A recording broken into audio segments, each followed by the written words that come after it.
Bienvenidos a Alexandria, donde la historia, la mitología y las culturas cobran vida a través de audiolibros. Por favor, suscríbete, dale me gusta y comenta para apoyarnos. Bienvenidos a Alexandria, tu destino definitivo para audiolibros históricos. Hoy estamos encantados de traerte la épica historia de Alfredo el Grande, el fundador de la Gran Bretaña moderna. Únete a nosotros mientras profundizamos en la vida de este legendario rey, desde sus heroicas batallas contra los invasores vikingos hasta su liderazgo visionario que dio forma al futuro de una nación. Antes de comenzar, no olvides suscribirte a nuestro canal y darle me gusta a este video si disfrutas de este audiolibro. Tu apoyo nos ayuda a seguir ofreciéndote lo mejor en narrativa histórica. Ahora, siéntate, relájate y sumérgete en la extraordinaria historia de Alfredo el Grande.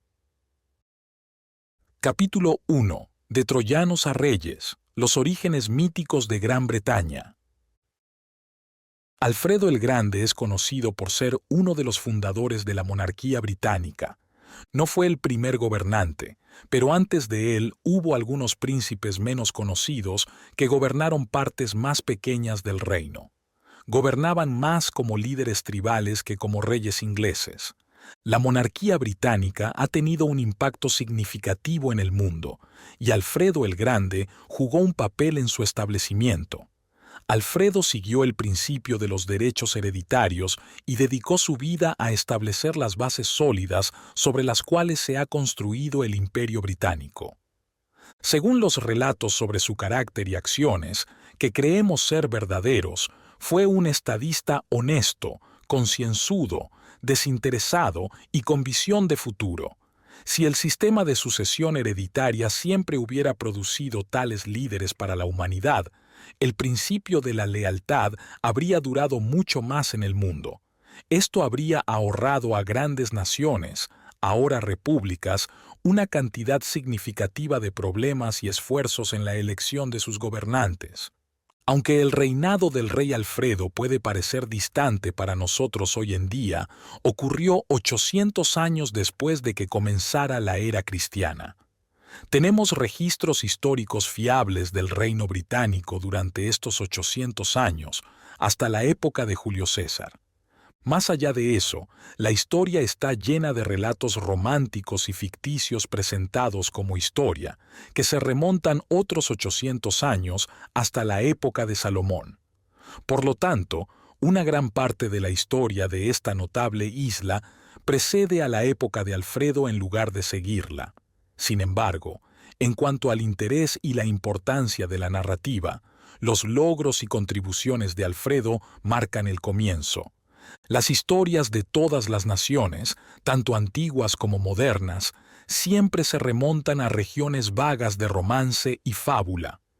Antes de que las artes y las letras avanzaran lo suficiente como para registrar eventos públicos por escrito, la tradición era la única manera de transmitir la memoria de los eventos de una generación a otra. Entre los semisalvajes, la tradición transforma todo lo que toca en ficción romántica y maravillosa. Las historias sobre el primer descubrimiento y asentamiento de Gran Bretaña proporcionan buenos ejemplos de estos relatos míticos. Aquí tienes uno de ellos. Al final de la guerra de Troya, Eneas se fue con un grupo de troyanos que habían escapado de la ciudad con él. Después de muchas aventuras diferentes, como lo cuenta Virgilio, llegó a Italia y la convirtió en su hogar. Con el tiempo, se convirtió en bisabuelo de Bruto a través de su nieto Silvio. Un día, mientras Bruto cazaba en los bosques, accidentalmente mató a su padre con una flecha. Su padre era el rey de Alba, una región en Italia cerca de donde luego se construyó Roma. Este accidente hizo que la gente sospechara de Bruto y lo pusiera en peligro, por lo que tuvo que huir del país. Después de vagar por un tiempo, finalmente llegó a Grecia. Allí, reunió a un grupo de seguidores troyanos que deambulaban por el país y formó un ejército con ellos. Con esta fuerza primitiva, luchó contra un rey llamado Pandraso y tuvo éxito en la guerra, capturando a Pandraso como prisionero. Como resultado, Pandraso tuvo que pedir la paz y se llegó a un acuerdo de paz inusual. Pandraso acordó dar a Bruto a su hija Imogena como esposa, junto con una flota de barcos como dote. A cambio, Bruto y sus seguidores abordarían su flota y zarparían para encontrar un nuevo hogar en una parte diferente del mundo. Este plan, en el que un rey compra su libertad y paz para su reino, ofreciendo la mano de su hija en matrimonio al líder de un grupo de ladrones, puede parecernos extraño, pero era típico en esa época. Imogena debió enfrentar una difícil elección entre un esposo así y un padre así. Bruto, junto con su flota y su esposa, zarparon y pronto llegaron a una isla desierta. Allí descubrieron los restos de una ciudad. En esta ciudad había un viejo templo dedicado a la diosa Diana, que contenía una estatua de la diosa. Esta estatua podía dar respuestas proféticas a quienes la consultaban usando los rituales y procedimientos adecuados. Bruto buscó la guía de este oráculo sobre dónde debería establecer un asentamiento permanente. Su pregunta al oráculo se presentó en poesía antigua, que ha sido traducida a rima inglesa por un cronista de la siguiente manera. Bruto preguntó: Diosa de las sombras y cazadora, que libremente caminas por el globo en movimiento y a través del océano, en tu tercer reino, la tierra, mira ahora y dime, ¿qué tierra, qué lugar de paz me instruyes para encontrar? A lo que el oráculo respondió con la siguiente respuesta: Al lejano oeste, en el vasto océano, hay una tierra más allá del reino de Galia, rodeada por el mar, donde una vez vivieron gigantes. Ahora vacía se adapta a tu gente, ve allí. Allí encontrarás un hogar permanente. Es casi innecesario decir que esto significaba Gran Bretaña. Bruto, siguiendo las instrucciones que le había dado el oráculo, zarpó desde la isla y se dirigió hacia el oeste a través del mar Mediterráneo. Llegó a las columnas de Hércules, que era el nombre que se daba al peñón de Gibraltar y al promontorio correspondiente en la costa opuesta a través del estrecho en aquellos tiempos. Según los relatos antiguos, estos acantilados fueron construidos por Hércules como monumentos para marcar los puntos más lejanos de sus viajes hacia el oeste. Bruto atravesó el estrecho y luego giró hacia el norte, siguiendo la costa de España. Después de enfrentar muchas dificultades y peligros mientras navegaba por el Océano Atlántico y el Golfo de Vizcaya, finalmente llegaron a las costas de Gran Bretaña. Desembarcaron y exploraron la isla, que estaba llena de exuberante vegetación y abundantes frutos, pero no había gente viviendo allí. Había animales salvajes en los bosques y restos de gigantes en guaridas y cuevas.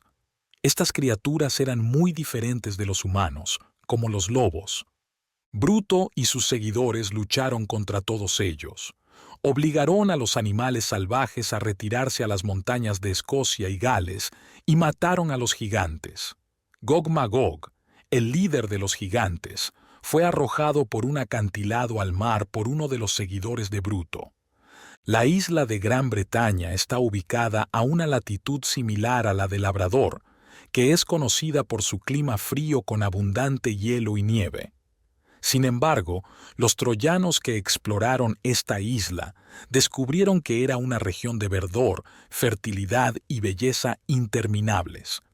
A pesar de ser referida como una pequeña isla en tiempos recientes, encontraron que sus campos y bosques exuberantes se extendían ampliamente a través del mar. Con una longitud de casi 600 millas, esta masa terrestre casi podría considerarse un continente. Sin embargo, el tamaño de este puesto avanzado separado de la superficie de la Tierra habría sido visto como significativo si no fuera por los notables logros de su gente. Estos logros, presenciados por todo el mundo, han hecho que el tamaño físico de su territorio parezca pequeño e insignificante en comparación. Para Bruto y sus amigos, la Tierra parecía un mundo completamente nuevo. Tenía unos 400 millas de ancho donde desembarcaron, y a medida que viajaban hacia el norte, descubrieron que continuaba siendo hermosa y fértil, extendiéndose más allá de lo que se atrevieron a explorar. Podrían haber seguido yendo hacia el norte hasta que las noches de verano apenas se oscurecieran, y habrían encontrado la misma exuberancia y belleza hasta el final. El sur de la isla consistía en amplias y onduladas llanuras, mientras que el norte se caracterizaba por verdes montañas y encantadores valles. Todos estos paisajes, ya sean llanuras, valles o montañas, eran abundantes y hermosos y proporcionaban amplios recursos para animales, granjas y personas. Bruto se estableció en la isla con sus seguidores y fundó un reino, convirtiéndose en el fundador de una dinastía. Se cuentan muchas historias sobre las vidas, logros y conflictos de sus sucesores hasta la época de César. Diferentes personas reclamaban constantemente el poder y luchaban entre sí. Una tribu hacía la guerra contra otra. Construyeron ciudades, aunque probablemente solo eran simples colecciones de chozas. También fundaron fortalezas y nombraron ríos en honor a príncipes o princesas que se ahogaron en ellos durante viajes accidentales o debido a reclamantes rivales de sus tronos. Los registros contienen numerosas leyendas que no son muy interesantes ni valiosas. La historia más entretenida de la colección es el famoso cuento del rey Lear. Había un rey llamado Lear. Fundó la ciudad que ahora se llama Leicester. Tenía 3 hijas llamadas Gonilla, Regana y Cordiela. Cordiella era la favorita de su padre. Sin embargo, él estaba celoso de sus afectos. Un día las llamó y les pidió una muestra de su amor. Las 2 hijas mayores respondieron expresando su profundo amor por su padre.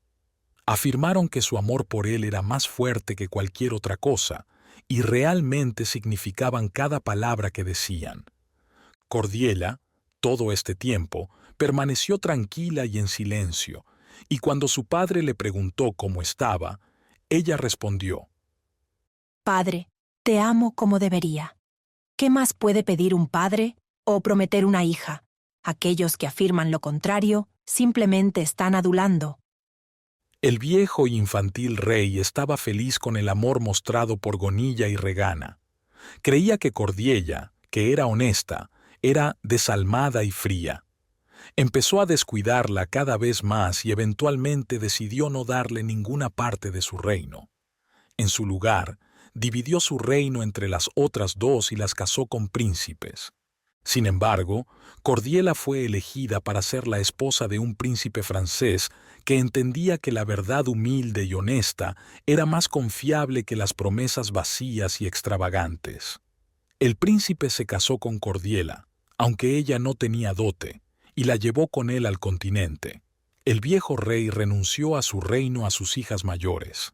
Ellas usaron trucos y manipulaciones para quitarle todo lo demás. Como resultado, se volvió completamente dependiente de ellas y tuvo que vivir con ellas alternativamente. Pero eso no es todo. Sus maridos las influenciaron para tratar al viejo rey con falta de respeto y humillación. Su vida se volvió insoportable y eventualmente se vio obligado a abandonar el reino. En su estado desesperado y necesitado, buscó refugio y protección de su hija rechazada, Cordiella. Ella recibió a su padre cálida y ansiosamente. Reunió un ejército para ayudarlo a recuperar su posición legítima y lo acompañó a Inglaterra. Sus esfuerzos fueron exitosos. El antiguo rey recuperó su trono y gobernó pacíficamente el resto de su vida. La historia, aunque no particularmente extraordinaria, ha sido inmortalizada por Shakespeare en una de sus tragedias. Pasaron siglos, y eventualmente Julio César, un poderoso líder romano, cruzó el canal y llegó a Inglaterra. Los detalles sobre esta invasión se pueden encontrar en nuestra historia de Julio César.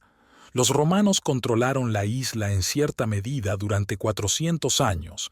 Sin embargo, no mantuvieron la paz durante este periodo. Frecuentemente enfrentaron dificultades y conflictos con los britanos nativos, que no podían tolerar la opresión de los generales romanos que pretendían gobernar. Una de las rebeliones más significativas que los romanos enfrentaron durante su tumultuoso dominio en Gran Bretaña fue liderada por una mujer. Su nombre era Boadicea. Boadicea, como la mayoría de las otras heroínas, se veía áspera y poco atractiva. Era alta y tenía una figura masculina. Su voz sonaba áspera y tenía una cara de apariencia salvaje. Su cabello era amarillo. Podría haber sido hermoso si estuviera peinado ordenadamente y enmarcado con un rostro que tuviera una expresión suave típica de las mujeres. Entonces se describiría como dorado. Mientras colgaba suelto debajo de su cintura y ondeaba en el viento, hacía que quien lo usara pareciera aún más aterrador. Sin embargo, a Boadicea le importaba cómo la veían los demás. Quería causar una buena impresión en ellos, aunque tenía su manera única de hacerlo. Considerando el tipo de personas que la veían, su enfoque debió ser efectivo. Llevaba un abrigo brillante y colorido con un manto abrochado sobre él. También tenía una gran cadena de oro alrededor del cuello y sostenía una lanza decorada en la mano. Con su ejército de 100,000 soldados, se paró frente a ellos y habló apasionadamente, instándolos a buscar venganza contra sus opresores y a ser valientes en la próxima batalla. Boadicea tenía todas las razones para ver a los romanos como sus enemigos implacables. Los invasores le habían quitado su riqueza, despojado de su poder, la habían encarcelado y sometido a brutales golpizas. También habían causado un daño inimaginable a sus hijas. Estas acciones empujaron a la devastada madre a un intenso estado de odio, motivándola a buscar justicia y venganza ferozmente. Sin embargo, sus esfuerzos fueron inútiles. Enfrentarse a los soldados romanos significaba confrontar la fuerza más formidable y despiadada que el mundo cruel tenía para ofrecer. Su ejército fue derrotado y, en su desesperanza total, ella terminó con su propia vida consumiendo veneno. A través de estas luchas, los romanos y los britanos lucharon durante muchas generaciones. Los romanos fueron victoriosos en cada batalla hasta que, eventualmente, los britanos aprendieron a rendirse sin mayor resistencia. Durante estos siglos, un nuevo enemigo emergió en la escena, representando una amenaza tanto para los pictos como para los escoceses. Eran bárbaros sin ley que vivían en las montañas y pantanos de Escocia e Irlanda. Estas personas salvajes invadían frecuentemente la región sur para robar, quemar y destruir, residiendo en fortalezas que eran difíciles de acceder, como valles oscuros, montañas empinadas e islas aisladas con costas rocosas y aguas turbulentas. Los ejércitos romanos intentaron muchas veces sacarlos de sus escondites, pero no tuvieron mucho éxito. Eventualmente, se construyó una serie de fuertes a lo largo de la isla, cerca de donde ahora está la frontera entre Inglaterra y Escocia. Los generales romanos a cargo de Gran Bretaña intentaron proteger a las personas en la región sur guardando esta línea. Estas personas finalmente habían aprendido a aceptar el dominio romano pacíficamente.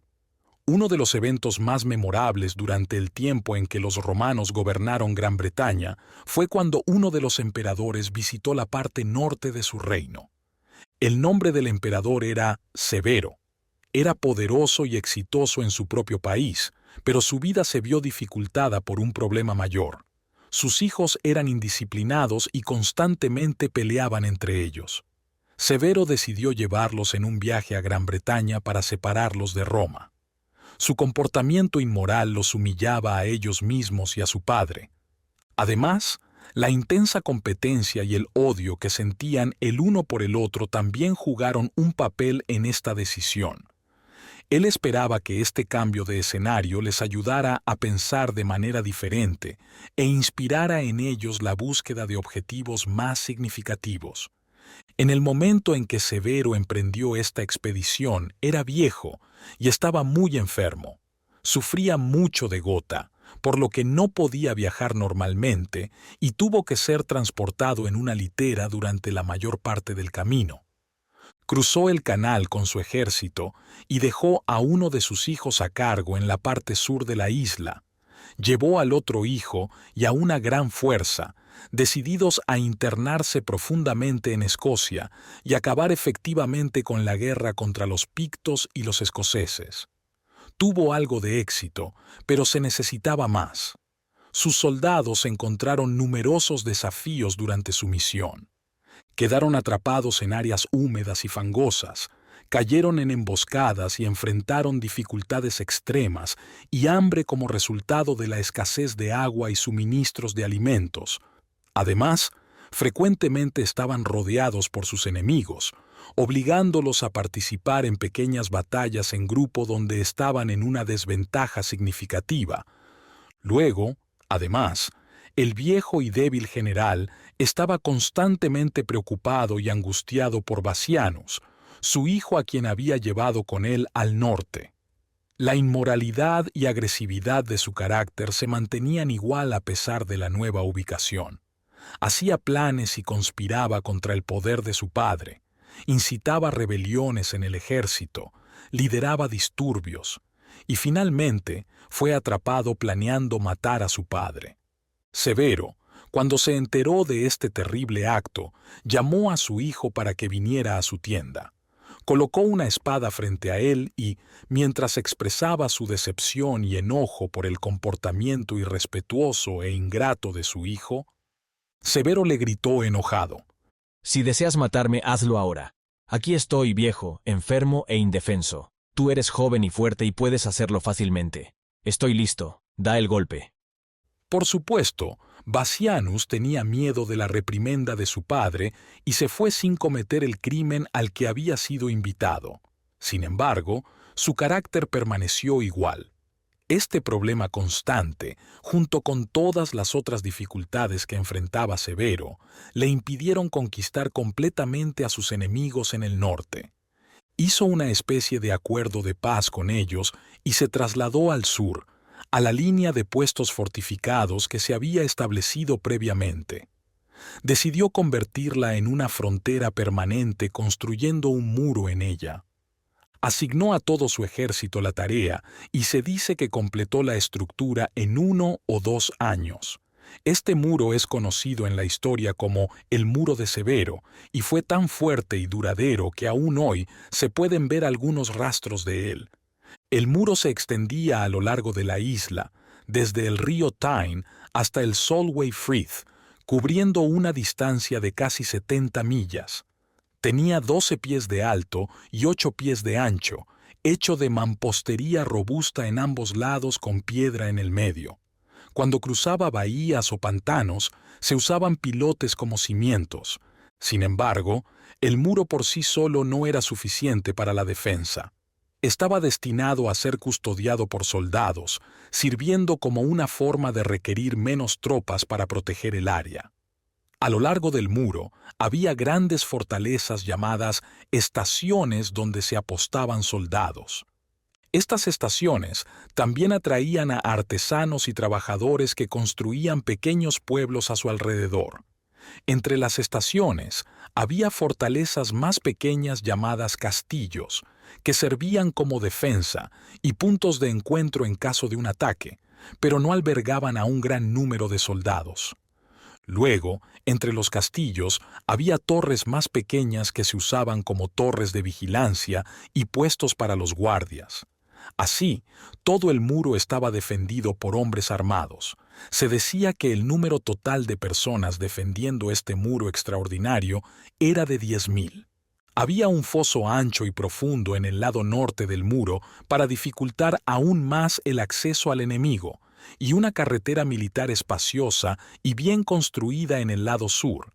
Esta carretera permitía que tropas, suministros, carros y todo tipo de equipaje fueran transportados fácilmente a lo largo de toda la línea. El muro servía como una buena defensa mientras hubiera soldados romanos para protegerlo.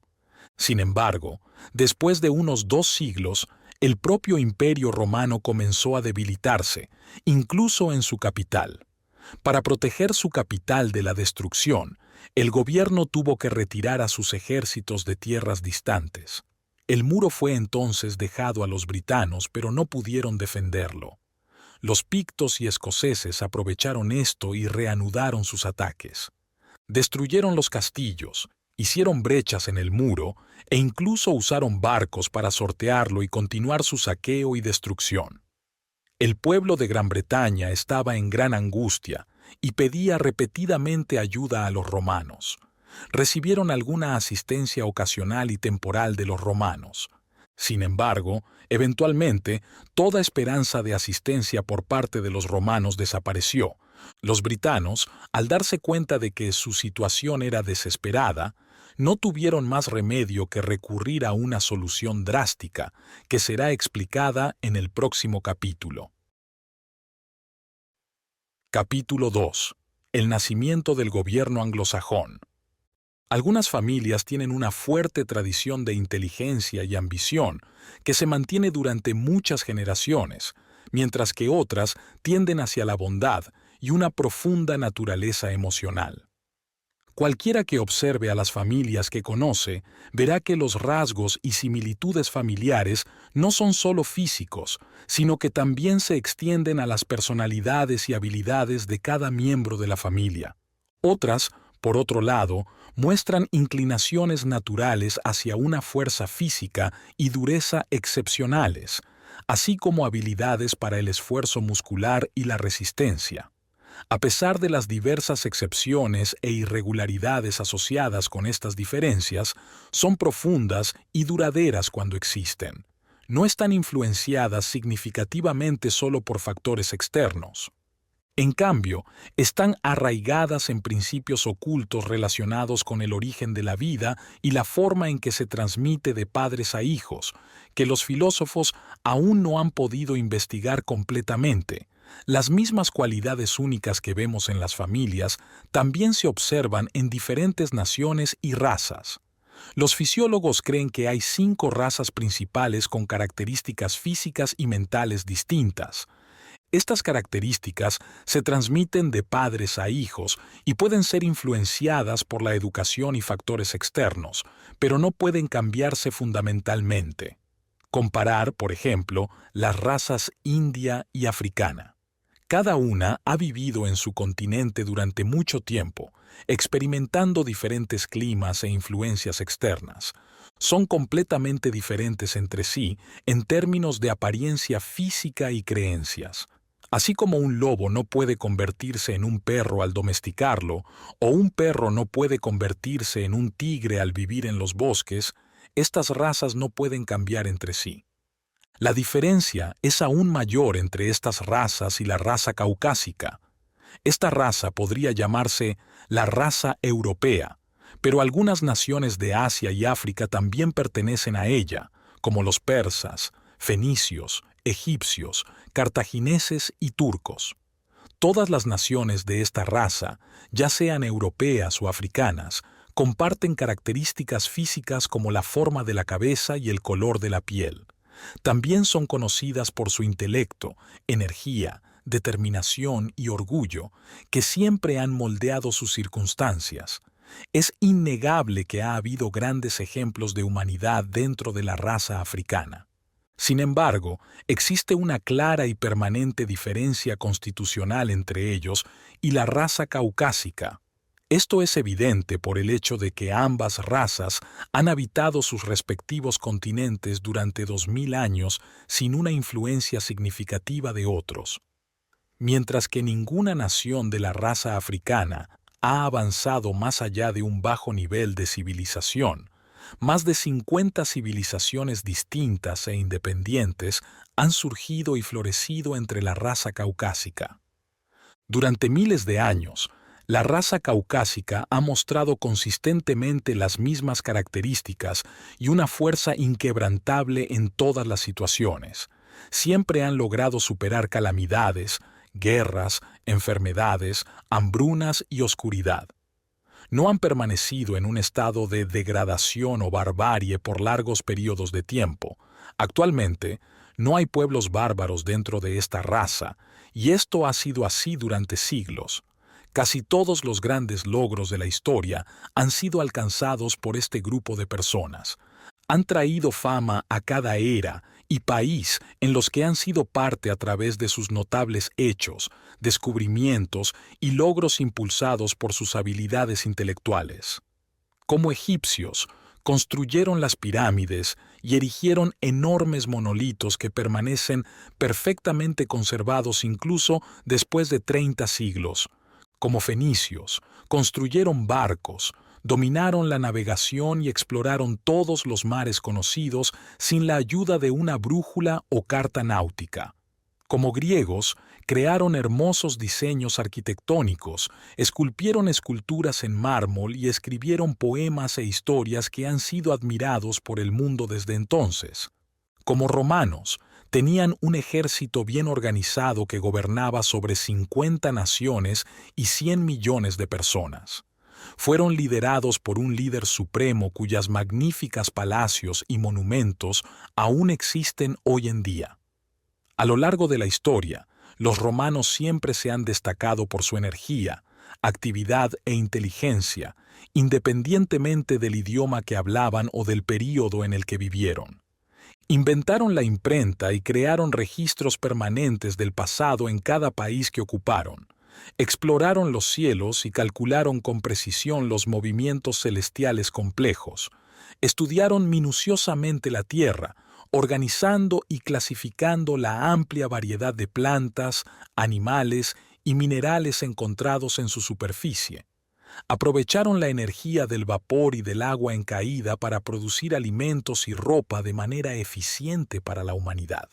Incluso utilizaron los poderosos vientos oceánicos para transportar mercancías y llevar confort y abundancia a todos los rincones del mundo. La raza caucásica siempre ha mostrado las mismas características importantes, lo que sugiere la presencia de una superioridad innata y constante.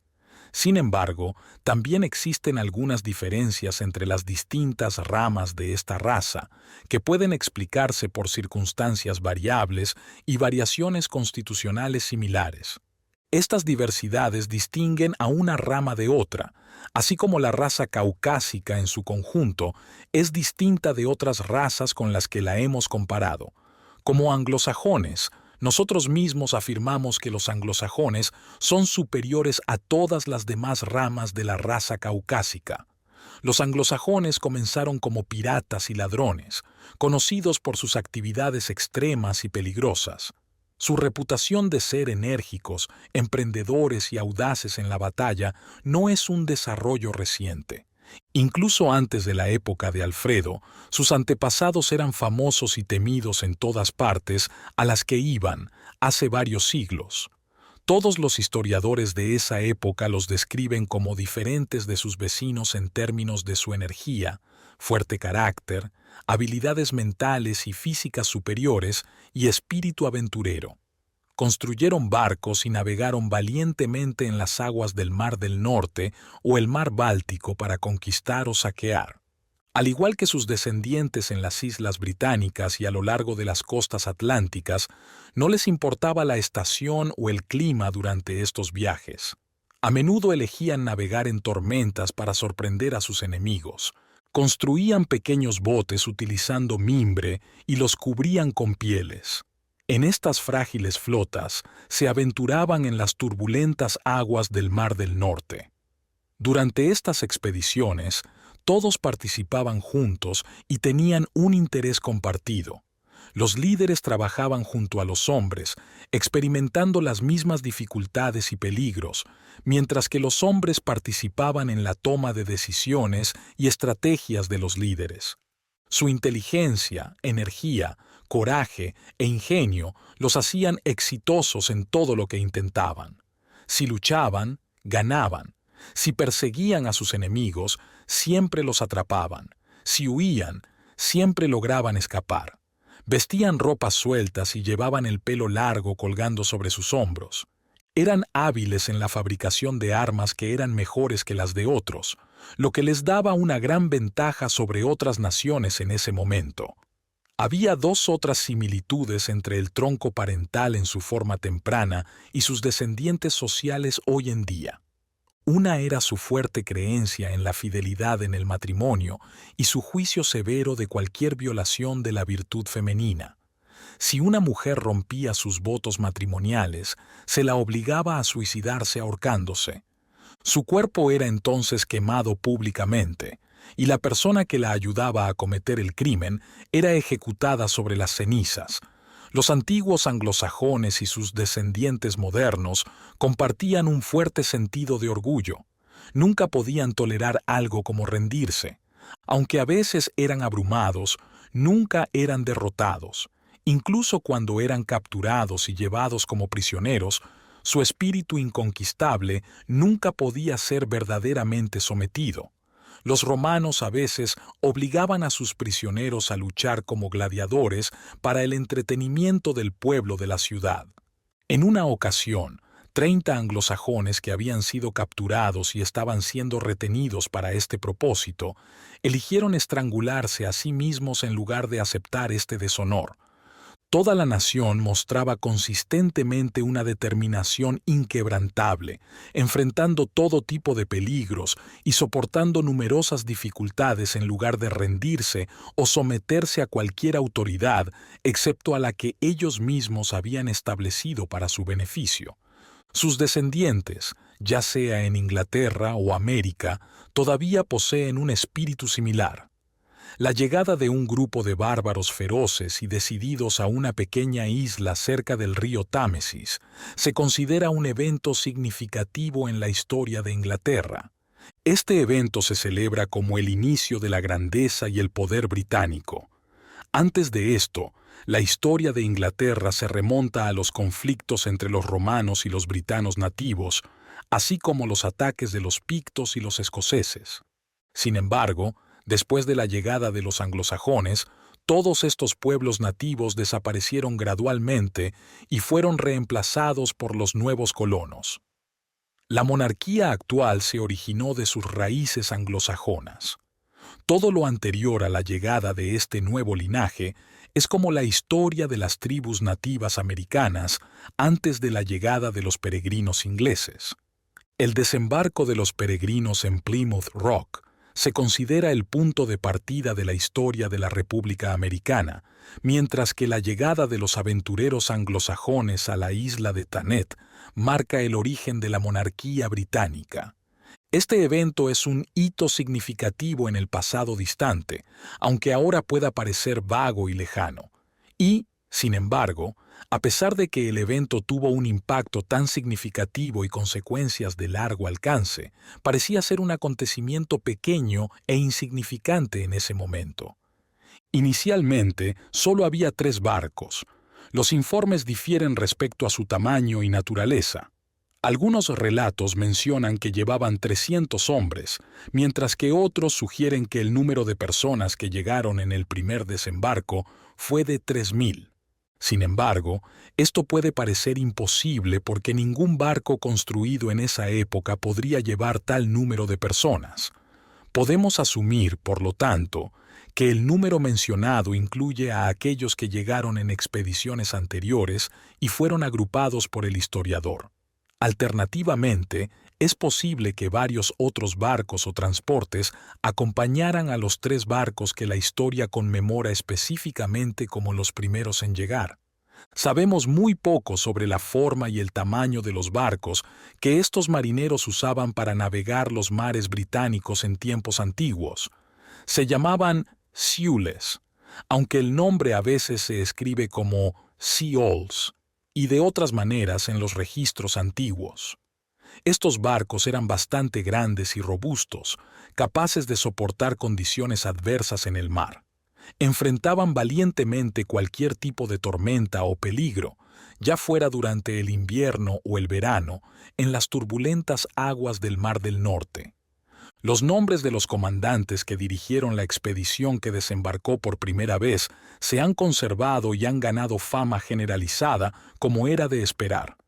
Estos comandantes fueron Hengist y Horsa, que eran hermanos. El lugar donde desembarcaron fue la isla de Thanet. Thanet es una franja de tierra ubicada en la desembocadura del río Támesis, en su lado sur. Es un promontorio que se extiende hacia el mar, formando el cabo en el lado sur del estuario creado por la desembocadura del río. El punto de tierra más lejano se llama North Foreland. Es bien conocido por los marineros de todo el mundo porque es el punto que muchos barcos que salen del Támesis deben pasar cuando se dirigen hacia el sur, hacia Francia, el Mediterráneo, las Indias y América. North Foreland, ubicado en la isla de Thanet, es el punto más alejado de la isla. Sin embargo, es más como una parte del continente que una isla separada. Está separado del continente solo por un arroyo estrecho. En el pasado, este arroyo era más ancho y navegable, pero ahora está casi bloqueado y borrado por la arena y el sedimento. Estas partículas son arrastradas por el río Támesis y empujadas hacia el arroyo por las olas del mar. Durante la época de Hengist y Horsa, el arroyo era lo suficientemente grande como para servir como puerto para sus barcos.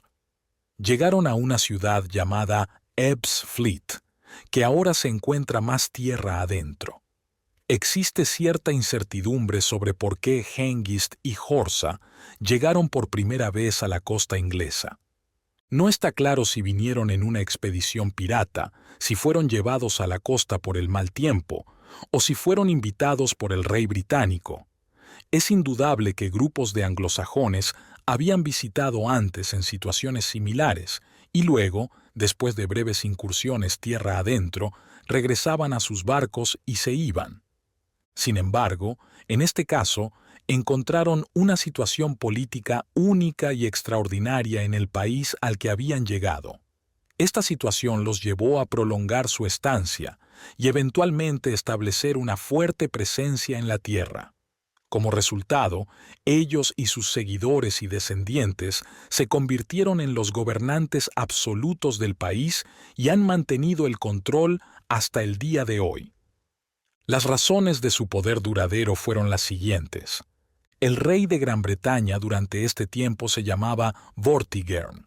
Cuando llegaron los anglosajones, él y su gobierno enfrentaban muchas dificultades y peligros debido a los ataques de los pictos y los escoceses. En lugar de responder con mayor vigilancia y energía como Alfredo haría más tarde en circunstancias similares, Vortigern sucumbió a la desesperación como suelen hacer las personas de mente débil. Se entregó a la disipación y el vicio, tratando de escapar de su angustia mental buscando placer. Hombres como este están dispuestos a buscar ayuda o rescate de cualquier fuente y a cualquier costo. En lugar de ver a los intrusos anglosajones como nuevos enemigos, Vortigern pensó en pedirles ayuda. Propuso darles una gran porción de tierra en el área donde habían llegado, con la condición de que lo ayudaran en sus batallas contra sus otros enemigos. Hengist y Horsa aceptaron la propuesta. Lideraron a sus seguidores en la batalla y derrotaron a los enemigos de Vortigern. Regresaron a su tierra natal e invitaron a nuevos aventureros a unirse a ellos. Vortigern estaba contento con el éxito de su plan. Los pictos y escoceses fueron empujados de vuelta a sus fortalezas en las lejanas montañas del norte, y los britanos recuperaron su tierra pacíficamente con la ayuda y protección de sus nuevos aliados. Mientras tanto, los anglosajones se estaban estableciendo y fortaleciendo rápidamente en la parte sureste de la isla que Vortigern les había dado. Esta región es ahora conocida como el Condado de Kent. Hengist, su líder, también aumentó su influencia mediante una astuta alianza matrimonial. Tenía una hija llamada Rowena, que era hermosa y talentosa. Hengist la invitó a venir a Inglaterra y cuando ella llegó, organizó un suntuoso banquete para el rey Vortigern y otros invitados importantes. Durante el banquete, cuando el rey estaba emocionado bebiendo vino, Rowena se acercó a ofrecerle más vino.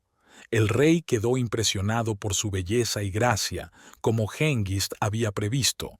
Cuando el rey supo que ella era la hija de Hengist, pidió su mano en matrimonio. Hengist inicialmente se negó, pero eventualmente aceptó después de fingir oponerse a la petición del rey. Esta es la historia contada por algunos cronistas antiguos. Los historiadores modernos están divididos sobre si es verdad o un mito. En cualquier caso, el poder de Hengist y Horsa creció con el tiempo, causando alarma entre los britanos que temían que sus nuevos aliados se volvieran más fuertes que sus anteriores enemigos. Esto llevó a conflictos y eventualmente a la guerra. La guerra duró 2 siglos, con los anglosajones ganando terreno consistentemente y los britanos perdiéndolo. Debido a la superioridad mental y física de la raza anglosajona, lograron la victoria casi en todas partes y casi siempre, con solo unas pocas excepciones. A veces hubo períodos de paz y momentos de amistad que solo fueron temporales. En una de estas ocasiones, Hengist fue acusado de traicionar al rey Vortigern. Invitó al rey Vortigern y a 300 de sus oficiales a un banquete. Durante el banquete estalló una pelea y los sajones, que tenían una fuerza mayor, mataron a todos los britanos. El rey Vortigern fue capturado y retenido como prisionero hasta que pagó un rescate entregando 3 provincias a su captor. Hengist justificó su demanda culpando a los britanos de iniciar la pelea. Es muy posible que ellos también merecieran algo de culpa. El rey Arturo, una figura famosa cuyos caballeros de la mesa redonda son bien conocidos en canciones e historias, vivió y prosperó durante las guerras entre los sajones y los britanos. Fue un rey de los britanos y realizó increíbles actos de fuerza y valentía. Era muy grande y fuerte y muy valiente. Mató gigantes, derrotó a los animales salvajes más feroces, ganó espléndidas victorias en batallas, realizó largos viajes a países extranjeros y una vez fue a Jerusalén para obtener la Santa Cruz. Su esposa era una hermosa dama, la hija de un líder de Cornualles. Su nombre era Guinevere. Cuando regresó de uno de sus largos viajes, descubrió que su sobrino, Medrawd, había conquistado su corazón durante su ausencia, lo que llevó a una pelea entre él y Medrawd. La pelea ocurrió en la costa de Cornualles. Ambos bandos fueron derrotados. Arturo resultó gravemente herido. Lo llevaron del campo de batalla a un bote y viajaron por la costa hasta que llegaron a un río. Navegaron río arriba hasta que alcanzaron la ciudad de Glastonbury. Allí, confiaron el cuerpo aún con vida a amigos leales, pero el golpe fatal ya había sido dado. El gran héroe murió y enterraron su cuerpo en el cementerio de la iglesia de Glastonbury, muy profundo bajo tierra, para mantenerlo a salvo de la ira y la venganza sajona. Arturo había sido un enemigo feroz e implacable para los sajones. Había luchado 12 grandes batallas con ellos, ganando cada una de ellas. Según la leyenda, había matado personalmente a 470 hombres en una de estas batallas, en solo un día. 500 años después de su muerte, el rey Enrique II escuchó una historia de un antiguo poeta británico que decía que el cuerpo de Arturo estaba enterrado en la abadía de Glastonbury. El poeta decía que el lugar de enterramiento estaba marcado por pequeñas pirámides y que el cuerpo se encontraría en un simple ataúd hecho de roble. El rey Enrique ordenó que se realizara una búsqueda. La gente en Inglaterra había estado contando historias y alabando las aventuras del rey Arturo durante siglos, por lo que había mucho interés en encontrar e identificar sus restos. Los buscadores encontraron las pirámides en el cementerio de la abadía. Excavan entre ellas y finalmente alcanzaron una piedra. Debajo de la piedra había una cruz de plomo con la inscripción en latín: «Aquí yace enterrado el cuerpo del gran rey Arturo». Bajando más, finalmente llegaron a un gran ataúd hecho del tronco de un roble.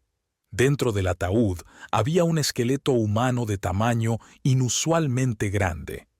El cráneo era muy grande y tenía 10 heridas. 9 de las heridas habían sanado, como lo indicaban las concreciones óseas, lo que sugiere que ocurrieron mientras la persona aún estaba viva. La 10ª herida permanecía en una condición que indicaba que fue la causa de la muerte. Los huesos de la esposa de Arturo fueron encontrados cerca de los de su esposo. El cabello se veía perfecto cuando lo encontraron, con toda la frescura y belleza de la vida. Sin embargo, un monje de la abadía lo tocó durante la exhumación y se convirtió en polvo. Estas son las historias que los antiguos cronistas cuentan sobre el rey Arturo, el último y mayor gobernante de los antiguos aborígenes británicos. Es interesante notar que todavía hay debate entre los historiadores hoy en día sobre si el rey Arturo existió, a pesar de todos los detalles mencionados anteriormente sobre su vida y muerte. Capítulo 3. La llegada de los daneses. Los anglosajones, liderados por Hengist y Horsa, llegaron a Gran Bretaña en el año 449. Tomó más de 200 años para que los britanos fueran completamente derrotados y para que el dominio sajón se estableciera en toda la isla. Después de un par de siglos más, los anglosajones tuvieron que defenderse de un nuevo grupo de invasores llamados los daneses, que venían del otro lado del Mar del Norte. Los sajones no estaban unidos bajo un gobierno central cuando se establecieron en su sistema político civil. En cambio, el territorio inglés estaba dividido en 7 u 8 reinos separados. Cada reino tenía su dinastía gobernante o línea de reyes. Los reinos tenían diversos grados de relaciones amistosas y alianzas entre sí. Este sistema de gobierno es conocido en la historia como la heptarquía sajona. Los príncipes de estas diferentes dinastías mostraban las mismas cualidades de audacia y energía en sus tratos entre ellos y con poderes extranjeros, reflejando el comportamiento de sus predecesores. Incluso las reinas y princesas demostraban coraje y determinación, probando que las cualidades de la sangre anglosajona permanecían fuertes cuando eran heredadas por mujeres.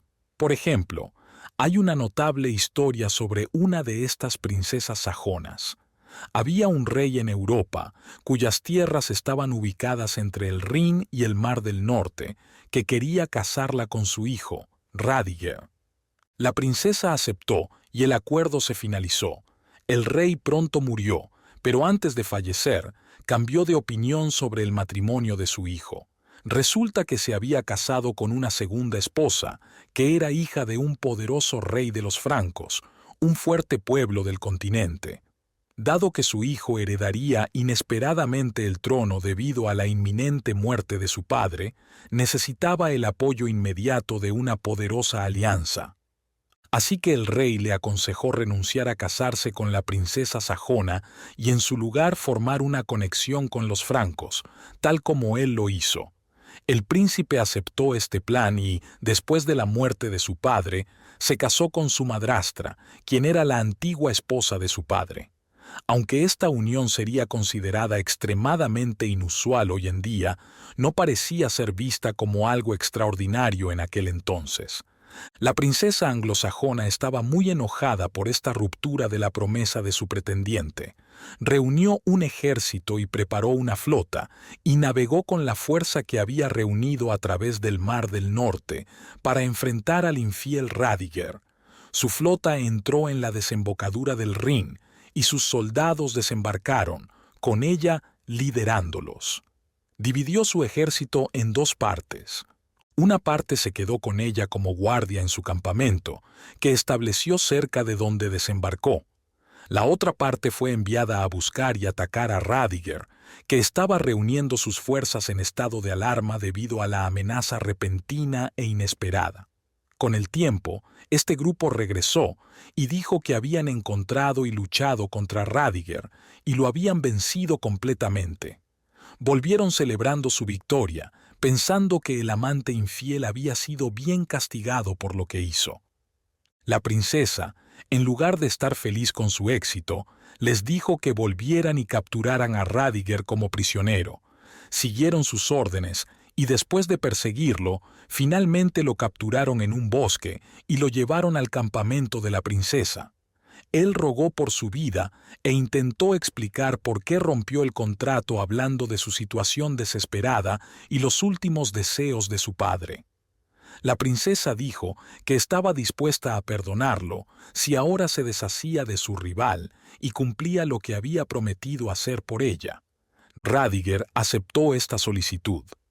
Terminó su matrimonio con su esposa Franca y se casó con la dama anglosajona en su lugar.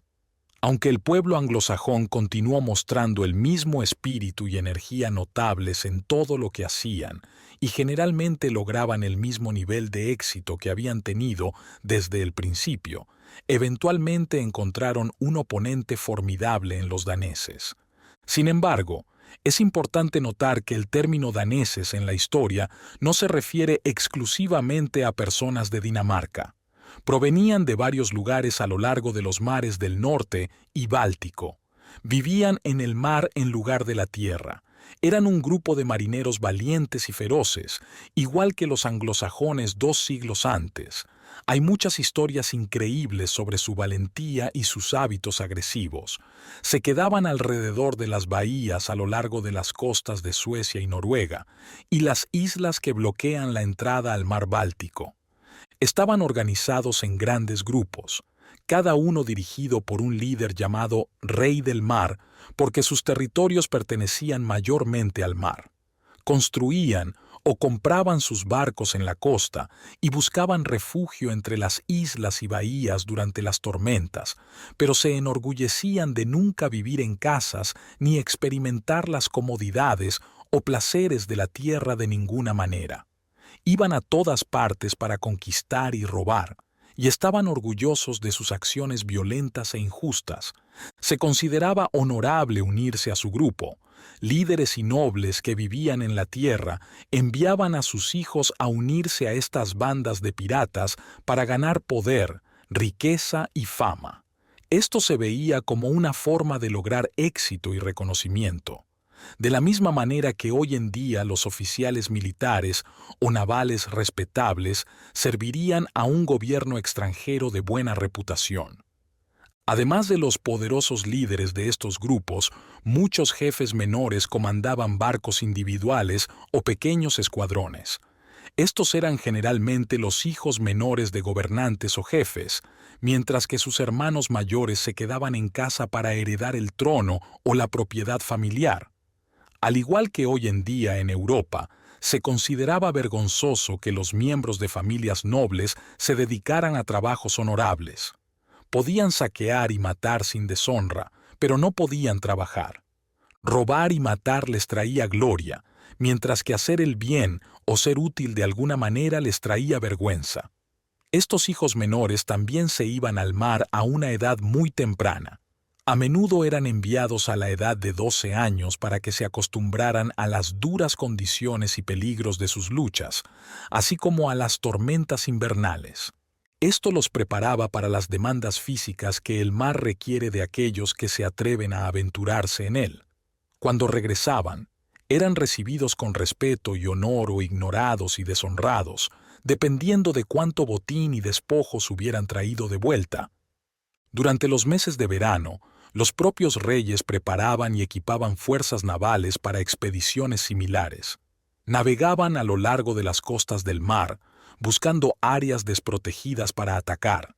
Luego saqueaban pueblos, incendiaban castillos, robaban objetos de valor, capturaban personas para esclavizarlas, secuestraban mujeres y en algunos casos herían brutalmente a niños indefensos con sus lanzas de una manera extremadamente cruel y espantosa. Cuando regresaban a casa, podían descubrir que sus castillos habían sido incendiados y sus casas dejadas sin techos, debido a un ataque de un grupo similar. Así, en el pasado y el presente, los mares de Europa Occidental estaban llenos de flotas de barcos.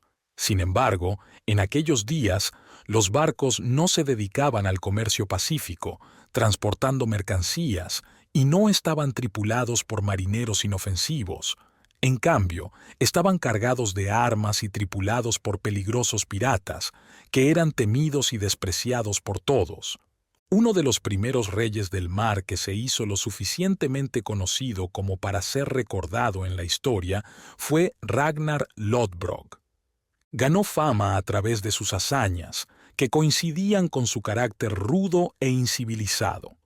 El padre de Ragnar era un príncipe de Noruega. Se casó con una princesa danesa, lo que le dio a Ragnar un derecho a un reino danés. Este reino incluía varias islas y áreas cerca de la entrada del mar Báltico. Sin embargo, había un rival llamado Harald que también quería este poder. Los francos se unieron a Harald, y Ragnar fue derrotado y obligado a abandonar su tierra. A pesar de esta derrota, Ragnar no se dio por vencido. Construyó una flota de barcos y se convirtió en un poderoso rey del mar.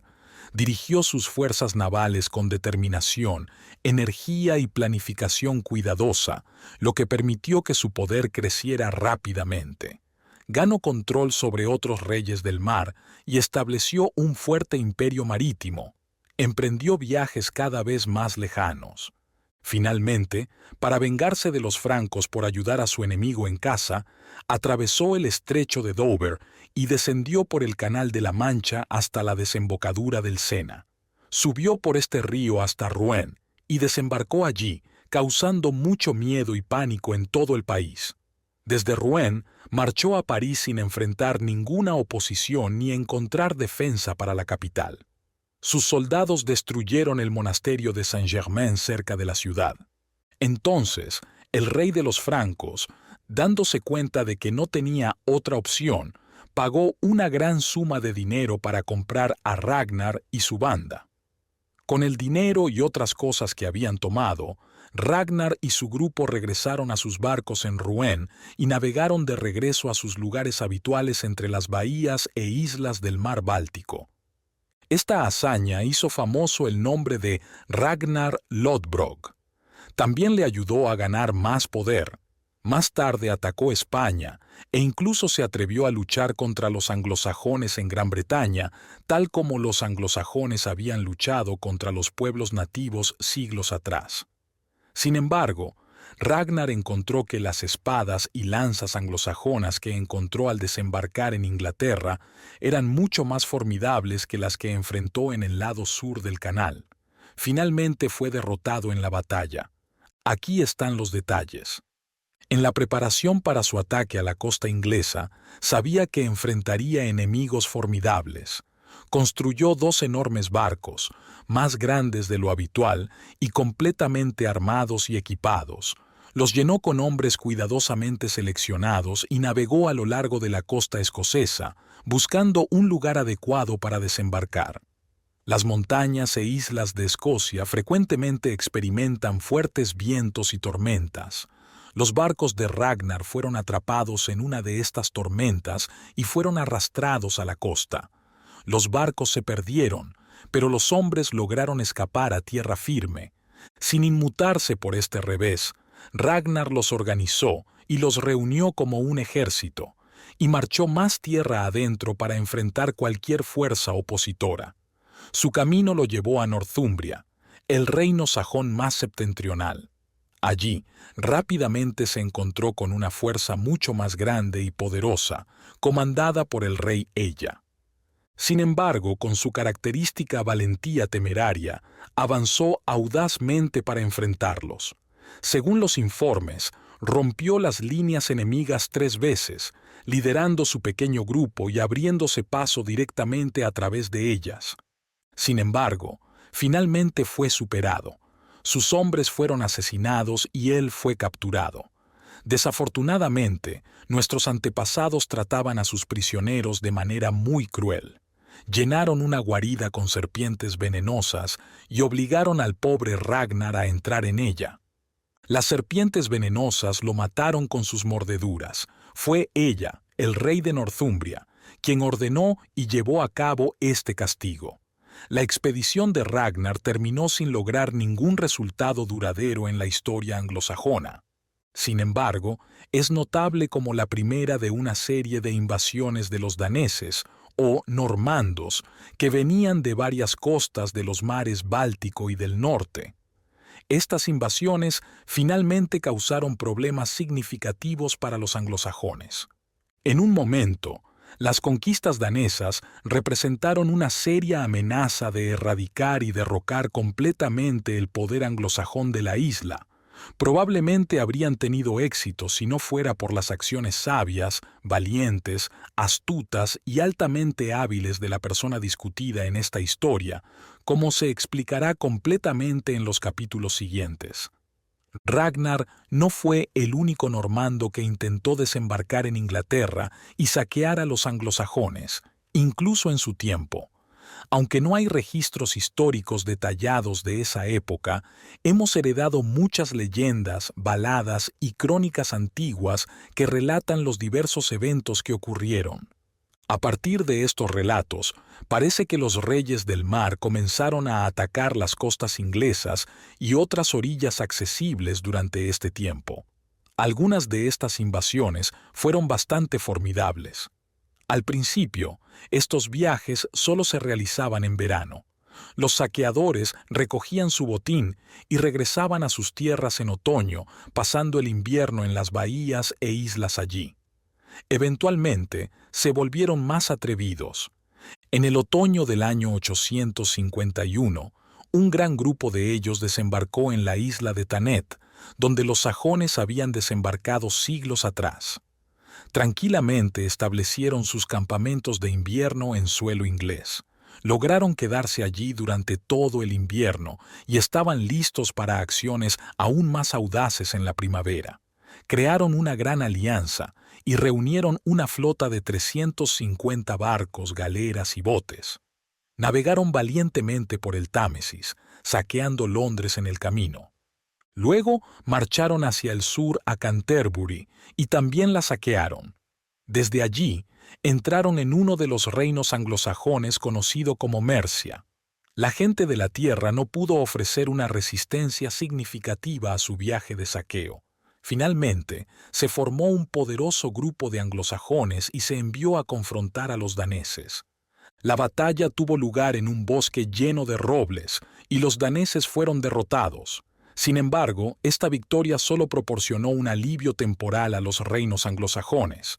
Más y más invasores daneses llegaban y desembarcaban constantemente, volviéndose cada vez más temerarios si lograban el éxito, y no se desanimaban fácilmente por contratiempos temporales. La expedición más poderosa entre todas estas fue organizada y dirigida por los hijos y parientes de Ragnar.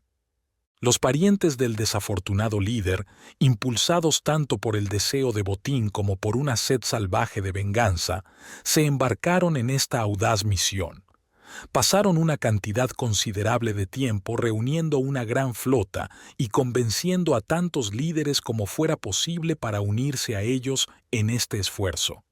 La historia de su compatriota muriendo por mordeduras de serpientes y escorpiones, mientras sus torturadores celebraban a su alrededor, los llenó de extrema ira y un deseo de venganza. Sin embargo, procedieron con sus planes de manera muy cuidadosa.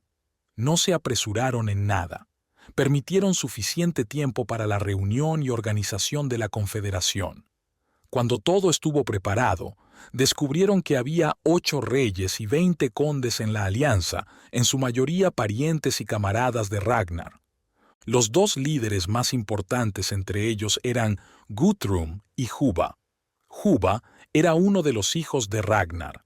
Finalmente, a finales del verano, la poderosa expedición zarpó. Se acercaron a la costa inglesa y desembarcaron sin enfrentar ninguna resistencia. Los sajones parecían conmocionados e incapaces de responder a la magnitud del peligro. Los diversos reinos de la heptarquía se habían unido bajo Egberto unos años antes, pero aún mantenían sus identidades distintas. Cada reino esperaba que, si ocurría una invasión, solo afectaría al primer reino atacado.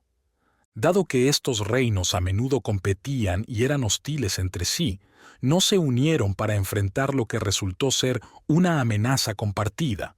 Los daneses, por lo tanto, establecieron pacíficamente su campamento y se prepararon cuidadosamente para pasar el invierno en su nueva ubicación. como si estuvieran en su propio país. Durante todo este tiempo, a pesar de la manera calma y cuidadosa en la que estos individuos buscaban justicia para su compatriota asesinado, su ira y deseo de venganza continuaron creciendo. Cuando llegó la primavera, se prepararon para la batalla y avanzaron hacia el territorio de ella. Ella hizo todo lo posible para confrontarlos y resistirlos, pero la ira y el deseo de venganza que sus acciones crueles habían despertado fueron demasiado poderosos para superar. Su país fue destruido, su ejército fue derrotado, y él fue capturado.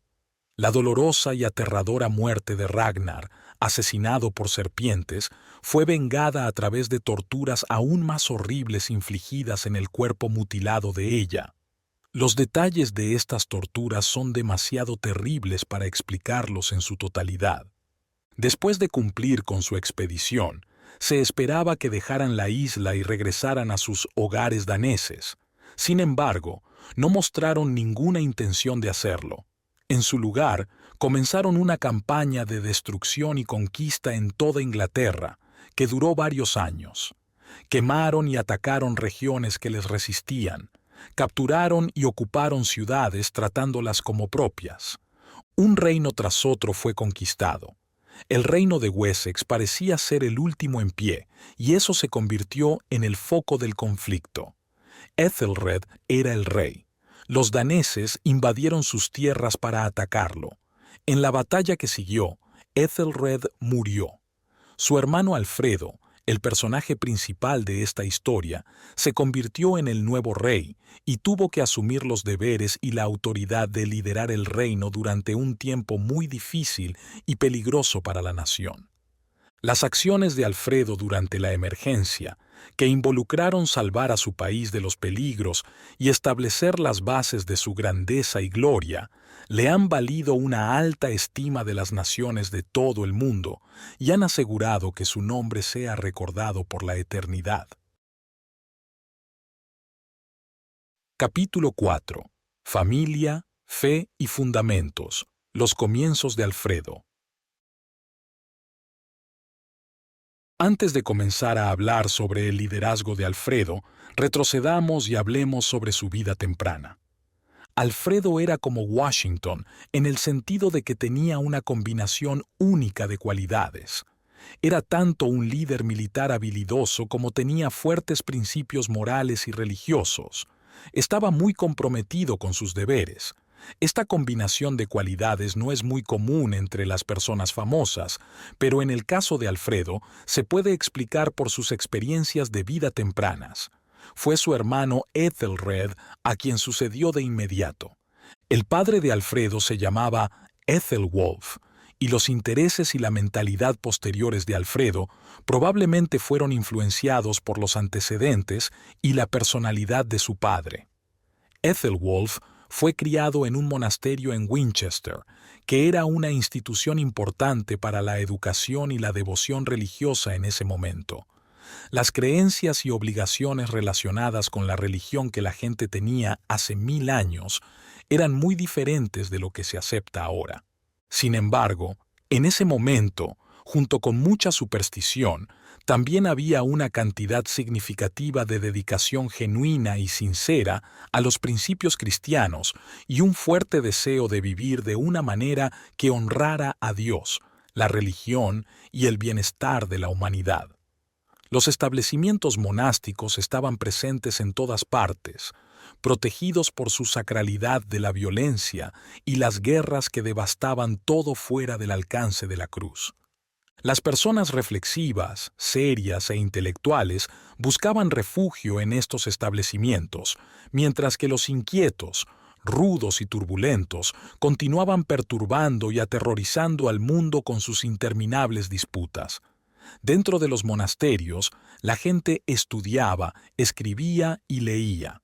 Copiaban libros, mantenían registros, realizaban actividades devocionales y educaban a los jóvenes.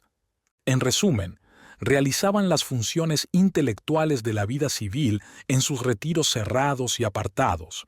Estas funciones, que ahora se pueden llevar a cabo al aire libre, no habrían sido posibles en esos tiempos si no hubiera habido retiros monásticos para proporcionar refugio. Ethelwulf, un hijo menor, nunca esperó convertirse en rey. Decidió unirse al monasterio en Winchester y tomar los votos. Su padre estaba contento con que su hijo mayor se preparara para el trono y no tenía objeciones al plan de Ethelwulf. Sin embargo, a medida que Ethelwulf crecía, se hizo evidente que podría tener que ascender al trono si su hermano fallecía.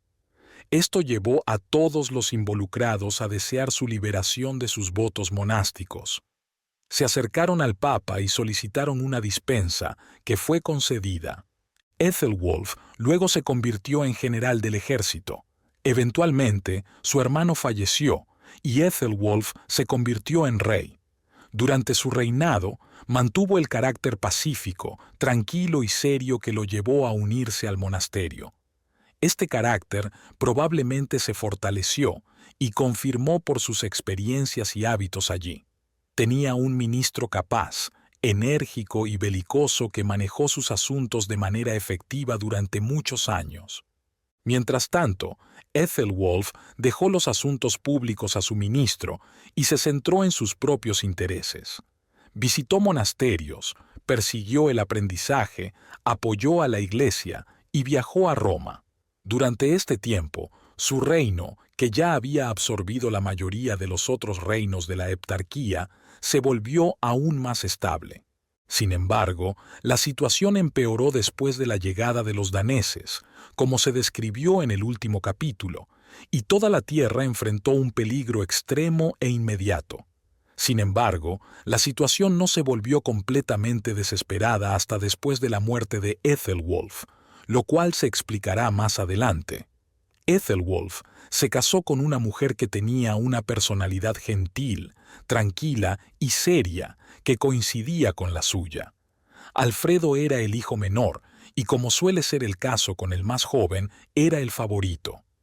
Siempre estuvo cerca de sus padres y fuertemente influenciado por ellos hasta que su madre falleció cuando él aún era joven. Después, Ethelwulf envió a Alfredo a Roma. Roma era un centro mucho más significativo de religión y aprendizaje en comparación con ahora. Había escuelas en Roma, financiadas por diferentes naciones europeas, donde los hijos de nobles recibían su educación. Sin embargo, el propósito de Alfredo al IR no era la educación. Fue para hacer el viaje, explorar la ciudad, conocer al Papa y ganar reconocimiento en toda Europa como el futuro gobernante de Inglaterra, gracias a la fama de su expedición.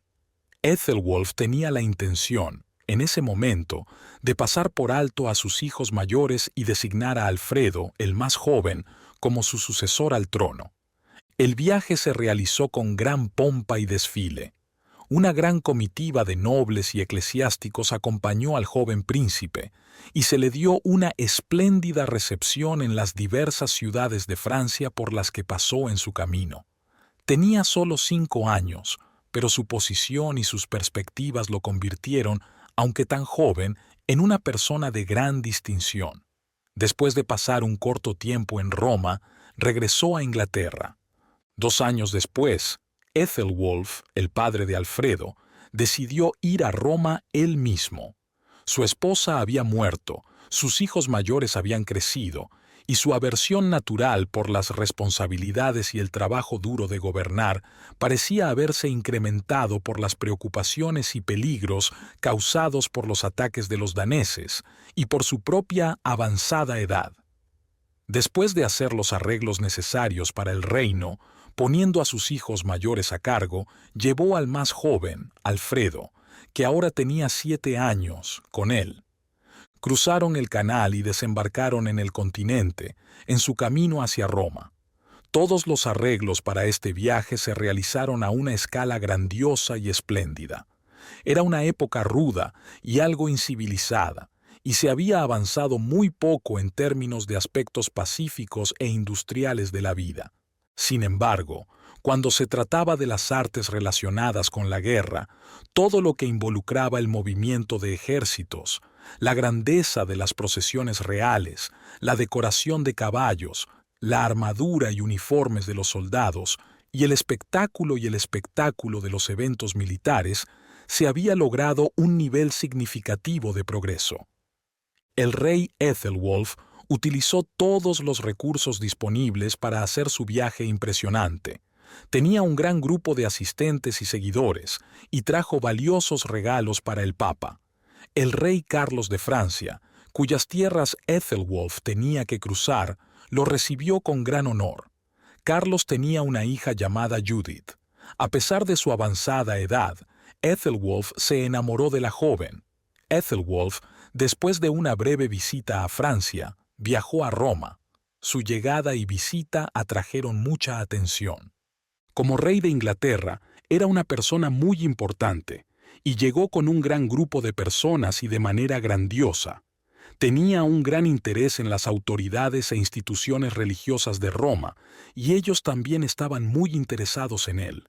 Dio regalos costosos al Papa, incluyendo una corona hecha de oro puro que pesaba 4 libras. También dio una espada decorada con oro. Había muchos utensilios y vasos sajones, algunos hechos de oro y otros de plata dorada. También había muchos vestidos ricamente adornados. El rey Ethelwolf distribuyó dinero a la gente de Roma, oro a los nobles y clérigos, y plata a la gente común. No está claro cuánto exageraron los cronistas sajones la generosidad del rey Ethelwolf en esta ocasión. Al igual que otros primeros historiadores, tendían a exagerar los logros y la fama de los héroes en sus historias. Sin duda, la visita de Ethelwolf a la capital atrajo una gran atención debido a las circunstancias que la rodearon. Este viaje, realizado en gran parte por el bien del joven Alfredo, despertó un interés significativo y capturó la atención de muchos. De hecho, se cree que durante ese tiempo, las naciones sajonas habían logrado avances significativos en riqueza, población y poder. Esto permitió que alguien como el príncipe Ethelwolf hiciera una gran exhibición, si así lo deseaba, durante eventos como un viaje real a través de Francia y una visita a la majestuosa ciudad de Roma. Los sajones habían controlado Inglaterra durante muchos siglos. A pesar de estar involucrados en guerras entre ellos y con naciones vecinas, continuaron creciendo en riqueza y haciendo avances en varios aspectos de la vida. Ethelwolf gobernaba sobre un pueblo próspero y poderoso. Durante su viaje a Roma, fue reconocido como una persona de gran importancia. Roma era el principal centro de educación, religión e influencia eclesiástica en ese tiempo. La educación y la religión estaban estrechamente entrelazadas, con la mayoría de la instrucción proporcionada por la Iglesia. Varias naciones europeas habían establecido escuelas separadas en Roma, donde los jóvenes podían aprender en su idioma. Ethelwolf se quedó en Roma durante un año para que Alfredo pudiera aprovechar los beneficios de la ciudad. Alfredo era una persona reflexiva y meditabunda, y trabajaba arduamente para cumplir con sus responsabilidades. Su mente creció rápidamente, sus habilidades mejoraron y adquirió conocimientos adecuados para las circunstancias de esa época. Las influencias religiosas e intelectuales que experimentó tuvieron un impacto significativo en la formación de su carácter, lo cual fue evidente en sus logros posteriores. Cuando Ethelwolf llegó a Roma, descubrió que el seminario sajón, que había sido establecido por un antiguo rey sajón, había sido destruido en un incendio el año anterior. Ethelwolf se encargó de reconstruir el seminario, asegurándose de que fuera aún más fuerte que antes. Además, obtuvo ciertos edictos del gobierno papal para proteger los derechos de sus súbditos sajones que vivían en la ciudad. Estos derechos habían sido parcialmente violados, y las acciones de Ethelwolf tenían como objetivo evitar cualquier opresión futura de sus súbditos. En términos sencillos, la visita de Ethelwolf no solo proporcionó un gran espectáculo para aquellos que vieron los elegantes eventos y rituales que la acompañaban, sino que también trajo beneficios duraderos y reales a muchos grupos de personas que se convirtieron en el foco de la amable atención del rey. Finalmente, después de un año, Ethelwolf inició su viaje de regreso a casa. Viajó por Francia nuevamente, tal como lo hizo al venir. Mientras estaba en Francia, sucedió algo que tuvo un impacto significativo en Alfredo y cambió el futuro de Ethelwolf. El evento fue que Ethelwolf, que ya se sentía atraído por la princesa Judith, la hija del rey de Francia, pidió su mano en matrimonio. No sabemos cómo se sintió la princesa con respecto a la propuesta.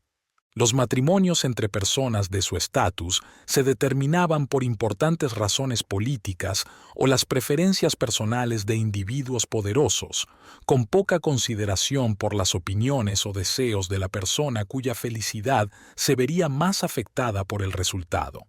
En cualquier caso, a pesar de los pensamientos de Judith, la boda se llevó a cabo y el viejo rey regresó a Inglaterra con su joven esposa. Según los historiadores de esa época, lo cual es difícil de creer, ella tenía solo alrededor de 12 años.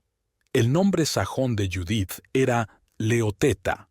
Fue una gran madre para el joven Alfredo, aunque de manera involuntaria e indirecta causó problemas a su esposo en su reino. Los hermanos mayores de Alfredo eran hombres indisciplinados y problemáticos. Uno de ellos, Ethelbald, quería conservar parte del poder que había ganado mientras su padre estaba ausente, en lugar de cederlo pacíficamente a su regreso. Lideró una rebelión contra su padre, usando el trato del rey hacia su joven esposa como excusa. Ethelwolf amaba a su joven esposa y quería darle una posición prominente en la política. Ethelbald expresó su descontento y se quejó. Para mantener la paz, su padre llegó a un compromiso y le otorgó a Ethelbald una porción del reino. 2 años después, su padre murió, dejando a Ethelbald en pleno control del trono.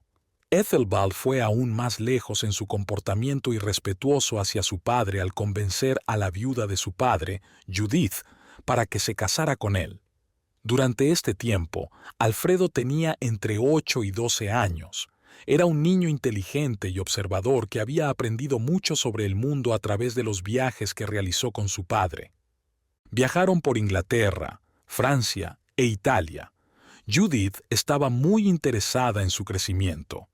Hablaba con él, fomentaba su curiosidad, le explicaba las cosas cuando no las entendía y hacía todo lo posible por ayudarlo a mejorar sus habilidades de pensamiento. Alfredo era un favorito y siempre estaba consentido. Sin embargo, incluso a una edad temprana, tenía un sentido de responsabilidad y amabilidad que lo protegía de los efectos negativos de ser mimado. Alfredo era reflexivo, calmado e introspectivo. Aprovechaba bien las oportunidades que tenía y no abusaba de la amabilidad y generosidad que le mostraban quienes lo conocían. Alfredo amaba la poesía anglosajona, que era popular en esa época. Estos poemas eran leyendas, baladas y cuentos que narraban historias sobre héroes, peregrinos y viajeros.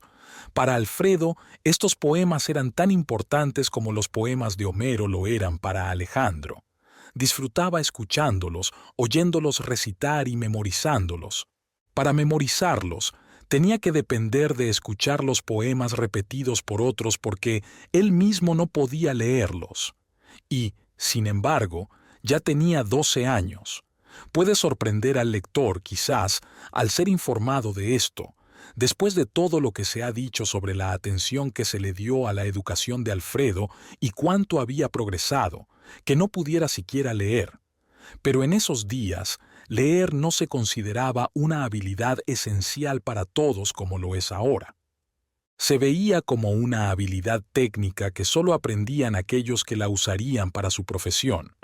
Los monjes y los clérigos generalmente podían leer, mientras que los generales, caballeros y reyes rara vez podían hacerlo. Dado que no podían leer, tampoco podían escribir. En lugar de firmar sus nombres, hacían una simple cruz al final de los escritos que querían verificar. Incluso las personas ricas de esa época generalmente no podían aprender a leer porque no había libros. Toda la información estaba escrita en manuscritos, con los caracteres cuidadosamente escritos en pergamino. Las leyendas y las letras iniciales a menudo estaban bellamente decoradas con miniaturas doradas de cabezas, figuras o paisajes. Judith tenía un manuscrito de algunos poemas sajones. Aprendió el idioma mientras estaba en Francia. Un día, Alfredo estaba mirando un libro y admirando las letras elegantes en los encabezados. Sus hermanos mayores también estaban en la habitación. Judith dijo que quien aprendiera a leer el libro primero podría quedárselo. A los hermanos mayores no les importó, pero Alfredo estaba muy interesado. Encontró a alguien que le enseñara y pronto le leyó el libro a Judith.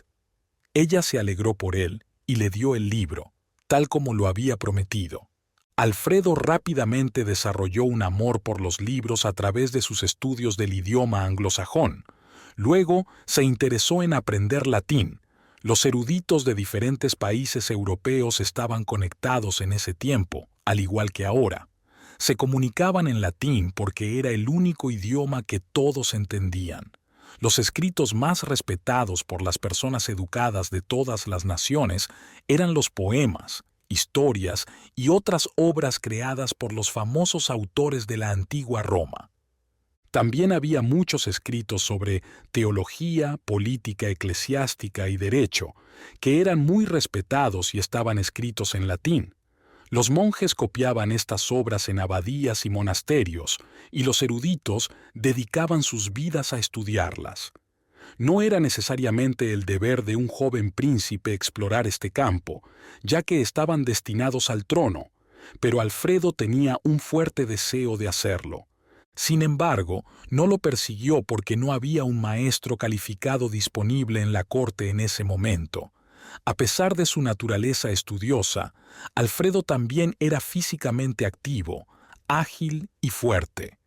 Era hábil, valiente y poderoso como cazador, y destacaba en varios deportes de esa época. Incluso a una edad temprana, mostraba signos de poseer la rara combinación de cualidades intelectuales y físicas que permiten a los individuos alcanzar y mantener una gran influencia entre las personas. El extraño matrimonio que ocurrió después de la muerte de Ethelwolf entre su joven viuda y su hijo no duró mucho. La gente de Inglaterra se sorprendió mucho por este matrimonio, y un obispo poderoso, el obispo de Winchester, se opuso firmemente. Como resultado, Ethelbald no solo se divorció de su esposa, sino que también aceptó una dura penitencia impuesta por el obispo como castigo por su mala conducta. Judith, sintiéndose abandonada, luego vendió las tierras y propiedades que sus dos maridos le habían dado. Después de despedirse finalmente de Alfredo, alguien por quien sentía un gran cariño, regresó a su país natal. Poco después, se casó con un príncipe del continente cuyos territorios se extendían entre el Báltico y el Rin. Desde ese momento, ella desaparece completamente de la historia de Alfredo. Capítulo 5. Vikingos en las puertas. Enfrentamientos entre daneses y sajones. Después de terminar la historia de la temprana vida de Alfredo utilizando los registros disponibles, continuamos con la historia general del país, volviendo al tema de los ataques y victorias de los daneses, y los eventos relacionados con la coronación de Alfredo como rey. Para ayudar al lector y al oyente a comprender mejor esta guerra, describamos algunos incidentes y escenas específicos mencionados por historiadores antiguos. Aquí hay un ejemplo. Los daneses eran muy hostiles hacia los monasterios y establecimientos religiosos de los anglosajones. En primer lugar, eran paganos y detestaban profundamente el cristianismo. En segundo lugar, sabían que estos lugares apartados a menudo se usaban para almacenar o esconder tesoros. Estos establecimientos no solo albergaban tesoros guardados por reyes y personas poderosas para su custodia, sino que también poseían utensilios de oro y plata para los servicios de la capilla. Además, Contenían una diversa colección de valiosos regalos que regularmente eran donados por santos devotos o pecadores arrepentidos. Los daneses se alegraban mucho cuando atacaban una abadía o un monasterio. Satisfacían sus intensos deseos de odio y amor siendo personalmente crueles con los monjes y las monjas. También obtenían muchos tesoros valiosos para ellos mismos. Se cuenta una historia aterradora sobre un grupo de monjas que, por miedo a una banda de daneses, dañaron sus rostros de una manera demasiado terrible para explicar. Lo hicieron como último recurso para protegerse de la brutalidad de sus enemigos. Estaban siguiendo el consejo y el ejemplo de su líder, y funcionó. Había una famosa abadía llamada Crowland. Estaba ubicada en Lincolnshire, que está en la parte oriental de Inglaterra.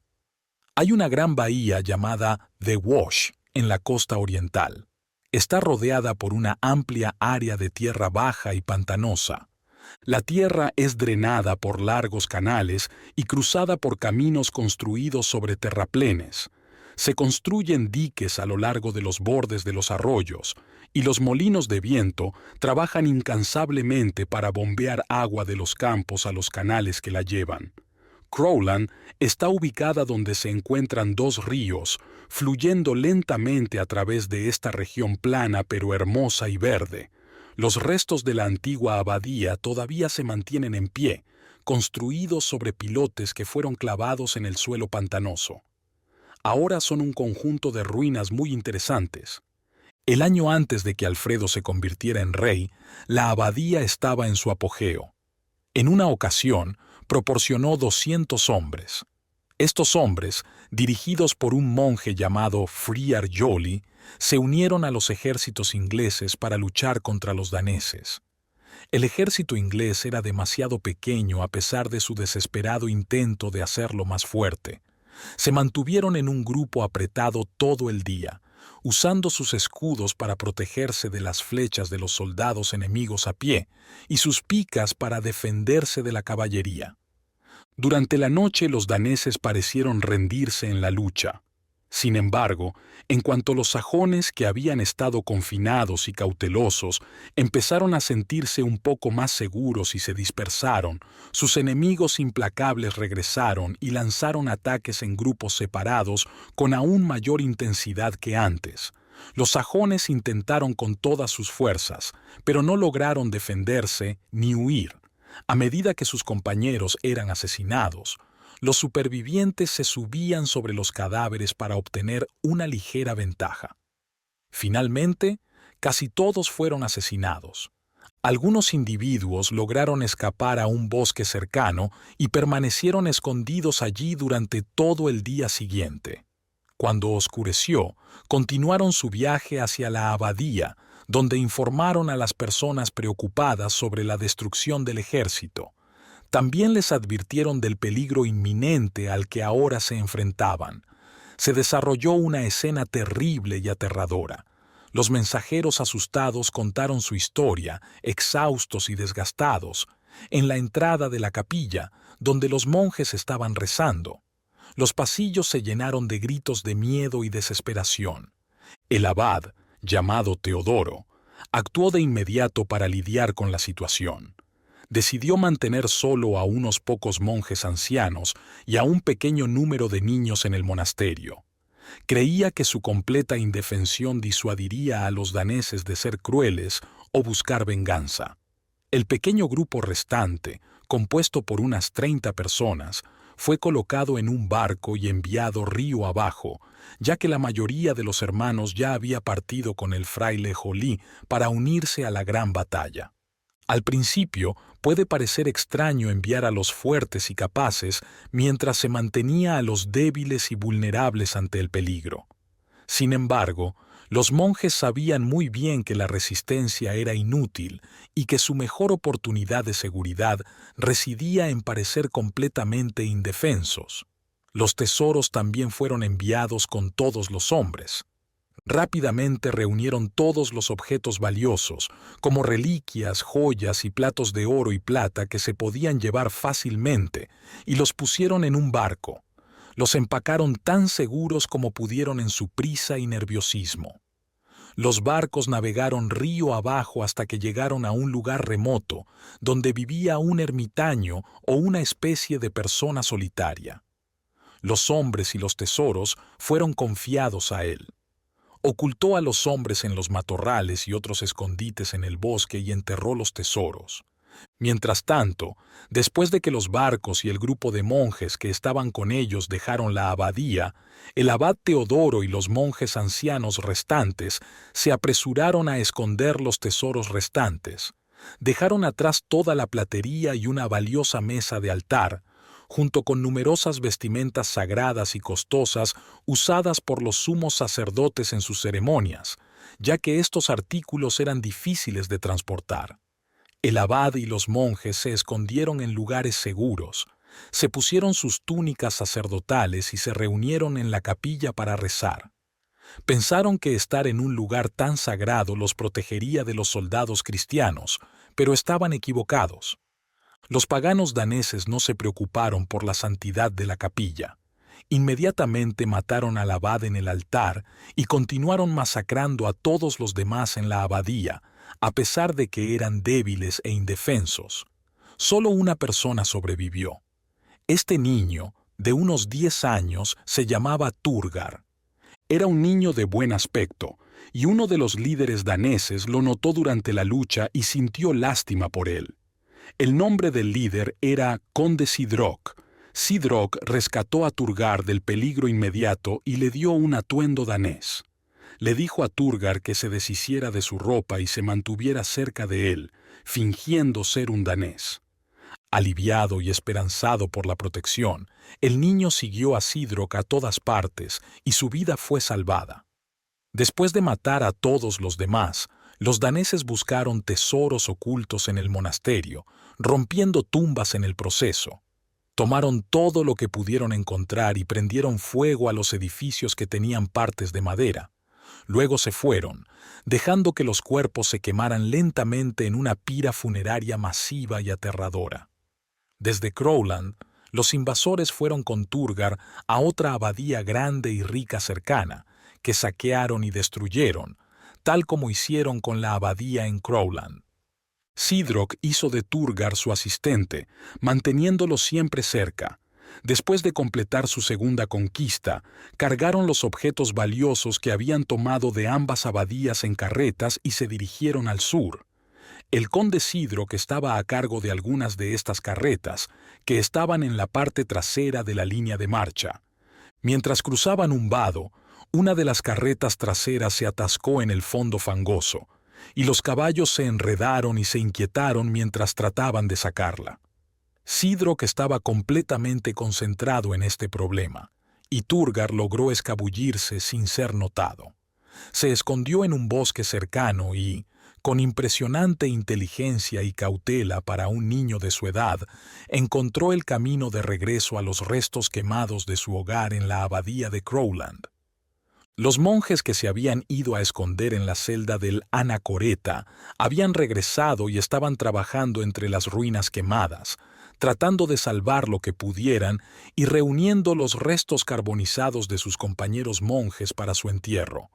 Seleccionaron a uno de los monjes sobrevivientes para ocupar el lugar del abad asesinado, repararon sus edificios dañados tanto como fue posible y reanudaron sus deberes religiosos como comunidad.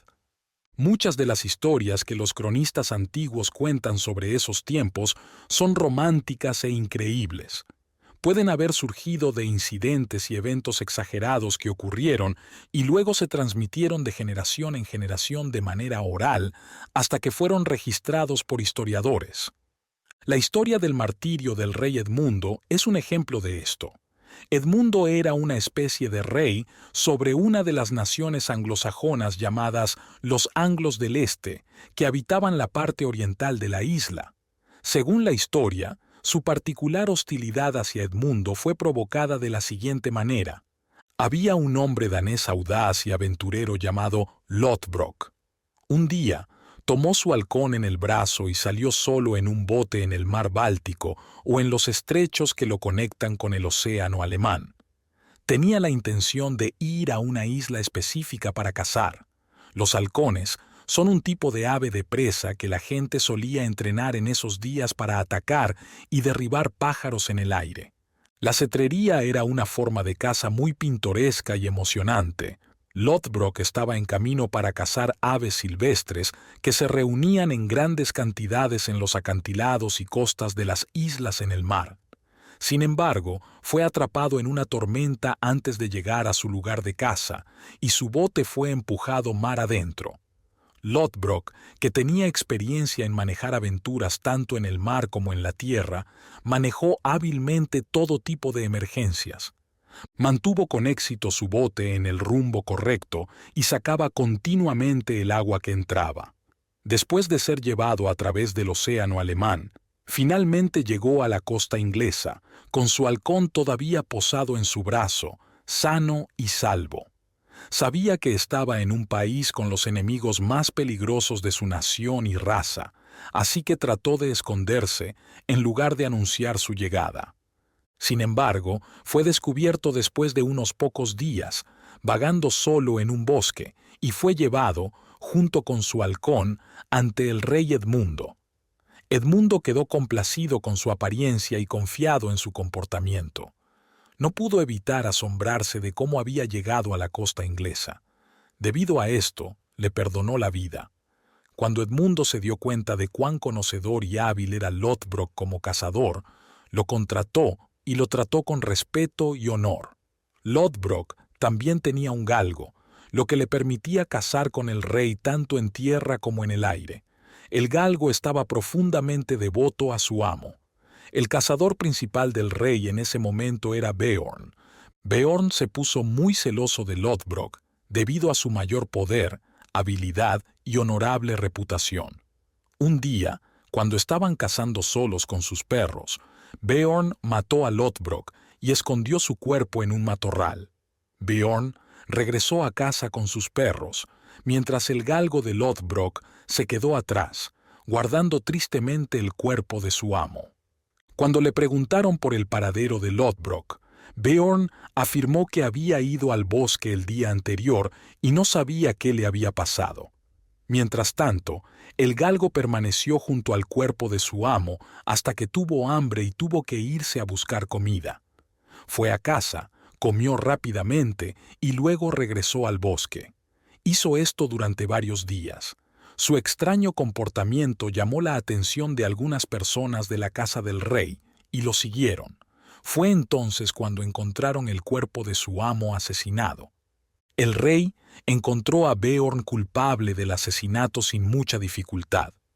Como castigo adecuado por su crueldad hacia un extraño indefenso, el rey lo sentenció a ser colocado en el mismo bote en el que había navegado el desafortunado Lothbrok y lo envió al mar. Los vientos y tormentas, aparentemente siguiendo un plan y guiados por los mismos principios de justicia poética que el rey, empujaron el bote y a su asustado marinero de regreso a través del mar Báltico, tal como habían llevado a Lothbrok a Inglaterra. El bote llegó a la playa, dentro de las tierras familiares de Lothbrok. Lothbrok era un hombre de alto estatus y poder en su propio país. Provenía de una línea real y tenía numerosos amigos. Tenía 2 hijos que eran ambiciosos y llenos de vigor. Por coincidencia, recibieron noticias de que el bote de su padre, ahora en posesión de un extraño sajón, había desembarcado cerca. Sin demora, localizaron al extraño e indagaron sobre el paradero de su padre. Beorn, para cubrir su culpa, inventó una historia de que Lothbrok fue asesinado por Edmundo, el rey de los anglos del este. Los hijos de Lothbrok, que se enfurecieron al escuchar esto, reunieron a sus compatriotas y llamaron a su ayuda para vengar la muerte de su padre. Se reunió una flota significativa y lanzaron un poderoso ataque a la costa inglesa. Edmundo, según cuenta la historia, era un hombre amable y gentil, más enfocado en hacer buenas obras y ser piadoso que en participar en guerras o aventuras heroicas. No estaba bien preparado para enfrentar a este poderoso enemigo. Como resultado, buscó refugio en un lugar tranquilo llamado Hegles Dune. Los daneses capturaron a algunos sajones en una ciudad que habían atacado y destruido. Forzaron a los cautivos a revelar la ubicación donde se escondía el rey. Hinquar, el capitán danés, envió un mensaje al rey exigiendo que se rindiera y entregara todos los tesoros de su reino. Sin embargo, Edmundo se negó. Como resultado, Hinquar sitió el palacio, rodeándolo. Eventualmente los soldados daneses irrumpieron, mataron a los asistentes de Edmundo y lo presentaron, atado, ante Hinquar. Hinquar decidió que el hombre capturado debía morir. Primero, lo azotaron en un árbol, luego le dispararon flechas hasta que su cuerpo estuvo tan lleno de ellas que parecía que no había espacio para más. Durante todo este calvario, Edmundo siguió llamando a Cristo, encontrando consuelo y fortaleza en su fe durante estos momentos finales. Sin embargo, sus oraciones solo hicieron que sus enemigos se enfurecieran más. Continuaron disparándole flechas hasta que murió, y luego le cortaron la cabeza y se la llevaron. Esto fue para evitar que sus amigos enterraran su cabeza con su cuerpo. Llevaron la cabeza lejos y la arrojaron al bosque al lado del camino, pensando que sería difícil de encontrar. Tan pronto como los daneses se fueron, los amigos y seguidores aterrorizados de Edmundo salieron de sus escondites. Encontraron fácilmente el cuerpo muerto de Edmundo donde fue asesinado. Buscaron su cabeza y eventualmente escucharon una voz que venía del bosque guiándolos hacia ella. Siguieron la voz y enterraron la cabeza con el cuerpo. En los días en que Alfredo fue llamado al trono, había mucha superstición y verdadera piedad. La piedad y la superstición estaban estrechamente entrelazadas. Todos eran católicos y seguían a la Iglesia de Roma, dando dinero para apoyar la autoridad del Papa y mirando a Roma como el centro de la influencia y el poder cristiano. Los sajones tenían una escuela en Roma que el rey Ethelwolf, el padre de Alfredo, reconstruyó y financió. Uno de los antiguos reyes anglosajones también había otorgado un penique de cada casa en el reino a los sucesores de San Pedro en Roma. Este impuesto, aunque aparentemente pequeño, en realidad representaba una suma significativa, superando los ingresos reales de los reyes ingleses durante muchos años. Se pagó hasta la época de Enrique VIII, cuando la Reforma abolió esta y todas las demás obligaciones nacionales de Inglaterra hacia la Iglesia Católica. Durante el tiempo de Alfredo, no solo había reconocimientos públicos de la supremacía del Papa, sino también un fuerte apego personal y reverencia hacia la Iglesia Madre. Es difícil para nosotros imaginar esta profunda devoción religiosa a Roma, considerando el estado dividido del cristianismo hoy en día. Roma también fue testigo de muchos milagros que fascinaban a los supersticiosos y a los verdaderamente devotos. Estos milagros infundían en la gente un sentido de poder y protección. El poder intervenía regularmente, sirviendo para salvaguardar la virtud, castigar el mal y proporcionar guía tanto a los impíos como a los devotos. Revelaría, de maneras únicas, si sus acciones eran desagradables o agradables al cielo según sus naturalezas. Hubo una vez un incidente que se dice que ocurrió. Esta historia mostrará las ideas de esa época. Un niño de 7 años llamado Kenelm se convirtió en el gobernante de la línea anglosajona. Como era demasiado joven para tomar decisiones, su hermana fue nombrada regente hasta que creciera. La hermana quería tener todo el poder para sí misma, por lo que hizo un plan para matar a su hermano. Contrató a alguien para hacer el trabajo. La persona que fue contratada llevó al niño a un bosque, lo mató y ocultó su cuerpo en un área densa de un pastizal de vacas conocido como Clent. Después de eso, la hermana se convirtió en la gobernante y se aseguró de que nadie preguntara qué había pasado con su hermano. El asesinato nunca se habría conocido si no hubiera sido revelado como un milagro en Roma. Un día, un pájaro blanco voló hacia una iglesia y dejó caer un papel en el altar de San Pedro. El papel tenía palabras escritas en una forma antigua de inglés. En Clent Cowbach, el niño del rey Kenelm yace bajo un espino, su cabeza removida.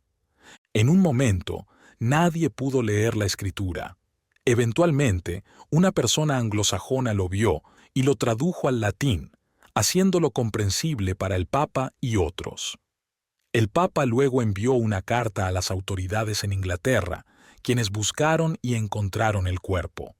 Pero necesitamos detener estas discusiones secundarias que hemos estado teniendo hasta ahora para ayudar al lector a entender las ideas y costumbres de la época. En el próximo capítulo hablaremos sobre los eventos que ocurrieron cuando Alfredo se convirtió en rey. Capítulo 6. De príncipe a rey. El ascenso de Alfredo.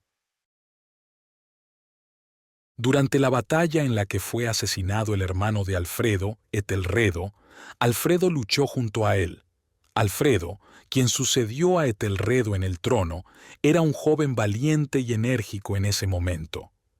Esto se menciona brevemente al final del cuarto capítulo. El grupo de daneses contra el que estaban luchando en esta importante batalla era el mismo grupo que formaba parte de la expedición liderada por los hijos de Lodbrok, y sus acciones de destruir monasterios fueron descritas en el capítulo anterior. Poco después de esos eventos, este poderoso grupo de saqueadores se movió hacia el oeste, hacia la región del reino que pertenecía principalmente a la familia de Alfredo. Había una fortaleza o castillo en el río Támesis, ubicado a unos 40 millas al oeste de Londres, cerca de las tierras de Etelredo. Esta área ahora está ocupada por la ciudad de Reading. Reading se encuentra en la confluencia del río Támesis y el Kennet, un río más pequeño que fluye hacia él desde el sur. La ubicación, protegida por los ríos en dos lados, era fácilmente fortificable. Se construyó un castillo allí, y como era típico, se desarrolló una ciudad alrededor de los muros del castillo. Los daneses capturaron y ocuparon esta fortaleza, usándola como su base durante algún tiempo. Les servía tanto como su ubicación central para lanzar ataques como un refugio seguro cuando era necesario. Con una fortaleza así, se volvieron aún más poderosos. El rey Etelredo decidió expulsarlos de allí. Reunió una gran fuerza, con su hermano Alfredo como su segundo al mando, y se dirigió hacia Reading con determinación. Primero se encontró con un gran grupo de daneses que estaban en una incursión. Este grupo era solo una pequeña parte del ejército danés, ya que la fuerza principal se quedó en Reading para fortalecer y terminar las fortificaciones. Estaban cavando una trinchera de un río a otro, cortando el acceso al castillo excepto por barcos o un puente. También estaban construyendo un terraplén en el interior de la trinchera para que cualquier enemigo que cruzara el foso tuviera una escalada empinada por delante. Esta escalada sería defendida por filas de hombres decididos en la cima, que arrojarían jabalinas y flechas a los atacantes. Mientras un gran número de daneses estaban fortificando su castillo para hacerlo lo más fuerte posible, otro grupo, liderado por algunos de los miembros más atrevidos de la horda, salió a saquear y pillaje. Etelredo alcanzó a este grupo y se libró una feroz batalla. Los daneses fueron derrotados y obligados a retirarse. Corrieron hacia Reading. Etelredo y Alfredo los persiguieron. Los diversos grupos de daneses que estaban fuera de las fortificaciones, comprometidos en completar las obras exteriores o acampando cerca, fueron tomados por sorpresa. Muchos de ellos fueron asesinados, mientras que los sobrevivientes restantes se retiraron dentro de las fortificaciones. Todos estaban enfurecidos por su derrota y ansiosos por vengarse. Los sajones no eran lo suficientemente fuertes como para tomar su fortaleza. En cambio, unos días después, los daneses lanzaron un ataque bien planeado y feroz contra los sajones. Después de una batalla larga y determinada, los daneses ganaron y obligaron a los sajones a retirarse. Algunos líderes sajones importantes fueron asesinados, y todo el país estaba muy asustado de que los daneses pronto tomarían completamente toda la tierra. Sin embargo, los sajones no estaban listos para dejar de luchar. Se reagruparon, consiguieron más soldados, reestructuraron sus fuerzas y se prepararon para otra batalla. Los daneses, sintiéndose más fuertes después de sus victorias, se organizaron para la batalla y dejaron su fortaleza para perseguir a su enemigo. Los dos ejércitos se acercaron el uno al otro y se prepararon para luchar. Todo indicaba un conflicto feroz, que sería la batalla decisiva final. El lugar donde los ejércitos se encontraron se llamaba Aes Dun en ese momento, lo que significa Ashdown. Era una colina cubierta de fresnos. Durante los últimos 10 siglos, el nombre se ha acortado y cambiado a Aston, si el Aston actual es de hecho el mismo lugar donde tuvo lugar la famosa batalla. Los ejércitos se acercaron al final del día. Ambos estaban ansiosos por la batalla, o al menos lo parecían, pero esperaron hasta la mañana siguiente. Los daneses dividieron sus fuerzas en dos grupos. 2 reyes comandaban un grupo y ciertos líderes llamados Earls comandaban el otro. El rey Etelredo respondió a esta orden dividiendo sus tropas. Le dio a Alfredo el mando de un grupo mientras él dirigía el otro. Con todo arreglado, el ruido y la actividad en los 2 grandes campamentos finalmente se calmaron tarde en la noche, mientras los hombres buscaban descanso bajo sus simples tiendas, preparándose para los desafíos y la exposición del día siguiente. Algunos durmieron, mientras otros permanecieron despiertos, hablando inquietos. No podían dormir debido a una extraña mezcla de emoción y miedo que llenaba un campamento en la víspera de la batalla. Las hogueras ardían brillantemente durante toda la noche y los guardias mantenían una vigilancia atenta, esperando una alarma repentina en cualquier momento. La noche pasó sin ningún ruido. Etelredo y Alfredo se despertaron temprano. Alfredo salió para despertarse y reunir a los soldados en su parte del campamento y para prepararse para la batalla. Etelredo, por otro lado, llamó a su sacerdote y reunió a los oficiales que siempre estaban con él.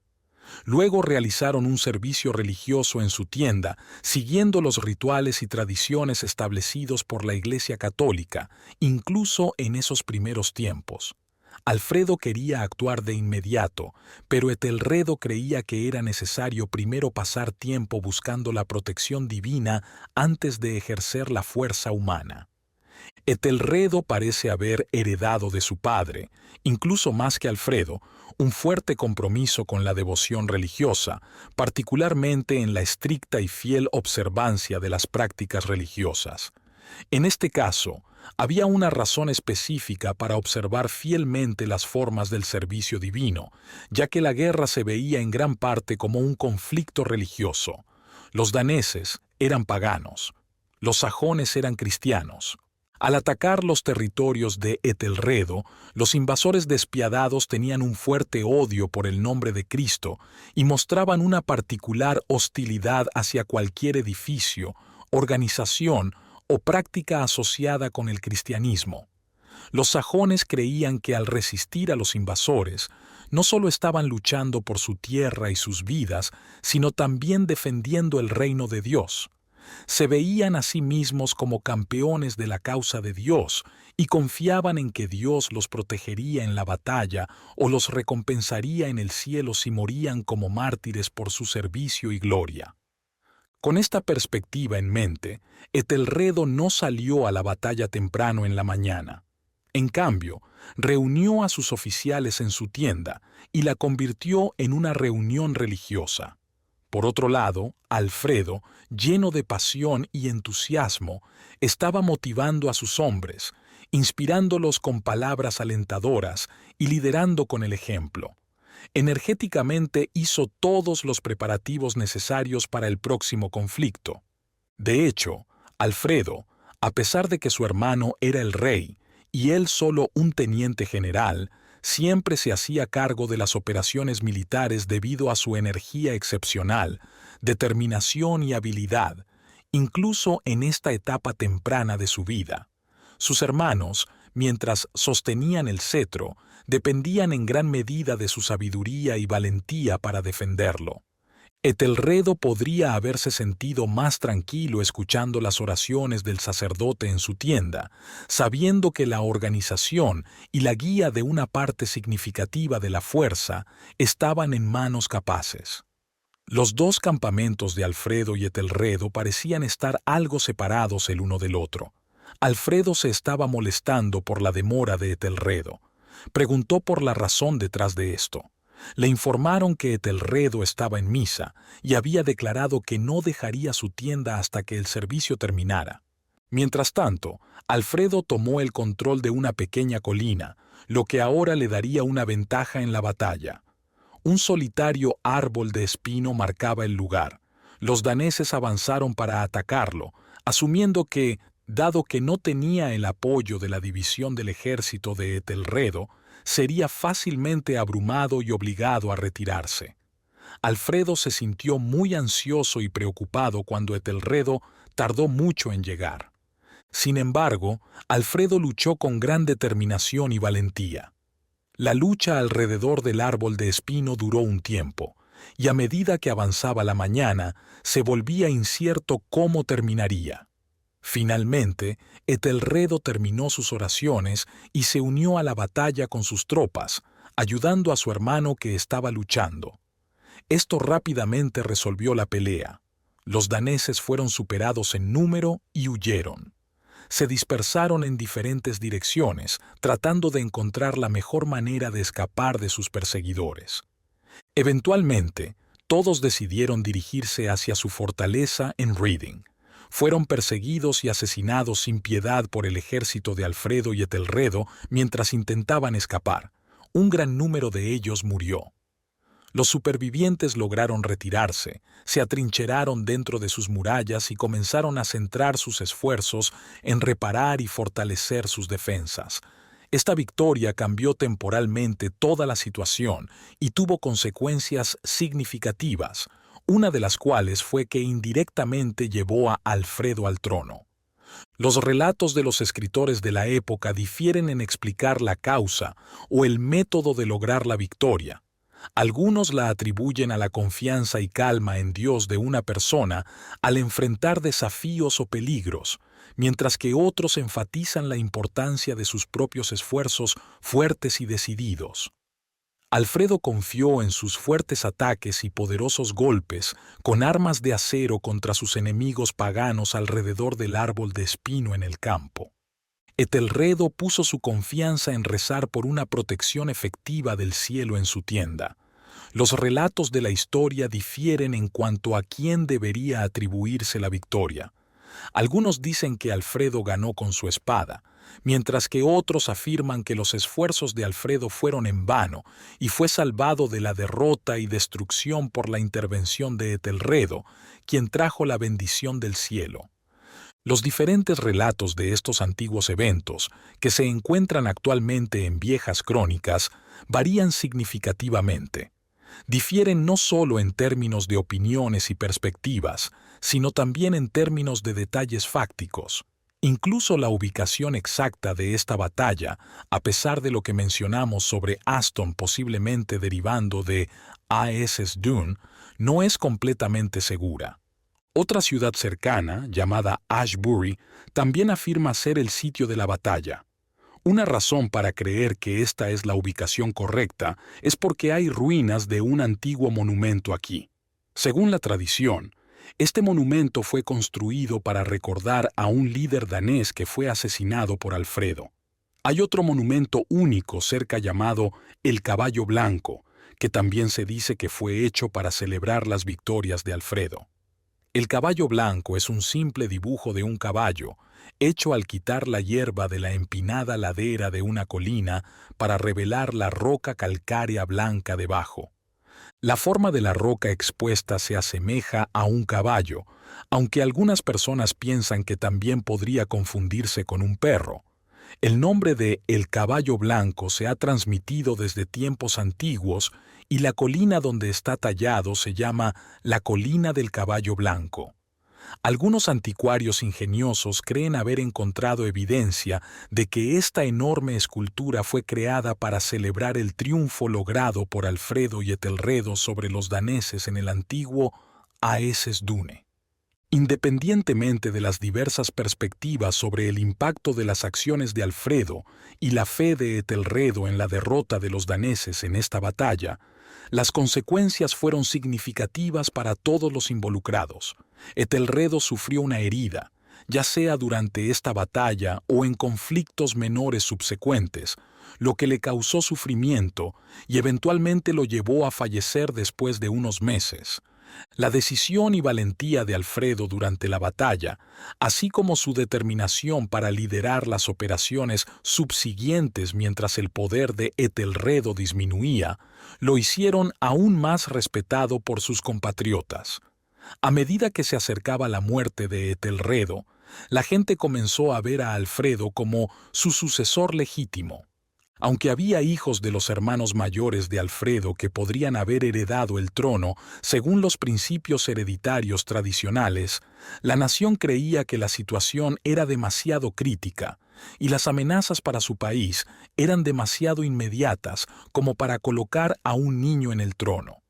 El ascenso de uno de estos niños habría causado una larga e intensa lucha entre parientes y amigos influyentes para obtener el control del país mientras el joven gobernante aún era un niño. Esto habría llevado a la destrucción del país mientras los daneses aún estaban estacionados en Reading, esperando más apoyo desde el extranjero. Por lo tanto, miraron a Alfredo como el líder al que se someterían una vez que Etelredo falleciera. Mientras tanto, los daneses, en lugar de ser derrotados por sus desafortunadas circunstancias, se fortificaron en su fortaleza, lanzaron algunos ataques desde sus defensas y lucharon contra sus enemigos siempre que fue posible, causando una alarma constante en el país. Con el tiempo, recuperaron sus fuerzas y asustaron a sus enemigos, incluido Etelredo, el líder nominal y rey, que ahora era aún menos capaz de resistirlos. Los daneses volvieron al campo, participando en más batallas. Mientras los cronistas sajones son reacios a admitir que los sajones fueron verdaderamente derrotados en estos conflictos, reconocen que los daneses mantuvieron el terreno que ocupaban y obligaron a los habitantes desanimados y desmoralizados del país a retirarse. Mientras tanto, más grupos de daneses continuaron llegando a la costa y realizando incursiones y saqueos por todo el país. Los daneses en Reading fueron fortalecidos por estos grupos, lo que hizo que el conflicto entre ellos y las fuerzas de Etelredo fuera aún más desigual. Alfredo hizo lo mejor que pudo para resistir la ola de mala suerte, con la autoridad limitada e incierta que tenía. Pero sus esfuerzos no tuvieron éxito. Etelredo, probablemente agotado por el estrés y la tristeza causados por el estado de su reino, vivió por un poco más de tiempo y luego falleció. Alfredo fue elegido unánimemente para ser el rey. Esto ocurrió en el año 871. Era importante encontrar un lugar seguro y protegido para enterrar el cuerpo de Etelredo. Fue considerado un mártir porque murió defendiendo la fe cristiana contra los paganos. Sabían que incluso sus restos sin vida estarían en peligro por sus enemigos, a menos que se colocaran en algún lugar lejano y bien protegido. En Dorsetshire, en la costa sur de Inglaterra, había un monasterio llamado Wimborne, que se consideraba un lugar sagrado y adecuado para entierros reales. El lugar ha permanecido sagrado hasta ahora. Se cree que la actual gran iglesia catedral o ministro se encuentra en el sitio del antiguo monasterio. La iglesia está llena de monumentos del pasado e impresiona a todos con su solemne grandeza arquitectónica. Enterraron el cuerpo de Etelredo aquí. Era un lugar apartado y sagrado donde prevalecía un solemne silencio y asombro que ninguna hostilidad cristiana se habría atrevido a perturbar. Los daneses, que practicaban el paganismo sacrílego, no habrían mostrado mucho respeto por ello si alguna vez lo hubieran alcanzado. Sin embargo, nunca lo hicieron. El cuerpo de Etelredo quedó sin ser perturbado. Muchos siglos después, algunos viajeros que visitaron la zona notaron que había un monumento con la siguiente inscripción: Aquí descansa el cuerpo de Etelredo, rey de Sajonia Occidental, el mártir, que murió a manos de los paganos daneses en el año de nuestro Señor 871. Esto es lo que la mayoría de la gente cree sobre la muerte de Etelredo. Sin embargo, algunos historiadores modernos, que dudan o no creen muchas cosas escritas en los registros antiguos, intentan demostrar que Etelredo no fue asesinado por los daneses. En cambio, argumentan que murió de la plaga, que se estaba extendiendo en esa área de Inglaterra en ese momento. En cualquier caso, murió, y su hermano Alfredo se convirtió en el nuevo gobernante. Capítulo 7. Ascenso y caída. La batalla de Alfredo por la supremacía. Los historiadores dicen que Alfredo no quería convertirse en rey cuando Ethelred murió y le ofrecieron la corona. Si convertirse en rey era algo que deseaba, podría haber habido alguien más que también quería ser rey y su reclamación podría haber sido más fuerte que la de Alfredo. Parece que uno o más de los hermanos que gobernaron antes que Alfredo tenían un hijo, y si el reino era lo suficientemente valioso para reclamar, la reclamación del hijo habría sido más fuerte que la de su tío.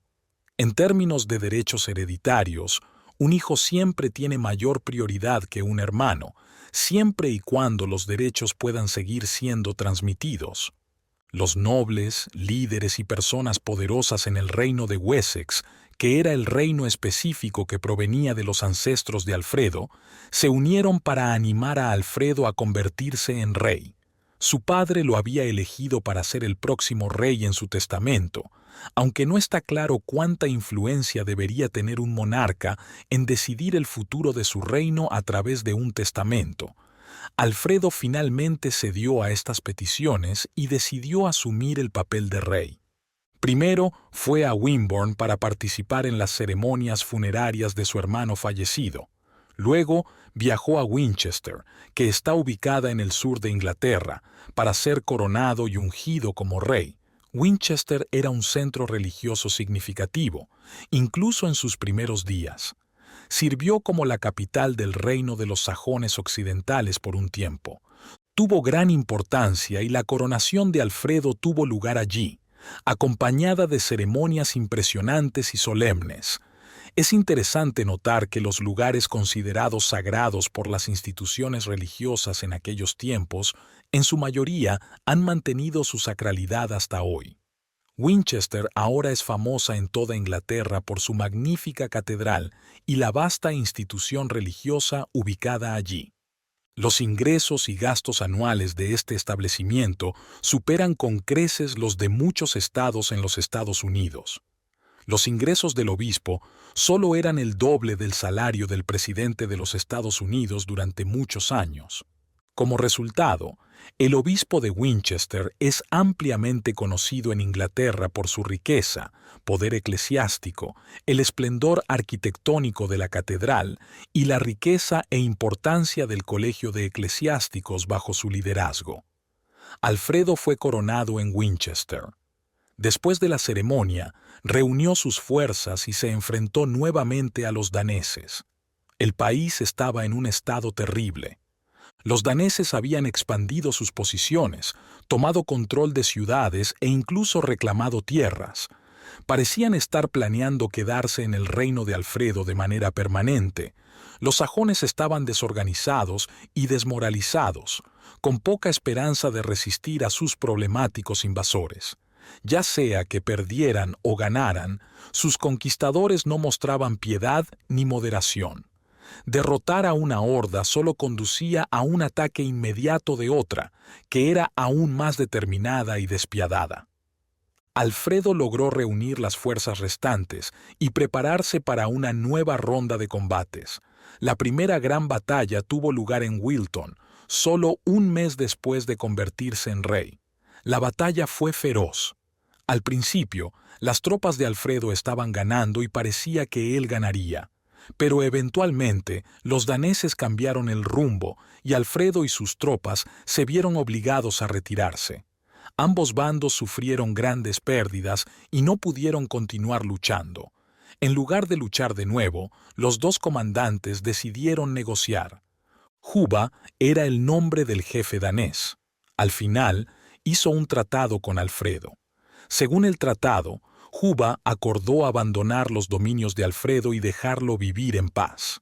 La única condición era que Alfredo no interfiriera en las guerras de Juba en otras partes de Inglaterra. El reino de Alfredo se llamaba Wessex. Además de Wessex, también estaban Essex, Mercia y Northumberland. Juba y sus daneses se dieron cuenta de que Alfredo era un oponente formidable y no sería fácil derrotarlo. Entonces, decidieron renunciar a un reino de los 4, siempre que Alfredo no interfiriera en sus ataques a los otros 3. Hicieron un tratado y los daneses se marcharon. Dejaron sus posiciones y fortalezas en Wessex y se dirigieron a Londres, que estaba en Mercia. Allí comenzaron a conquistar y saquear sin encontrar un oponente formidable. Buthred era el rey de Mercia.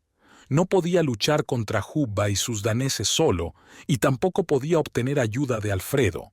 Durante ese tiempo, Alfredo recibió muchas críticas y ha enfrentado críticas repetidas desde entonces. Fue criticado por hacer una paz separada únicamente para él y sus tierras, mientras abandonaba a sus aliados naturales y amigos, el pueblo de los otros reinos sajones. Hacer un acuerdo de paz con paganos salvajes y despiadados, con la condición de dejar a sus vecinos cristianos a su merced, se ha visto como injusto, si no injusto. Sin embargo, los que defienden sus acciones argumentan que su responsabilidad era asegurar la paz y la prosperidad en su reino, mientras dejaba que otros gobernantes se encargaran de los suyos. Creen que habría sido injusto para él poner en riesgo las vidas y la propiedad de su pueblo por una cuestión de honor, especialmente cuando no tenía medios para protegerlos a ellos o a sus vecinos. Sin embargo, Buthred se dio cuenta de que no podía obtener ayuda de Alfredo ni proteger su reino con sus fuerzas. Entonces, trató de negociar con los daneses y logró pagarles una gran suma de dinero. La condición era que dejaran su reino para siempre y no lo molestaran más. Este tipo de acción suele ser desesperada y no da mucha esperanza. Pagar a ladrones, mendigos o cualquier tipo de opresores solo los anima a regresar más tarde, bajo algún pretexto trivial, con nuevas demandas o más opresión, esperando un pago aún mayor. Desafortunadamente, Buthred experimentó el mismo resultado en este caso. Juba viajó al norte por un tiempo, al reino de Northumberland. Después de conquistar y saquear allí, regresó a Mercia, alegando que había una escasez de alimentos en el reino del norte y que tenía que volver. Buthred le pagó una suma mayor de dinero para que se fuera de nuevo. Esta vez, Juba no se mantuvo alejado por mucho tiempo, sino que en su lugar gastó el dinero con su ejército en fiestas e indulgencias. Luego, reanudó sus actividades previas de robo y saqueo. Pero, finalmente, sintiéndose desesperado y viendo que no había forma de escapar de la terrible plaga que había infestado su reino, Buthred dejó el país y huyó a Roma. Fue recibido como un rey exiliado en la escuela sajona, donde más tarde murió debido a la tristeza y la desesperanza. Los daneses tomaron el control de lo que quedaba del gobierno de Buthred. Destruyeron un famoso mausoleo, que era el antiguo lugar de enterramiento de los reyes de Mercia. Esta destrucción de las tumbas era una forma de entretenimiento para los daneses, una diversión brutal para añadir algo de emoción a sus batallas con los vivos. Descubrieron a un funcionario del gobierno llamado Ceolwulf, quien, a pesar de ser sajón, estaba dispuesto a convertirse en rey bajo la autoridad de los daneses. Ocupó la posición bajo su mando y les pagaba tributo cada año. Ceolwulf era odiado por sus compatriotas, que lo veían como un traidor. En respuesta, los oprimía y tiranizaba, Mientras tanto, un nuevo líder llamado Halfden llegó a Inglaterra con un nuevo grupo de daneses. Halfden tenía una gran flota de barcos y después de desembarcar a sus hombres y participar en varias aventuras en diferentes partes de Inglaterra, comenzó a centrarse en los territorios de Alfredo. Inicialmente, Alfredo no prestó mucha atención a las acciones de Halfden, ya que creía que su tratado con Juba impedía que toda la nación danesa se adentrara en su reino, incluso si apuntaban a otros reinos sajones. Alfredo tenía un castillo renombrado en Wareham, ubicado en la costa sur de la isla en lo que ahora es Dorsetshire. Este castillo era el lugar más fuerte de sus dominios. El castillo estaba guardado y protegido, pero no con una vigilancia especial, ya que nadie esperaba un ataque en él. Halfden llevó su flota a la costa sur de la isla y, organizando una expedición allí, zarpó antes de que nadie sospechara su plan, entró en la bahía, sorprendió y atacó el castillo de Wareham y lo capturó. Alfredo y la gente de su reino no solo estaban sorprendidos y alarmados por la pérdida del castillo, sino que también estaban llenos de ira por la traición de los daneses al romper su acuerdo al atacarlo. Sin embargo, Halfden afirmó que era un líder independiente, actuando por su cuenta, y que no estaba obligado por ninguna obligación hecha por Juba. Después de esto, hubo una serie de batallas y acuerdos, con guerras engañosas que alternaban con períodos de paz aún más engañosos y elusivos. Ninguno de los dos bandos, en general, logró una victoria clara. En un momento dado, los daneses atacaron inesperadamente a un gran grupo de la caballería de Alfredo, quienes, confiando en el alto el fuego, se movían por el país sin mucha precaución. Los daneses se bajaron de sus caballos y ahuyentaron a los hombres. Se llevaron los caballos para ellos y ahora tenían caballería. Habría sido difícil para ellos llevar caballería en barcos a través del océano germánico. No esperaron a que Alfredo se recuperara de la sorpresa y el shock de esta traición repentina. La nueva tropa danesa montada cabalgó rápidamente a lo largo de la costa sur de Inglaterra hasta llegar a la ciudad de Exeter. Su nombre era Exancester en aquellos días. Era y sigue siendo una ciudad muy importante. Se hizo bien conocida como el lugar donde la reina Henrietta María, la madre de Carlos II, buscó refugio y soportó sufrimientos.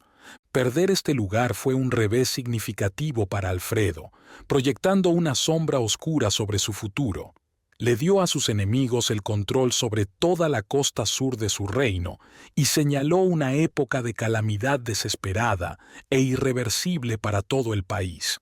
También parece, basado en declaraciones claras y pistas encontradas en los relatos de esa época, que Alfredo no tenía el respeto ni el afecto de sus súbditos durante este período de su reinado. No se le acusa directamente, sino que se hace referencia a que era ampliamente conocido por haber cometido muchas faltas que causaron que sus compatriotas se distanciaran de él y vieran sus desgracias como castigos divinos. Era joven y apasionado, lleno de energía y entusiasmo juvenil, y estaba emocionado por convertirse en rey. Y, cuando los daneses lo dejaron solo, basándose en los tratados que había hecho con Juba, se entregó al placer, no siempre inocente. También fue acusado de ser un tirano y opresivo en su gobierno. Estaba tan enfocado en satisfacer su propia ambición y deseos personales que descuidó sus deberes como gobernante. Desatendió los intereses y el bienestar de su pueblo y ejerció sus poderes reales de manera despótica y arbitraria. En esta etapa tardía, es difícil determinar cuánto de la crítica al primer reinado de Alfredo fue influenciada o exacerbada por las desgracias y desastres que le ocurrieron. Por un lado, no sería sorprendente si, siendo joven, ambicioso e impulsivo en esta época de su vida, cometiera errores e hiciera cosas que los jóvenes reyes a menudo hacen cuando de repente obtienen poder. Sin embargo, en tiempos rudos y subdesarrollados como estos, la gente siempre ha tendido a juzgar las acciones militares y gubernamentales únicamente en función de su éxito.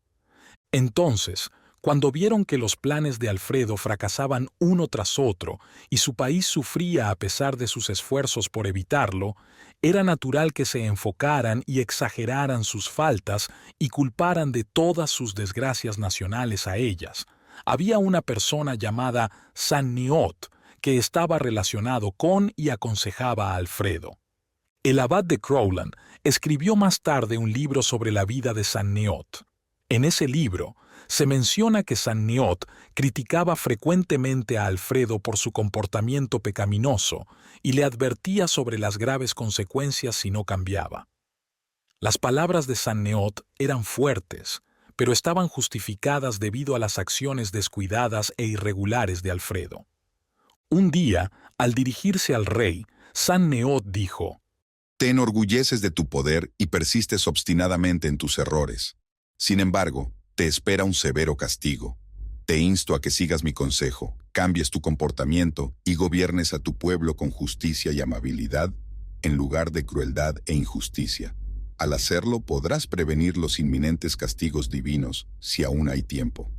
En un lenguaje como este, es claro que solo un fracaso serio por parte de Alfredo podría requerir o justificarlo. Cualquiera que haya sido su error para merecerlo, sus malas acciones fueron pagadas en su totalidad a través de sus sufrimientos posteriores. También se redimió noblemente a través de sus acciones sabias, prudentes, leales y patrióticas en su vida posterior. Cuando Halfden y sus seguidores tomaron el control del castillo de Wareham y Exeter, Alfredo había sido rey durante varios años. Estos fracasos en cumplir con sus deberes ocurrieron durante ese tiempo, pero no fueron significativos.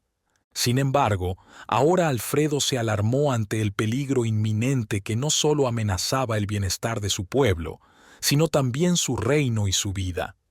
Ya hemos visto que un monarca sajón había sido expulsado de sus tierras y murió en un estado miserable como exiliado en Roma.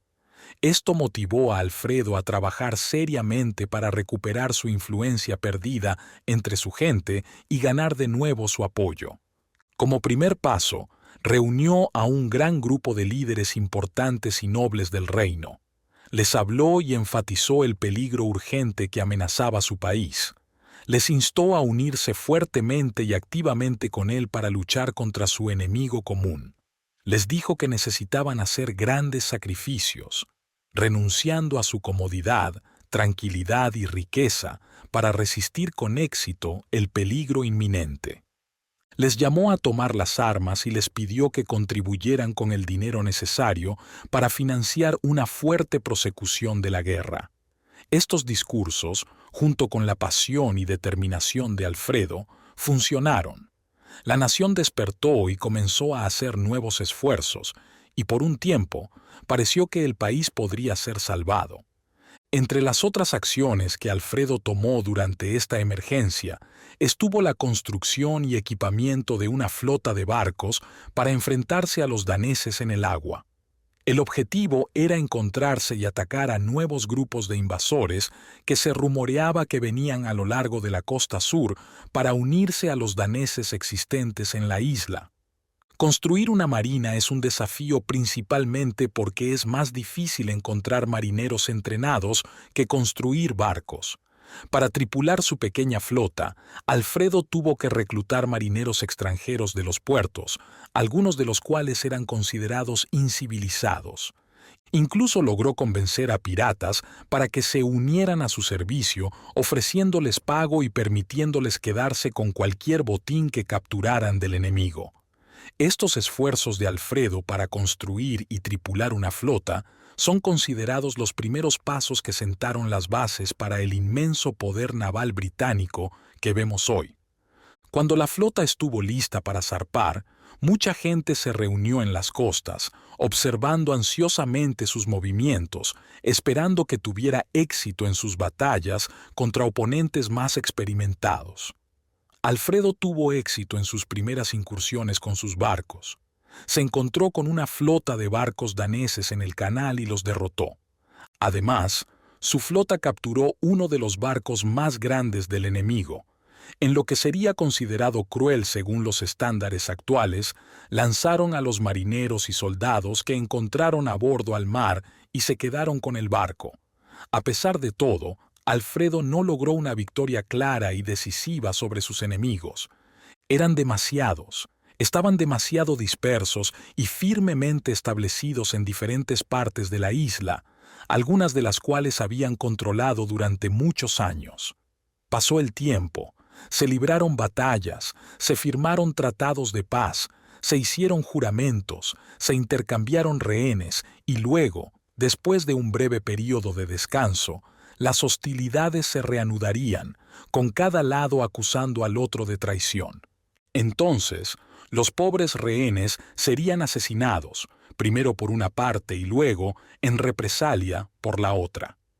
En uno de estos acuerdos de paz temporales y elusivos, Alfredo intentó que los daneses se comprometieran utilizando juramentos cristianos.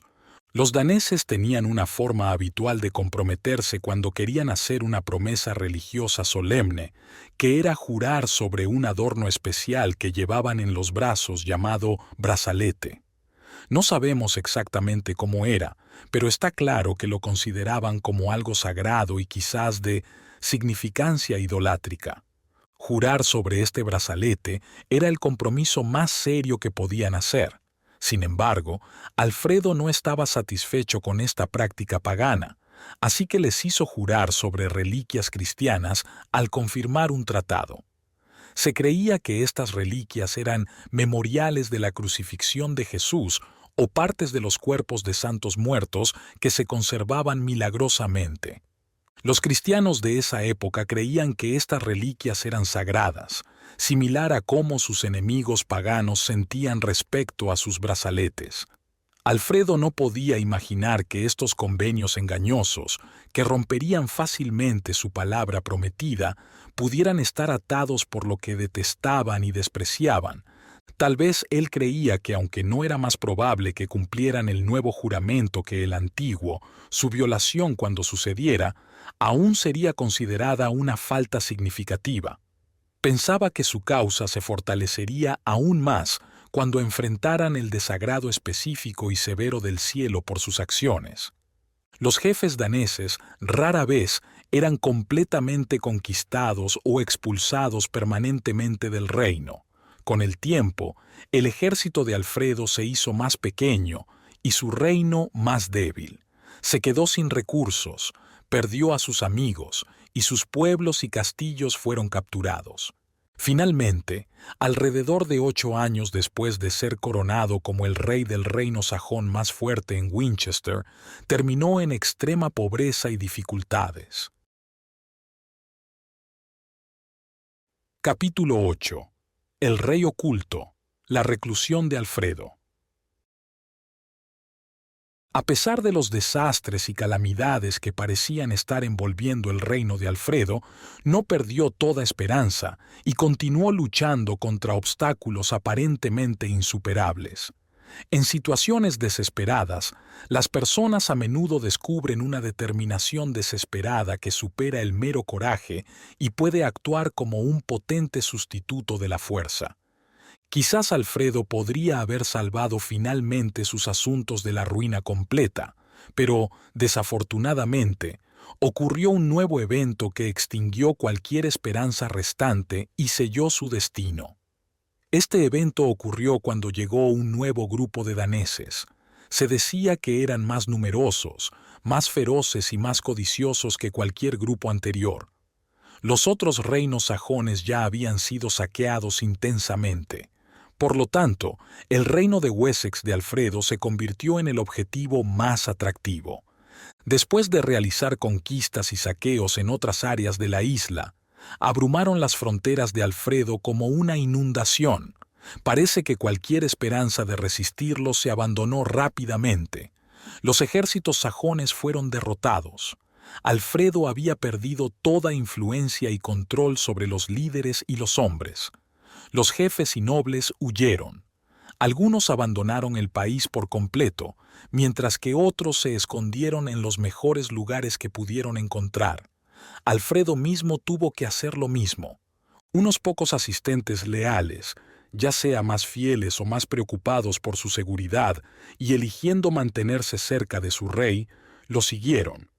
Sin embargo, uno por uno también lo abandonaron, y al final, el monarca caído y abandonado se quedó solo. Fue un alivio para él quedarse solo finalmente.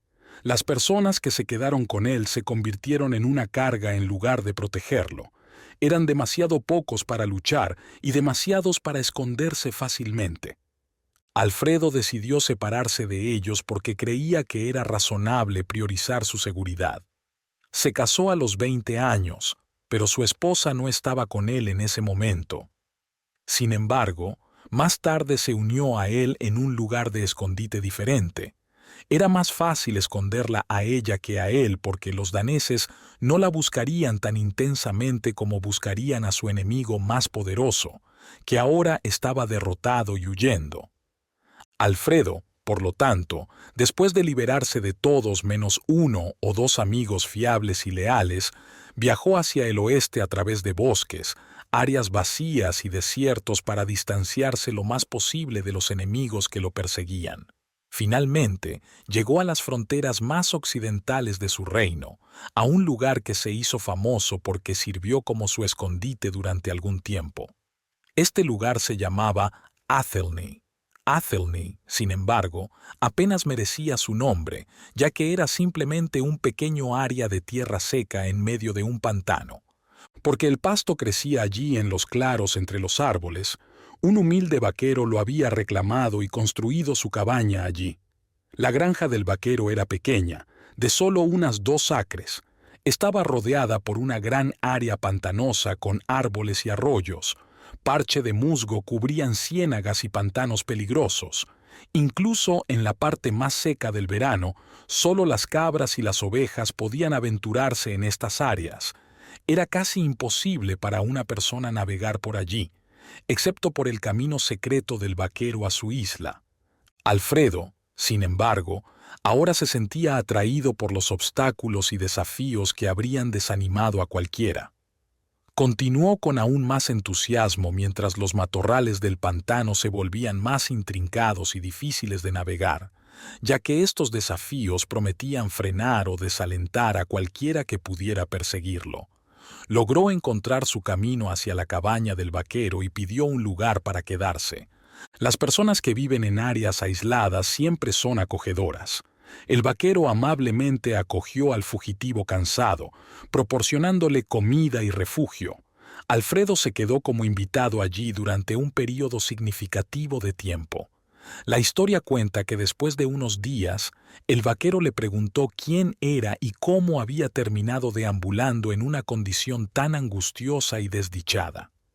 Alfredo le dijo que era uno de los jefes del rey llamados Thanes.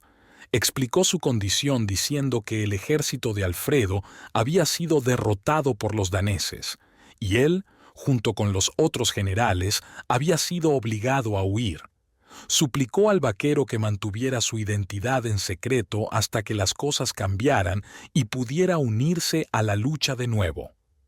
La historia del aislamiento de Alfredo en la isla de Athelney se cuenta de manera diferente por diferentes narradores. Algunas de estas narraciones son inconsistentes y contradictorias. Sin embargo, todas coinciden en la famosa historia de Alfredo dejando que los pasteles se quemen.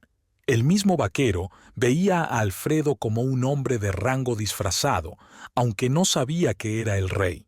Además, su esposa no estaba al tanto de esto y consideraba al extraño como un campesino errante común.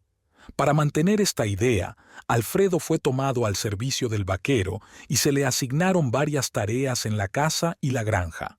Alfredo no estaba interesado en estas ocupaciones. Constantemente pensaba en sus desgracias y las calamidades que habían sucedido a su reino. Siempre estaba ansioso, incapaz de obtener información clara sobre la condición y los movimientos de sus amigos o enemigos. Continuaba ideando planes vagos para tomar el mando de su ejército y recuperar su reino, pero se cansaba tratando de averiguar cómo hacerlos realidad. Siempre que perseguía alguna actividad de buena gana, siempre era algo que se alineaba con sus pensamientos y planes. Arreglaba y organizaba herramientas de caza o cualquier cosa relacionada con la guerra. Fabricaba arcos y flechas junto a la chimenea, perdido en ensoñaciones melancólicas o visiones ambiciosas de futuros logros. Una tarde, mientras trabajaba, la esposa del vaquero le pidió a Alfredo que vigilara unos pasteles que estaba horneando. Ella tuvo que ausentarse un momento. Como era de esperar, Alfredo se distrajo y dejó que los pasteles se quemaran. Cuando ella regresó y vio los pasteles quemados, se molestó mucho. Le regañó, diciendo que era rápido para comer los pasteles pero demasiado perezoso para ayudar a hacerlos. Este pequeño incidente podría no parecer gran cosa, pero debido a que le sucedió a un rey disfrazado, se convirtió en una historia muy conocida. Muchas personas han oído hablar de Alfredo solo por esta historia. Aún más personas se han interesado en aprender sobre toda su vida debido a esto. Así que, la esposa del vaquero, sin siquiera saberlo, hizo mucho para hacer famoso a Alfredo simplemente regañándolo por quemar sus pasteles. Alfredo estaba muy triste y desanimado por sus problemas, pero los escritores religiosos dicen que sus tiempos difíciles le ayudaron a convertirse en una mejor persona. Antes era orgulloso y mandón. Ahora se había vuelto humilde y amable. A veces, cuando las personas enfrentan tiempos difíciles, pueden ayudar a deshacerse de sus malos hábitos. Pero si alguien es terco, los tiempos difíciles podrían simplemente empeorarlos. Alfredo, a pesar de sentirse infeliz y atrapado, manejó su situación con paciencia y valentía. Constantemente planeaba cómo reunir a sus fuerzas dispersas y salvar a su país del desastre. Algunos de sus viejos amigos, que también se escondían, se toparon con su escondite. Alfredo se reveló cautelosamente a ellos.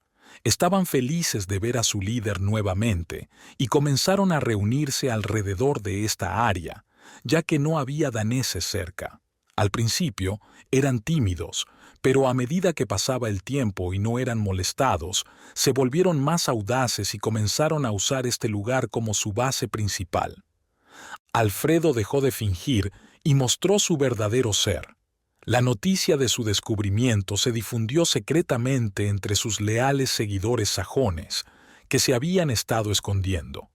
Poco a poco comenzaron a regresar a él, al principio en secreto, luego más abiertamente. La familia de Alfredo, a quien no había visto en meses, logró encontrarlo. El vaquero, más inteligente y fuerte de lo que su trabajo sugería, fue de gran ayuda. Mantuvo el secreto, cuidó de todos y le hizo un favor a Alfredo. Una vez que Alfredo fue rey nuevamente, no olvidó devolverle el favor. A pesar de los esfuerzos del vaquero por reunir suministros, el grupo en Athelney a menudo se encontraba en situaciones difíciles. Tenían que proveer para Alfredo, su familia y sus asistentes. Además de eso, la gente seguía llegando y partiendo sin previo aviso, comportándose de manera impredecible como a menudo lo hacen los soldados errantes y desorganizados. La granja del vaquero no producía mucha comida y su ubicación remota dificultaba obtener suministros. Se necesitaba un bote para llegar a algunas partes, por lo que a menudo se la llamaba isla, aunque estaba rodeada más por pantanos que por agua. Los hombres de Alfredo iban a pescar en los ríos lentos alrededor de ella cuando se quedaban sin comida, guiados por el vaquero. A veces pescaban lo suficiente, otras veces no pescaban nada. Los monjes escribieron sobre una vez cuando Alfredo fue a pescar en invierno. La historia podría no ser completamente cierta. El lugar estaba congelado y la comida escaseaba. Los hombres fueron a pescar o cazar para obtener comida, dejando a Alfredo con una mujer llamada madre, pero no era su madre real porque ella había fallecido hace años. Alfredo estaba leyendo en la cabaña cuando llegó un mendigo pidiendo comida. Alfredo pidió a alguien que encontrara comida para él. Sin embargo, solo quedaba un pan, que necesitaban para su propia comida esa noche. A pesar de esto, Alfredo decidió dar la mitad del pan al mendigo. Confiaba en que Dios, que una vez alimentó a 3.000 hombres con solo 5 panes y 2 peces, podría hacer que su medio pan fuera suficiente. Alfredo compartió su pan con el mendigo y volvió a su lectura. Pronto se quedó dormido y soñó con un santo que le dijo que Dios había escuchado sus oraciones y estaba complacido con su amabilidad hacia el mendigo. Este acto de caridad, incluso a riesgo de quedarse él mismo y sus amigos sin nada, fue muy valorado por el cielo. La fe de Alfredo pronto sería recompensada.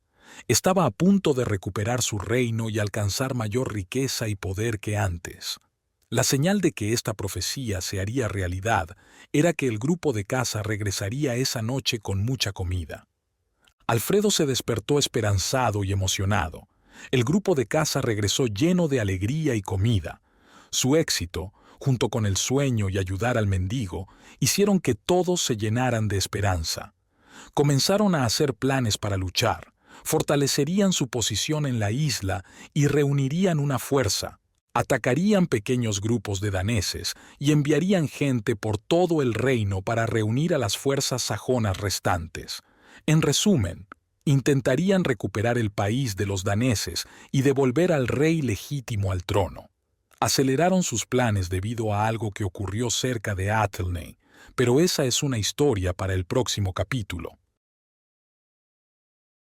Capítulo 9. Renaciendo de las cenizas. El retorno de Alfredo. Athelney estaba en la parte suroeste de Inglaterra, en Somersetshire, un condado en la costa sur del canal de Bristol. Hay pantanos cerca, que la gente cree que era el escondite de Alfredo.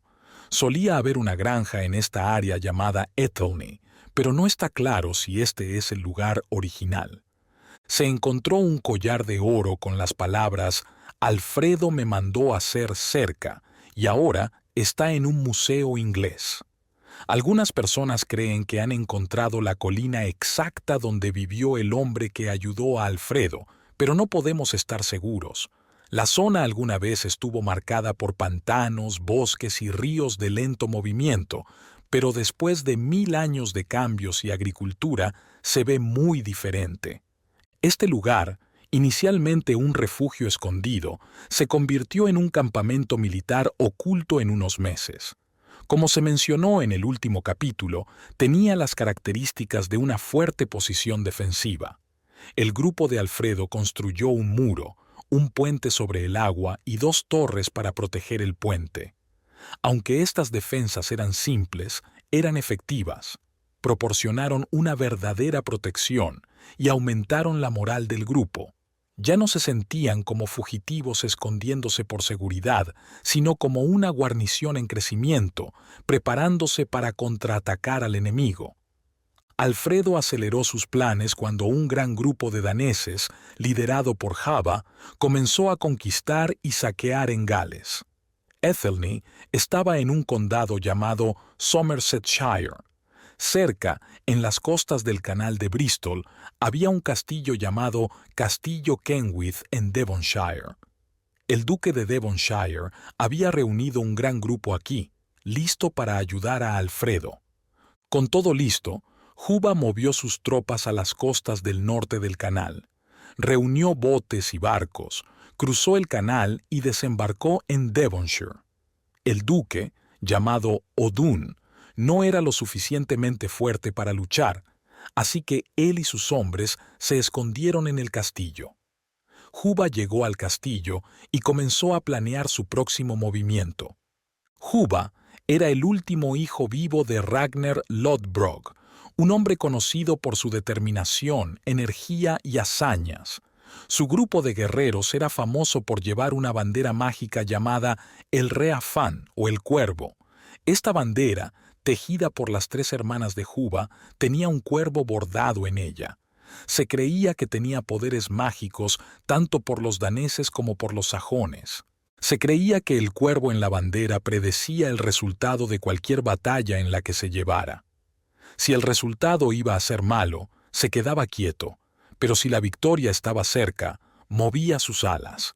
Esto hacía que los daneses la respetaran y veneraran profundamente, mientras que los sajones tenían miedo de su poder misterioso.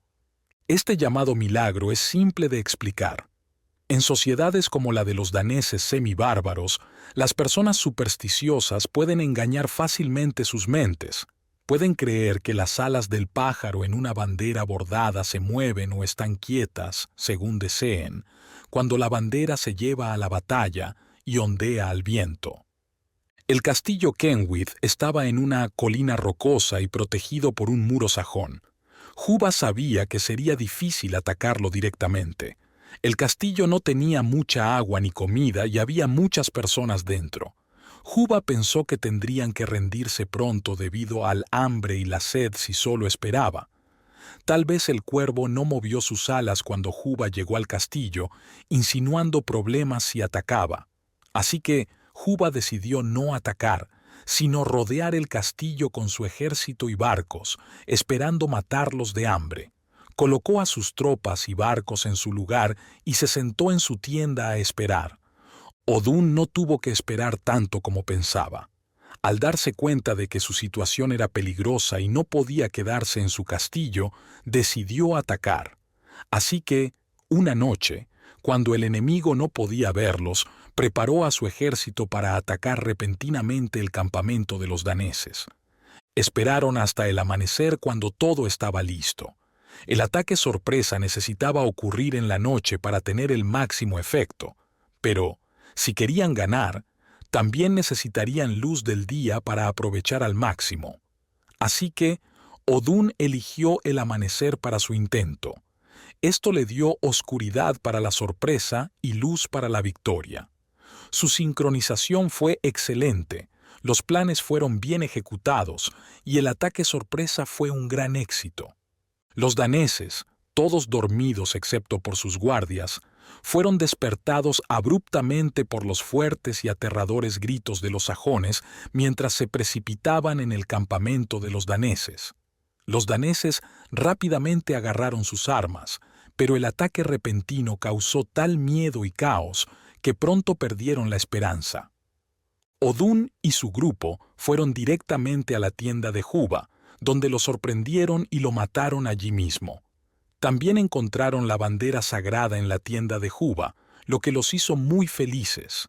La tomaron como un hermoso símbolo de su victoria, pero también porque sabían que su pérdida aseguraría la derrota de sus enemigos. Los daneses huyeron de sus enemigos con miedo. Cuando se enteraron de que su bandera fue tomada y su líder fue asesinado, su conmoción rápidamente se convirtió en total desesperanza. Los sajones los mataron sin piedad, derribando a algunos mientras huían y ensartando a otros con sus lanzas y flechas mientras yacían en el suelo, aplastados por las multitudes y el caos. El único lugar seguro al que podían correr era sus barcos. Así que, aquellos que evitaron a sus atacantes corrieron hacia el agua. Los fuertes y afortunados llegaron a los botes y barcos, mientras que los cansados y heridos se ahogaron. La flota zarpó de la orilla. Los sajones, después de revisar el lugar de la feroz pelea, calcularon que había 1.200 cuerpos muertos en el campo. La victoria, especialmente capturar al cuervo, tuvo un gran impacto tanto en los sajones como en los daneses. Alentó a los sajones y asustó a los daneses, tanto por razones naturales como supersticiosas. Esta batalla cambió completamente la situación de Alfredo. Se corrió la voz sobre la ubicación de Alfredo y sus planes para luchar contra sus enemigos nuevamente. La gente estaba dispuesta a luchar junto a él. Todavía había muchos daneses en diferentes partes de su reino, y estos signos de resistencia los hicieron reunir sus fuerzas para prepararse para otra batalla. El grupo principal de los daneses instaló un campamento en un lugar llamado Eden Dune, en Wiltshire. Hay una colina cercana donde fortificaron su base principal. La gente ha encontrado señales de estas fortificaciones, ya sean reales o imaginadas, en tiempos recientes. Alfredo quería saber más sobre el tamaño y la ubicación de sus enemigos. Para hacer esto, planeó ir él mismo disfrazado a explorar el campamento de los daneses en lugar de enviar a un espía. Esto era arriesgado, pero no tan extremo como podría parecer al principio. Durante su tiempo a solas, Alfredo aprendió a hablar y actuar como un campesino. También le encantaba la poesía y la música sajona, y era muy bueno en ellas. Estas habilidades lo hicieron perfecto para hacerse pasar por un músico ambulante, lo cual era común en ese entonces. Seguían a los ejércitos, tocando música y entreteniendo a los soldados. Así que Alfredo decidió disfrazarse de músico y colarse en el campamento danés. Quería ver por sí mismo cuán grande y fuerte era su ejército. Así que se vistió para parecerse al personaje que interpretaba. Puso su arpa en el hombro y caminó hacia el campamento de los nórdicos. Como un campesino errante, parte músico, parte mendigo, nadie sospecharía de él ni lo detendría, incluso si era del país enemigo. A Alfredo se le permitió moverse libremente entre los soldados, cantando y tocando para cualquier grupo que lo escuchara.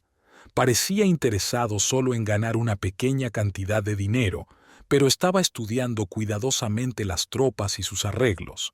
Sin embargo, casi se rebeló a sí mismo por actuar demasiado bien. Su música y canciones eran tan buenas que llamaron la atención del comandante. El comandante ordenó a Alfredo, disfrazado de arpista, que entrara en su tienda para actuar. Esto permitió a Alfredo completar sus observaciones justo frente al rey danés. Alfredo descubrió que el campamento danés no estaba bien vigilado. El líder, Guthrum, parecía descuidado. Mientras pasaba tiempo con Guthrum, Alfredo llegó a conocerlo mejor. Es posible que esta interacción cercana influyera en los inusuales tratos futuros de Alfredo con Guthrum.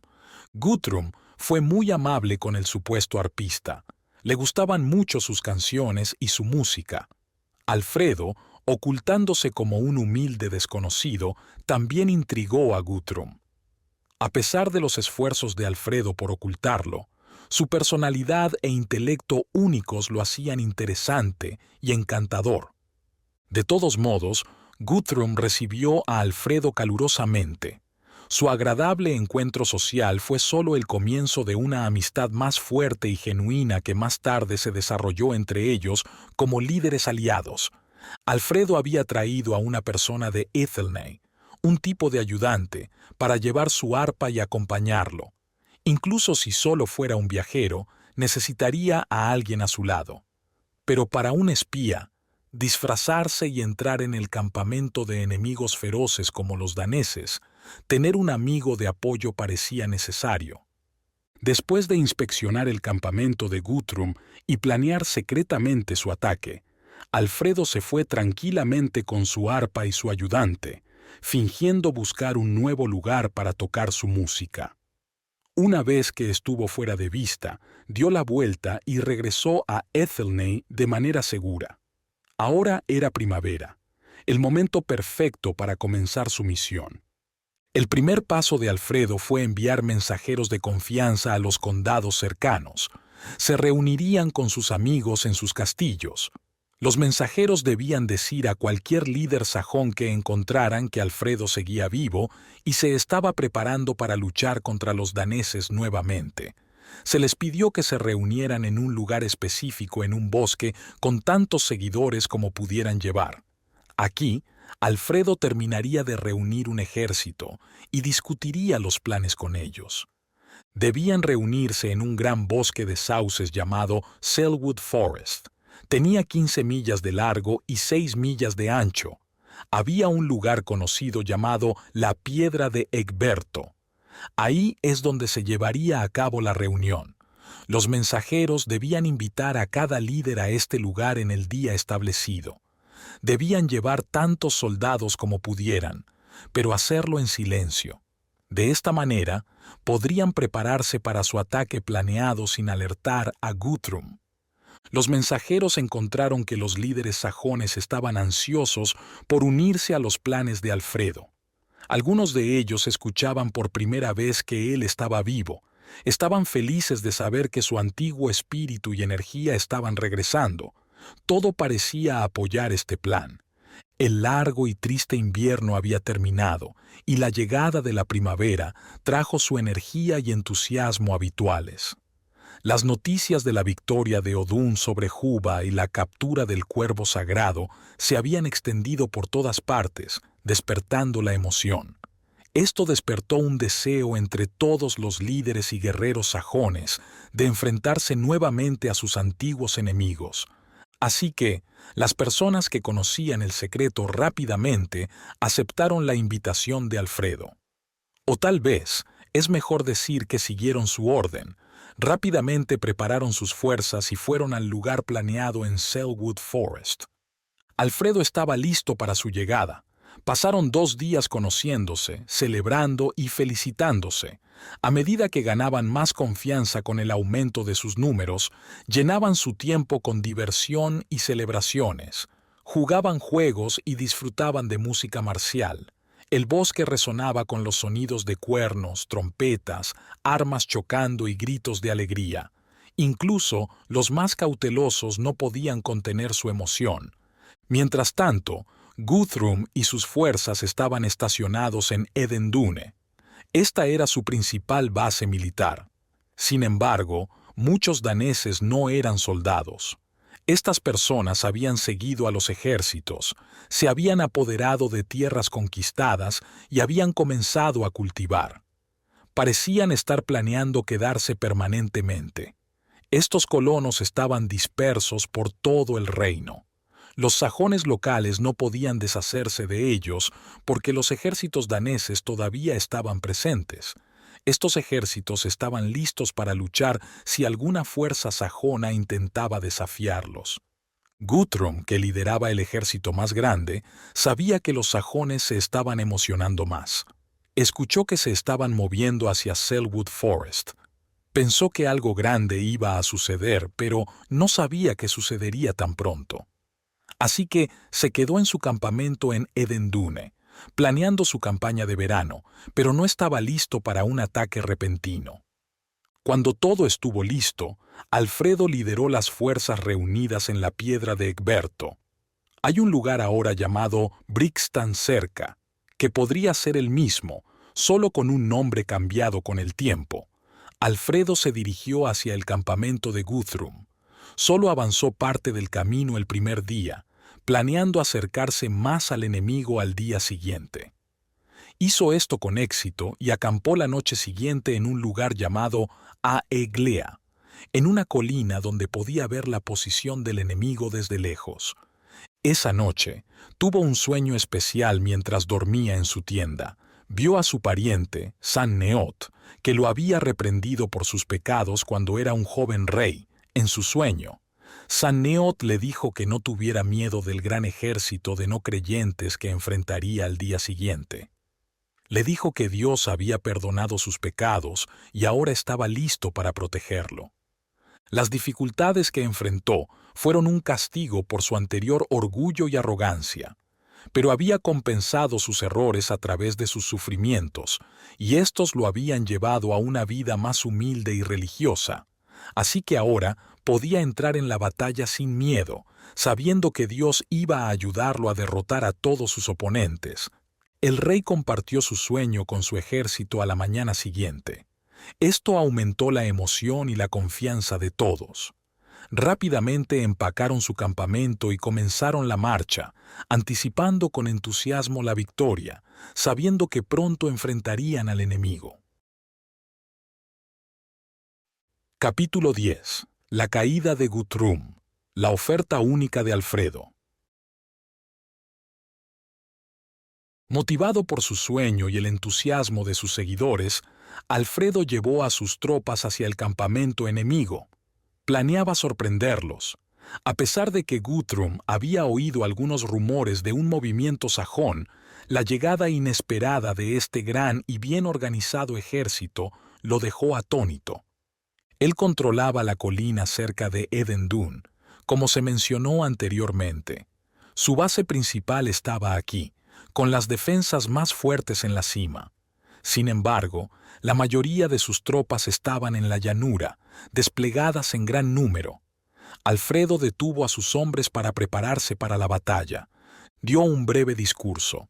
Les dijo que estaban luchando para liberarse a sí mismos y a su país de los duros invasores paganos. Dijo que Dios estaba con ellos y que la victoria estaba prometida. Los alentó a ser valientes y ganarse su éxito y felicidad futuros. El ejército avanzó para atacar. Los daneses se prepararon rápidamente para defenderse lo mejor que pudieron, dada la sorpresa. Cuando se acercaron lo suficiente, los soldados de Alfredo dispararon sus flechas. Después de eso, atacaron con lanzas. Pero pronto, dejaron caer estas y otras armas que los mantenían separados. Se convirtió en una feroz batalla cuerpo a cuerpo con espadas. Los daneses pronto comenzaron a ceder. No tenían la misma confianza en ganar ni la resolución feroz que tenían los sajones. En poco tiempo, todos empezaron a huir. No pudieron alcanzar la colina fortificada debido a la interferencia de Alfredo. Incapaces de encontrar seguridad, se vieron obligados a retirarse del campo de batalla, perseguidos por los victoriosos soldados de Alfredo. Guthrum logró reunir a algunos de sus hombres nuevamente después de su derrota, convirtiendo su caótica huida en una retirada más organizada. Muchos de sus soldados habían muerto o habían sido capturados, mientras que otros habían huido por miedo y se habían perdido, incapaces de reunirse con el resto. Muchos de los soldados de Guthrum, cansados o heridos, cayeron en el camino y murieron. Los demás, enfocados en su seguridad, continuaron. Esto redujo rápidamente el ejército en retirada a un pequeño grupo. Los soldados restantes, dirigidos por Guthrum, continuaron retirándose hasta que encontraron un castillo para protegerse. Se apresuraron a entrar en esta fortaleza y, sintiéndose seguros por el momento, se sellaron dentro. Estos desafortunados fugitivos podrían haber tenido suerte de encontrar tal escondite si hubiera habido un gran equipo de rescate cerca. Pero, sin comida ni agua, pronto se dieron cuenta de que estaban en riesgo de morir de hambre y sed, una muerte mucho peor que por una espada sajona. No había nadie para salvarlos. El ejército derrotado era la principal fuerza danesa en la isla. Otros grupos más pequeños esparcidos por la isla quedaron impactados por la noticia de esta devastadora pérdida. En todas partes, los sajones estaban emocionados de ver a su rey de nuevo y escuchar sobre su victoria. Todo el país estaba listo para la acción. Sin embargo, Guthrum, atrapado en su castillo por las fuerzas de Alfredo, no tenía idea de lo que estaba sucediendo afuera. Su grupo era demasiado pequeño para luchar contra el de Alfredo, por lo que no podía intentar abrirse camino a la fuerza y no se rendiría. Seguía esperando que llegara ayuda. Sus guardias hambrientos vigilaban desde el castillo, con la esperanza de ver señales de amigos viniendo a salvarlos. Esto continuó durante 14 días. Al final de este tiempo, muchos en la terrible prisión estaban volviéndose locos de hambre y sed o sufriendo terriblemente. La situación se deterioró hasta el punto en que Guthrum ya no pudo mantener su posición. En consecuencia, él cedió. Esto permitió a Alfredo recuperar el control de su reino. En las 2 semanas entre la victoria en la batalla y la rendición final de Guthrum, Alfredo tuvo tiempo para pensar en sus próximos pasos. Sus elecciones muestran su carácter único y noble. Había 2 razas diferentes en la isla, luchando ferozmente durante muchos años. A veces, una ganaba temporalmente, pero ninguna podía derrotar completamente a la otra. La gente podría ver a los daneses como los que empezaron la pelea, lo que los convertiría en los malos. Pero recuerda que los sajones hicieron lo mismo con los britones antes que ellos. Así que, en cierto modo, los daneses solo estaban haciendo a los sajones lo que los sajones hicieron a los britones. Además, en aquellos tiempos, la gente creía que el más fuerte debía gobernar y cualquiera podía intentar apoderarse de un lugar si era lo suficientemente fuerte. Durante muchos años, Los daneses habían estado viviendo en Gran Bretaña. Muchos de ellos se habían asentado en tierras de cultivo, convirtiéndose en residentes pacíficos. A menudo desarrollaron lazos amistosos con los sajones e incluso se casaron entre ellos. Así que en lugar de ser solo dos ejércitos opuestos, habían comenzado a mezclarse en una población mixta. Aunque eran diferentes y a veces todavía no estaban de acuerdo, estaban viviendo y asentados. Habría sido extremadamente difícil, si no imposible, obligar a estas personas a irse y regresar a través del océano alemán, especialmente cuando ya no tenían conexiones o hogares allí. Alfredo vio todas estas cosas, observó toda la situación, no solo desde su lado, como lo habrían hecho la mayoría de los conquistadores. Sabía que no podía cambiar lo que había sucedido, así que decidió aceptarlo y hacerlo mejor con lo que tenía. Se centró en el futuro, no en el pasado. Si todos los que estaban discutiendo pudieran hacer esto, dejar de discutir sobre el pasado y centrarse en el futuro, sería mucho mejor. Debemos olvidar el pasado y, mirando lo que tenemos ahora, tratar de hacer un futuro pacífico y feliz. Alfredo tenía una política. No quería eliminar completamente a los daneses de Inglaterra, solo sacar las fuerzas armadas de sus tierras. Estaba bien con que los daneses pacíficos se quedaran donde ya estaban en otras partes del país. Entonces, en lugar de ser duro con Guthrum, que era su prisionero, le ofreció libertad. Incluso sugirió que podrían ser amigos y aliados. Alfredo estaba dispuesto a permitir que Guthrum gobernara como rey la parte de Inglaterra donde vivían los daneses, fuera de las fronteras de Alfredo. Bajo estas condiciones, Guthrum tuvo que dejar el reino de Alfredo con todo su ejército, prometiendo nunca regresar. Solo podía quedarse en la parte sureste de Inglaterra, donde ya no había dominio sajón. Guthrum tuvo que dar rehenes a Alfredo para asegurar que cumpliera sus promesas, pero Alfredo no tuvo que darle ningún rehén. Una condición única fue que Guthrum tuvo que convertirse al cristianismo, tuvo que aceptar públicamente la fe sajona a través del bautismo frente a los líderes de ambos ejércitos. Alfredo sería su padrino en este bautismo. La idea de convertir a un soldado pagano al cristianismo como una forma de salvarlo de la hambruna y la muerte en un castillo donde su peor enemigo lo había acorralado, este enemigo convirtiéndose en el patrocinador de la nueva fe del soldado, es única. Encaja con el espíritu de la época, pero aún así, solo una mente muy creativa y poderosa podría haberlo pensado y tratado de hacerlo realidad. Guthrum probablemente estaba sorprendido por este cambio repentino en su situación. Hace solo unos días estaba al borde de la ruina total. Atrapado en un oscuro castillo con sus tropas hambrientas y lo que él creía que era un enemigo implacable en las puertas, solo veía dos opciones: morir de hambre y volverse loco dentro de las paredes del castillo, o enfrentar una dura ejecución militar si se rendía. Eventualmente se rindió, aparentemente porque los peores castigos eran mejores que el terrible dolor de la sed y el hambre. Esperemos que la oferta de Alfredo a su enemigo derrotado fuera impulsada por un espíritu de perdón cristiano, y también es posible que Guthrum, al aceptar la oferta, fuera movido en parte por el agradecimiento y el respeto por la demostración de valores cristianos de Alfredo. De cualquier manera, Guthrum aceptó los términos. El ejército danés fue liberado y comenzó su viaje hacia el este. Guthrum, su líder, junto con 30 jefes y muchos otros, se quedaron con Alfredo durante unas semanas. Durante este tiempo, ayudaron a Alfredo a establecer su gobierno y prepararon el bautismo de Guthrum. Varias semanas después de la rendición, todos fueron a un lugar cerca de Athelney, ahora como amigos y aliados, para la ceremonia de bautismo. Este líder pagano que se convierte al cristianismo probablemente no cambió sus opiniones sobre el paganismo y el cristianismo. Aún así, tuvo un gran impacto, causó una gran impresión en sus seguidores y les facilitó convertirse al cristianismo si así lo deseaban. también cambió completamente la forma en que los soldados y líderes sajones veían a estos enemigos.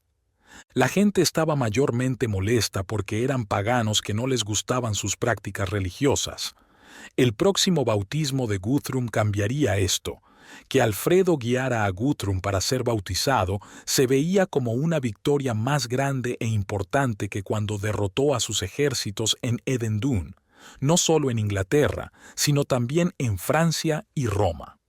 Las ceremonias de bautismo duraron varios días y comenzaron en un lugar llamado Aulre, cerca de Athelney, donde había personas religiosas y sacerdotes para llevar a cabo los rituales. Guthrum, el nuevo converso, vestía ropas blancas, que eran un símbolo de pureza. Esta era una práctica común para las personas que se bautizaban. También estaba cubierto con un velo especial. Le dieron a Guthrum un nuevo nombre, un nombre cristiano o sajón. En aquellos días, cuando los paganos se convertían y eran bautizados, siempre recibían un nuevo nombre. De aquí proviene nuestra frase común, el nombre cristiano. A Guthrum se le dio el nombre cristiano de Ethelstan, con Alfredo como su padrino. Después del bautismo, todo el grupo viajó a una ciudad cercana. Alfredo había elegido este lugar como residencia real. Aquí, realizaron ceremonias adicionales relacionadas con la entrada del nuevo converso en la iglesia. El evento concluyó con una serie de celebraciones y festejos públicos. Se estableció un detallado tratado de paz entre los dos gobernantes. En este tratado, Guthrum fue referido como rey y se le dio control sobre los territorios al este del reino de Alfredo. Sin embargo, acordó permanecer dentro de estos límites en adelante. Si quieres saber el área en Inglaterra que controlaba Guthrum, solo mira los condados modernos de Norfolk, Suffolk, Cambridgeshire, Essex y parte de Herefordshire en un mapa. Esta área estaba mayormente poblada por daneses. Era fácil llegar desde el Océano Alemán, a través de los ríos Támesis y Medway, por lo que se convirtió en el área principal donde se asentaron los nórdicos. Guthrum acordó quedarse dentro de sus nuevas fronteras y trabajar con Alfredo si llegaban nuevos invasores. Alfredo no solo confiaba en las promesas de Guthrum o en los rehenes que tenía. Lo hizo en el mejor interés de Guthrum para mantener su palabra. Después de mostrar su fuerza militar y dar a Guthrum un control pacífico de su nueva tierra, Alfredo hizo muy atractivo para Guthrum estar contento con lo que tenía y ayudar a Alfredo contra cualquier nueva amenaza. Guthrum realmente tenía la intención de mantener su promesa a su nuevo amigo. Después de acordar todo, firmar los tratados y terminar las ceremonias de bautismo, Alfredo envió a Guthrum con muchos regalos y gran respeto. Hay algunas dudas sobre si Alfredo, además de sus otros acuerdos con Guthrum, mantuvo un control superior sobre las tierras de Guthrum. Esto podría significar que Guthrum, aunque fue llamado rey en el tratado, era más como un delegado, gobernando bajo Alfredo. Alfredo aseguró en su tratado con Guthrum estandarizar las leyes fundamentales de ambos reinos. Este movimiento sugiere su anticipación de su eventual unión completa y su deseo de facilitar este proceso alineando las constituciones políticas y sociales de los dos estados desde el principio. Al final, Guthrum cumplió su palabra. Se asentó pacíficamente en las tierras que le otorgó el tratado y dejó de intentar apoderarse del territorio de Alfredo. Cada vez que otros grupos de daneses llegaban a la costa, no encontraban apoyo de su parte. Algunos esperaban su cooperación y ayuda, pero él consistentemente se negó. A través de este desánimo y resistencia directa, alejó a muchos grupos desviando la invasión hacia el sur, a Francia y otras regiones continentales. Mientras tanto, Alfredo se centró en organizar su gobierno. Planeó y construyó ciudades, reparó castillos, abrió caminos y estableció tribunales de justicia. También trabajó en la complicada tarea de gestionar una sociedad bien organizada. Describiremos algunos de sus planes con más detalle en el próximo capítulo. Para cerrar este capítulo, podemos decir que a pesar de su victoria contra Guthrum y la posterior confiabilidad de Guthrum, Alfredo nunca tuvo una paz total. A lo largo de su reinado, fue frecuentemente molestado por grupos de hombres del norte. Ocasionalmente desembarcaban en las costas inglesas y, a veces, tenían cierto éxito en sus ataques. El más significativo de estos intentos ocurrió hacia el final de la vida de Alfredo, lo cual describiremos más adelante. La amabilidad y gran corazón de Alfredo hacia Guthrum no solo impresionaron a la gente en ese entonces, sino que también lo convirtieron en un héroe para las generaciones futuras. Todos admiramos este tipo de amabilidad en los demás, aunque no siempre la practiquemos nosotros mismos. Parece fácil ser amable cuando no guardamos rencor contra la persona que está siendo perdonada.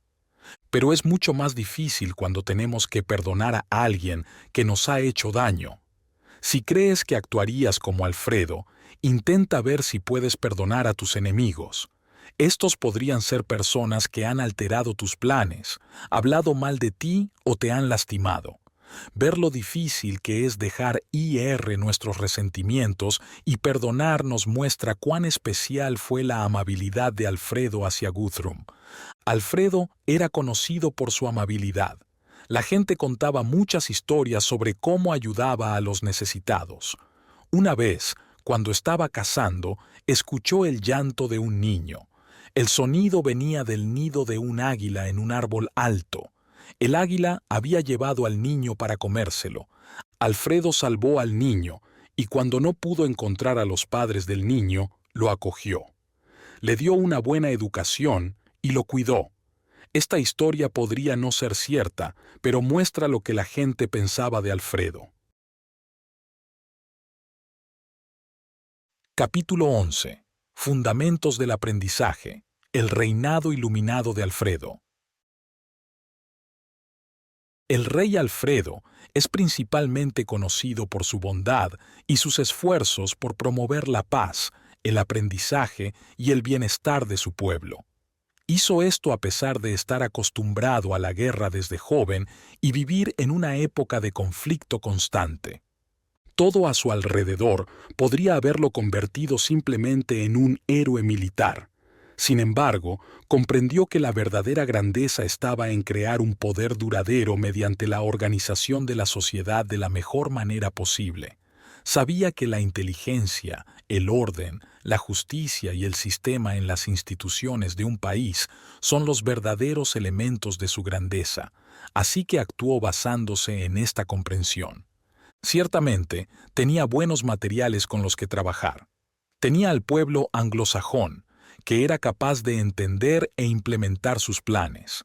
Este grupo ha continuado su obra durante los últimos 10 siglos desde que empezó. Así como solo el pueblo anglosajón podría haber producido un Alfredo, es probable que solo ellos podrían haber ejecutado sus planes. Este grupo es conocido por su tranquila valentía en la guerra, similar a la de Alfredo. También destacan en actividades pacíficas, gracias a su trabajo duro, organización, eficacia y persistencia. Ellos organizan todo, planifican y mejoran. Siempre están activos, incluso cuando otros están inactivos. Si el progreso de otras naciones se detiene, ellos siguen avanzando. Constantemente están descubriendo cosas nuevas, iniciando nuevos proyectos, creando nuevas leyes, formando nuevos grupos y desbloqueando nuevas habilidades. Ahora, después de 1000 años, esta pequeña isla alimenta y viste indirectamente a una gran parte de la población mundial e influye significativamente en la política global. Aunque no sabemos si Alfredo hizo planes basados en el potencial de su pueblo o en sus instintos, está claro que se centró principalmente en mejorar la estructura social de su reino durante su reinado. Su pueblo estaba muy subdesarrollado y casi medio civilizado cuando empezó. Tenía mucho por lograr, pero parecía que tenía pocas oportunidades para avanzar. Durante todo su reinado, Su enfoque se vio constantemente interrumpido por conflictos continuos con diferentes grupos de daneses, incluso después de hacer las paces con Guthrum. Estos problemas, junto con la planificación y las acciones militares necesarias, parecían ocupar todo su tiempo y energía, dejándolo incapaz de mejorar significativamente su reino internamente. Además de eso, Alfredo enfrentó otro desafío que podría haberlo detenido en seco. Fue acosado por una misteriosa y dolorosa enfermedad toda su vida. La naturaleza exacta de la enfermedad no se conoce porque las referencias a ella son vagas y los médicos de la época, que tal vez no eran muy hábiles, no pudieron identificar qué era ni proporcionar alivio efectivo. La enfermedad, cualquiera que fuera, causaba preocupación constante y a veces dolor intenso e insoportable. Alfredo manejó este dolor con una paciencia excepcional. A pesar de los sentimientos de tristeza y desesperación debido a su constante malestar, nunca permitió que esto lo detuviera. Siempre trabajó duro por el bien de su pueblo. Alfredo pensaba que enseñar a su gente era muy importante, pero en esos días era difícil educar a todos porque no había muchos libros. No tenían una manera de hacer muchos libros para todos. Los libros eran muy caros porque cada uno tenía que ser escrito a mano. La mayoría de las personas, ocupadas con la agricultura, no tenían tiempo para aprender. Pero Alfredo hizo todo lo posible para inspirar a las clases altas a amar el aprendizaje y las artes.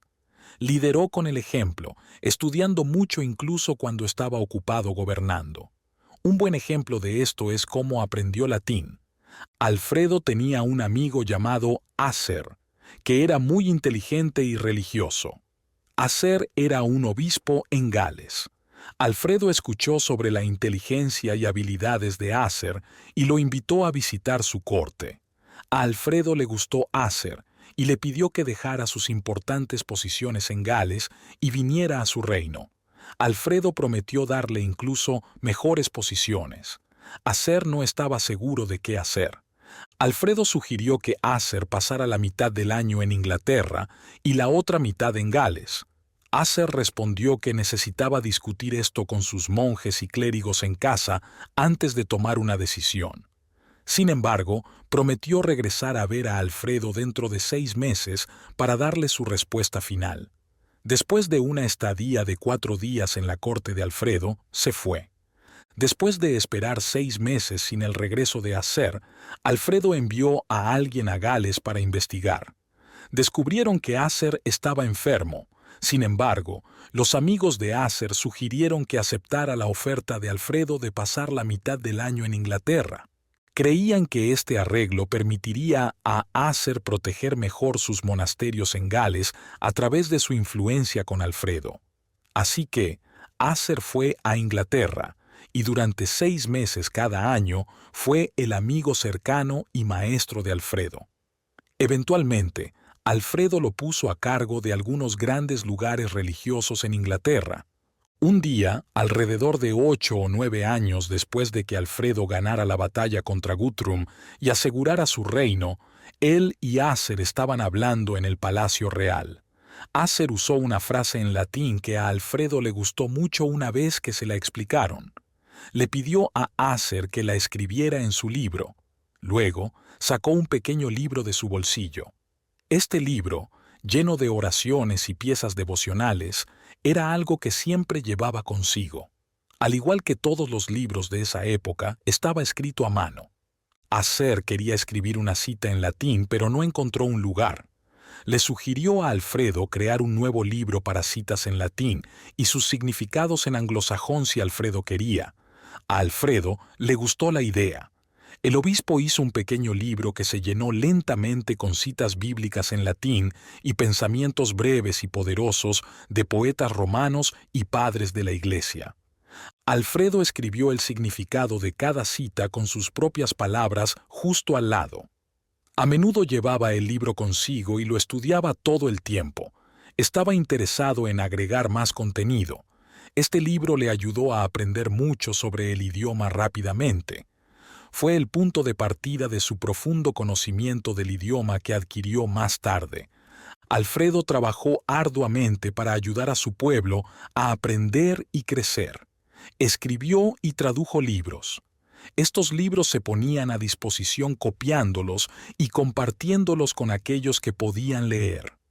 Generalmente, estas copias se guardaban en lugares como monasterios y abadías, donde se reunían personas educadas. Los escritos de Alfredo tuvieron un gran impacto en su época. Estos libros permanecieron escritos a mano hasta la invención de la imprenta. Aunque muchos se imprimieron, otros se exhiben como curiosidades desgastadas en museos de toda Inglaterra. A pesar de su impacto inicial, estos libros no tienen mucho valor hoy en día. Comparten ideas sobre moral y filosofía, algunas de las cuales ahora son comunes, mientras que otras están desactualizadas y no se alinean con el pensamiento moderno. Una de las contribuciones más significativas de Alfredo a la educación fue la fundación de la Universidad de Oxford, que facilitó enormemente el aprendizaje para su pueblo. Alfredo vivió en Oxford durante gran parte de su tiempo como rey. Está en el río Támesis, en un hermoso valle con hermosos campos verdes. Un monasterio existía en Oxford antes de la era de Alfredo. La gente siguió donando dinero y derechos a él durante muchos años después, algunos de los cuales pueden haber sido más significativos que lo que Alfredo contribuyó. Mientras que algunos creen que la historia de esta famosa universidad se remonta incluso más allá del tiempo de Alfredo, otros piensan que comenzó un poco más tarde. Alfredo hizo contribuciones significativas en Oxford, como establecer escuelas y atraer a personas inteligentes de todo el mundo. Oxford es una ciudad con antiguos y respetados colegios. Tiene calles tranquilas, grandes plazas, iglesias, capillas y bibliotecas. Hay paseos pacíficos e impresionante arquitectura, incluso si es antigua y se está deteriorando. Para cualquier visitante, es uno de los puntos destacados de Inglaterra. Durante los últimos 1000 años ha influido enormemente en el crecimiento intelectual del mundo, lo que la hace verdaderamente asombrosa. Alfredo arregló los castillos que habían sido dañados en las guerras, reconstruyó las ciudades destruidas, estableció gobiernos municipales y reparó los monasterios. Eligió cuidadosamente a personas conocedoras y devotas para dirigirlos. Revisó las leyes del reino y las organizó de la manera más efectiva posible durante esos tiempos difíciles. El fuerte carácter de Alfredo le facilitaba influir en su pueblo. Ellos aceptaban rápidamente los cambios importantes que él introducía. Estos cambios eran tan profundos y extendidos que transformaron la sociedad y la vida cotidiana. Cualquier otro líder podría haber enfrentado una fuerte oposición al intentar introducir estos cambios, pero Alfredo, con su enfoque y personalidad únicos, logró introducir estos cambios sin causar celos ni resistencia. Siempre fue calmado y tranquilo. Incluso cuando las cosas salían mal, se mantenía sereno y paciente. No se enojaba si las personas cometían errores o lo defraudaban. No se alegraba demasiado cuando las cosas iban bien y no se ponía gruñón cuando las cosas iban mal. En resumen, era un filósofo feliz, tranquilo y sereno. Sabía que la vida tiene sus altibajos, independientemente de quién seas. Decidió no dejar que estos altibajos lo molestaran o perturbaran su paz. En su lugar, se mantenía calmado y enfocado en sus grandes objetivos. Nunca estaba ansioso, impaciente o excitado, sino siempre tranquilo, reflexivo y persistente, transmitiendo su espíritu a quienes lo rodeaban. Observaban que siempre seguía principios de justicia y deber en sus planes y acciones. Su principal objetivo era mejorar genuinamente el bienestar, la prosperidad y la paz interna y felicidad de su reino, sin ninguna intención egoísta. Alfredo no parecía querer nada por razones egoístas o dañinas. No le importaba el lujo, el placer ni aparentar. Mientras que algunas personas podrían haber dicho que hizo cosas malas cuando era joven, Estas afirmaciones no están claras y solo se aplican a sus primeros años. Desde entonces, todo lo que hizo parece haber estado dirigido a mejorar su reino a largo plazo. Alfredo tenía que trabajar arduamente todos los días porque sus tareas eran detalladas y llevaban mucho tiempo. Para hacer todo, necesitaba ser muy organizado y manejar bien su tiempo. En esos días, no había relojes ni relojes de pulsera, pero Alfredo aún necesitaba una forma de llevar la cuenta del tiempo. Esto era importante para su trabajo y para administrar su gran hogar de manera eficiente. Entonces, Alfredo ideó un plan. Notó que las velas de cera en su hogar y en las iglesias ardían de manera constante. La velocidad de combustión dependía de su tamaño. Realizó algunas pruebas para decidir el tamaño de una vela que ardiera 3 pulgadas por hora. Cada vela supuestamente usaba 12 peniques de cera, un poco más de media onza. Esto probablemente resultaría en una vela de cera más delgada, no una vela de tamaño completo. Hay algo de confusión sobre las antiguas formas de medir peso, tamaño y dinero, pero sabemos que las velas en ese entonces tenían un pie de largo y cada una podía arder durante 4 horas. Estaban marcadas en pulgadas, donde cada pulgada representaba 20 minutos. Se fabricaron muchas de estas velas. Alguien en una capilla tenía el trabajo de mantener las velas encendidas y tocar las campanas u ofrecer otras señales para marcar el paso del tiempo. Cada vela tenía un pie de largo y ardía durante 4 horas. Después de que se apagaba, alguien encendía otra. Se necesitaban 6 velas para un día completo. Este sistema funcionó bien. Hubo un pequeño problema al principio, pero solucionarlo condujo a un gran descubrimiento. En el proceso, el rey Alfredo inventó las linternas. El desafío era que el viento, que solía soplar libremente incluso en los hogares reales a través de ventanas abiertas, perturbaba las llamas de estas velas reloj. Esto hacía que ardieran de manera irregular. En esos tiempos, casi no había vidrio para las ventanas. Se decía que una vez se había utilizado en un monasterio en el norte de Inglaterra. Benedicto, un abad, contrató a trabajadores del extranjero, donde habían aprendido a hacer ventanas de vidrio. Les hizo instalar algunas en su monasterio. Pasaron muchos años antes de que las ventanas de vidrio se hicieran comunes, incluso en iglesias, palacios y otros edificios costosos. Hasta entonces, las ventanas eran solo agujeros en las paredes de piedra, cerrados con contraventanas. Dado que las contraventanas bloquean tanto la luz como el aire, generalmente solo se cierran aquellas que enfrentan el viento y el clima. Alfredo notó que el viento hacía que sus velas ardieran de manera desigual. Para solucionar esto, usó placas delgadas de cuerno para protegerlas. Suavizó el cuerno con agua caliente, luego lo cortó para que encajara en los lados de una caja abierta, creando una linterna simple. Esto permitía que las velas ardieran sin ser perturbadas por el viento. En consecuencia, la gente atribuye la invención de las linternas al rey Alfredo. Alfredo utilizó un sistema para gestionar su tiempo después de crear una herramienta para la medición precisa del tiempo. El plan era pasar 1/3 de su día durmiendo y relajándose, 1/3 trabajando, y el último tercio en deberes religiosos. Los deberes religiosos probablemente incluían tareas relacionadas con la iglesia, como estudiar, escribir y administrar asuntos de la iglesia, según las costumbres de la época. La vida de Alfredo continuó, con su reino mejorando constantemente en términos de buen gobierno, riqueza y bienestar. Sin embargo, el país seguía lidiando con problemas causados por los daneses. Algunos de los que se habían trasladado a la tierra seguían causando problemas y, a veces, llegaban nuevos grupos de invasores. Principalmente, Alfredo superaba fácilmente los desafíos y se centraba en la paz y el progreso durante muchos años.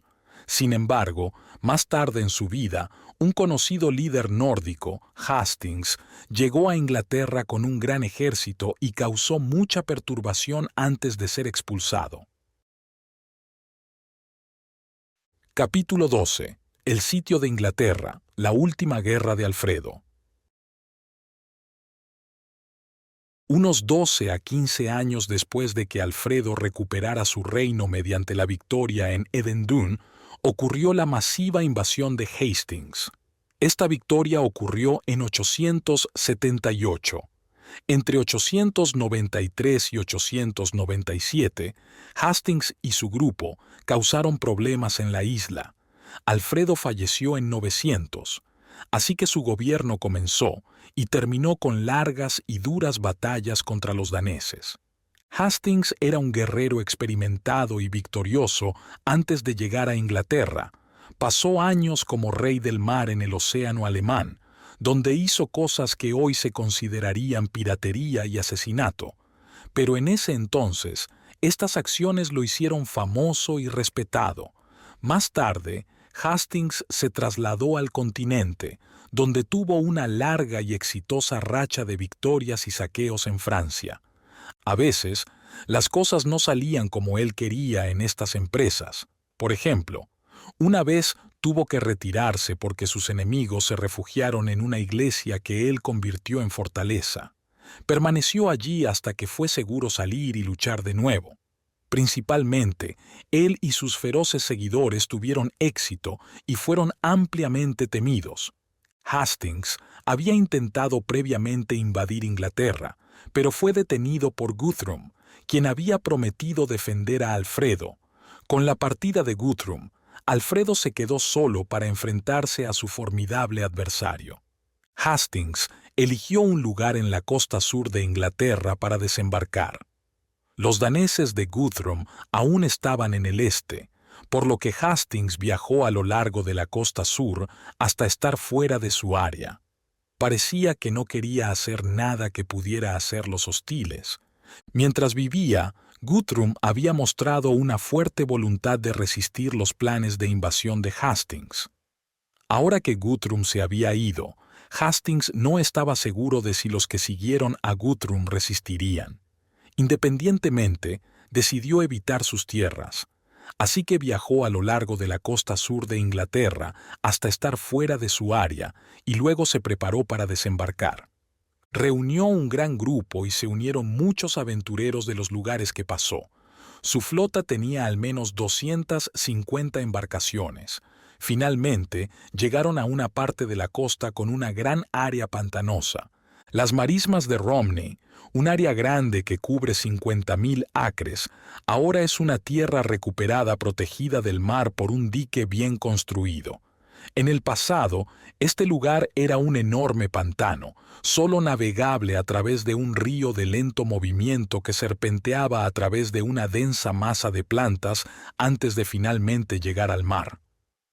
Hastings guió sus barcos por el sinuoso río hasta encontrar un lugar más seguro para desembarcar. Pero aunque era sólido, este terreno era casi tan remoto y salvaje como el pantano. Era un gran bosque que parecía deshabitado, excepto por algunos aldeanos locales en el punto más bajo accesible, construyendo un simple fuerte. Hastings atacó y los hizo retroceder.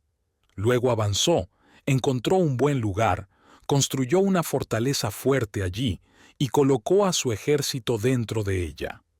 Luego, envió otro grupo cerca del río Támesis, moviéndolos tierra adentro hasta encontrar un buen lugar donde pudiera construir defensas como lo hizo con el primer grupo. Estas dos ubicaciones no estaban muy alejadas. Las usó como base para sus acciones, aventurándose desde allí para tomar lo que podía. Alfredo rápidamente reunió un ejército para contraatacar, comenzando una guerra larga y prolongada. Esta guerra tuvo muchos eventos, incluyendo marchas, batallas y asedios. Cada lado tuvo sus éxitos en diferentes momentos. Describir estos eventos en detalle y en orden podría ser tan aburrido de leer como lo fue la guerra de soportar. Alfredo fue muy cuidadoso, prefiriendo debilitar lentamente al enemigo bloqueando sus recursos y atrapándolos, en lugar de arriesgarse en grandes batallas. En términos simples, cuando se enfrenta a un invasor poderoso, la invasión generalmente adopta una estrategia de vigilancia, precaución y demora. Por otro lado, los invasores suelen confiar en la acción rápida y decidida. Alfredo entendió esto bien.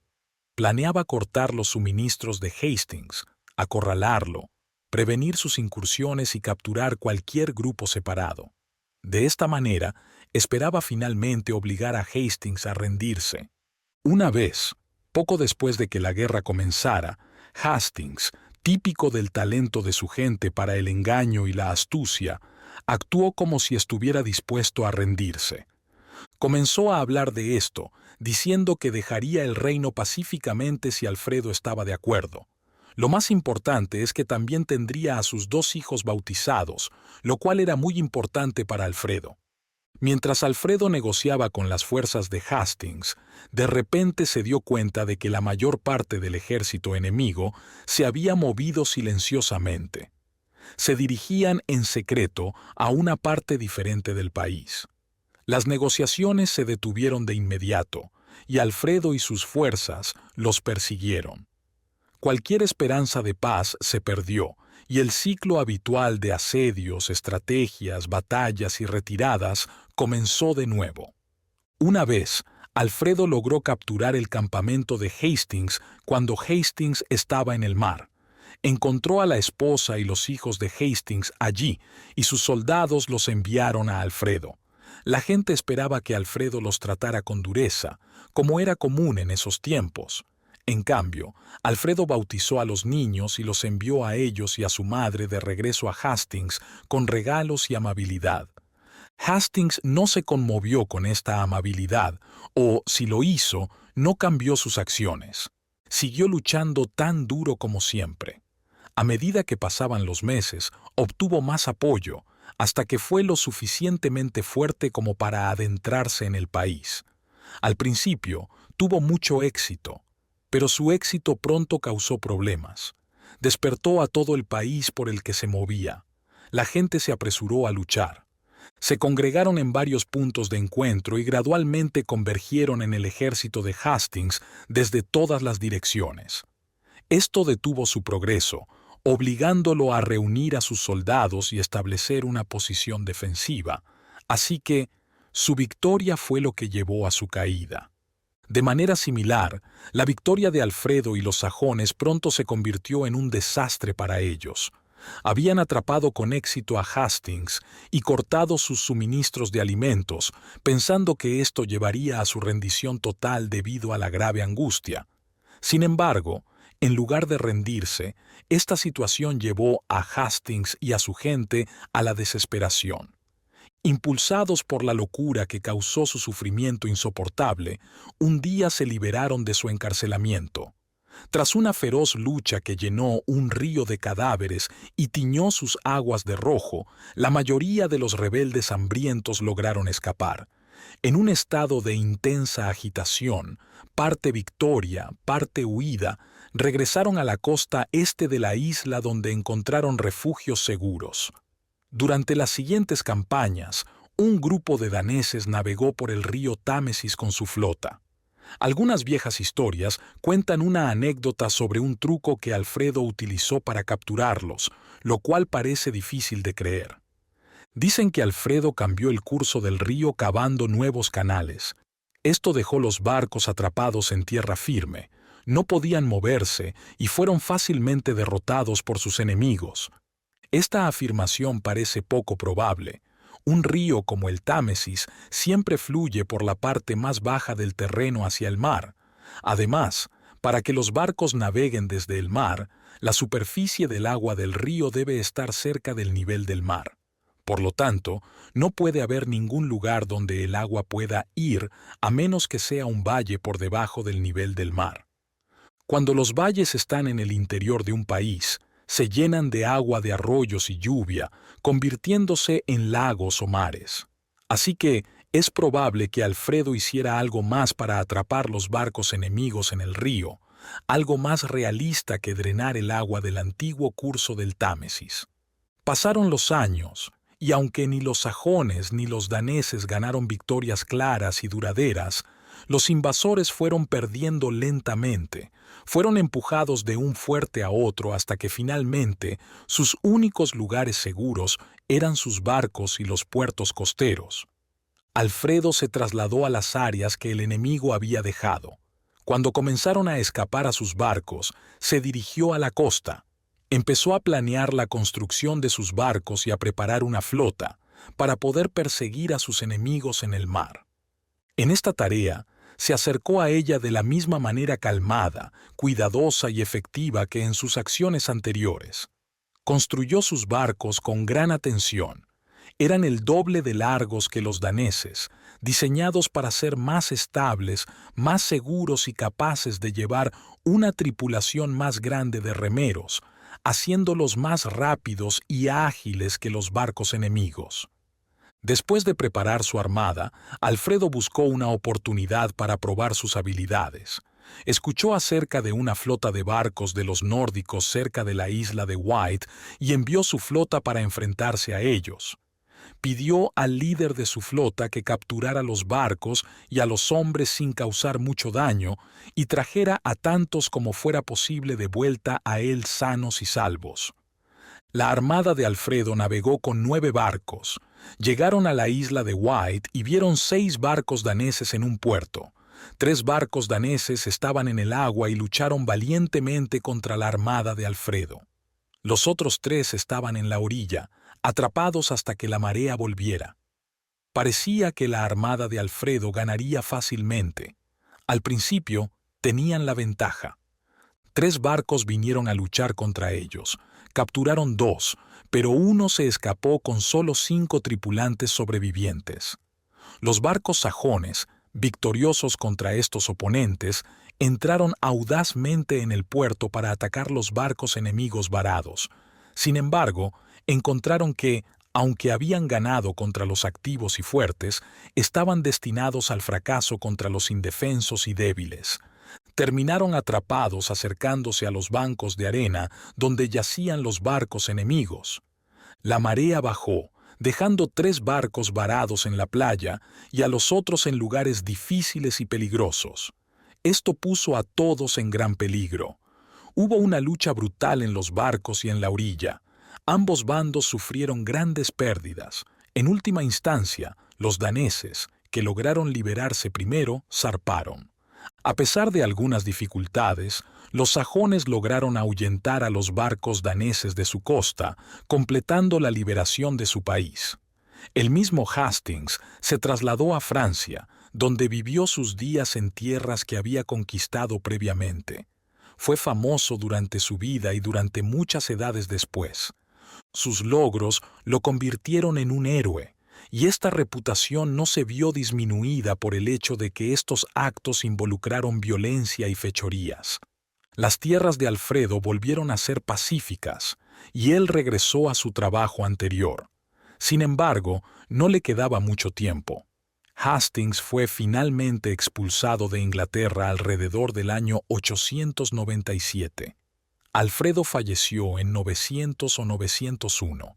Pasó el tiempo restante trabajando arduamente para mejorar el bienestar y la prosperidad de su reino, tal como lo había hecho antes de la guerra. Se centró en solucionar problemas, atender quejas y corregir cualquier injusticia. Aseguró la equidad en todos los tribunales y responsabilizó a cada servidor público. Solucionó cualquier problema y mantuvo una estricta disciplina en todas las instituciones educativas y religiosas. Hizo todo esto con amabilidad y un sincero compromiso con su deber hacia su pueblo y Dios, por lo que nadie se opuso a él. Las buenas personas lo veían como su héroe, los indiferentes se inspiraban en su espíritu, mientras que los malvados se silenciaban, si no se transformaban. Los hijos de Alfredo habían crecido y parecían poseer algunas de las cualidades de su padre. Su hija, Aetelfleda, se casó con un príncipe de Mercia.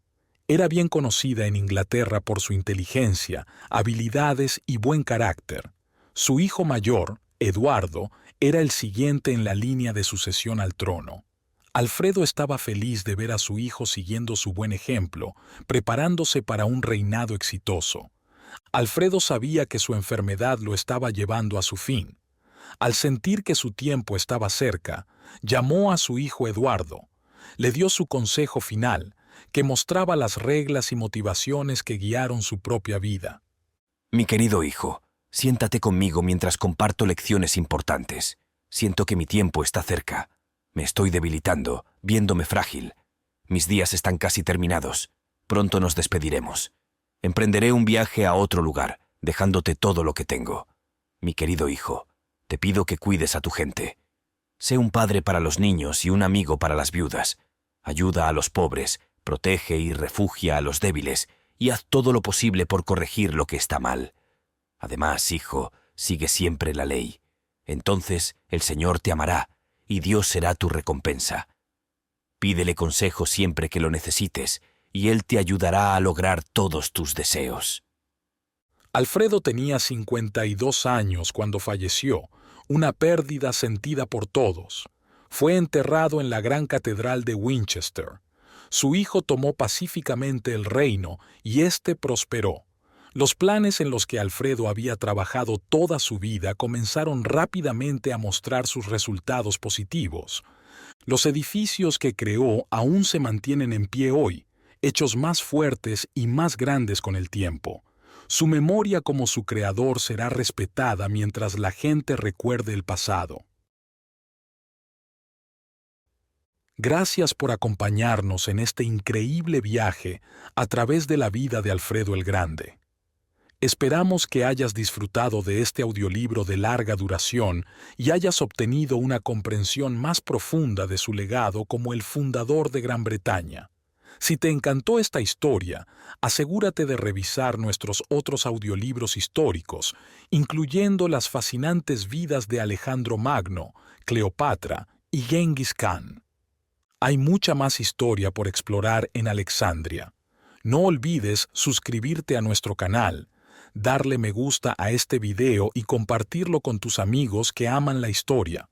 Al suscribirte, te mantendrás al día con todos nuestros futuros audiolibros históricos. Gracias por tu apoyo y nos vemos la próxima vez en Alexandria.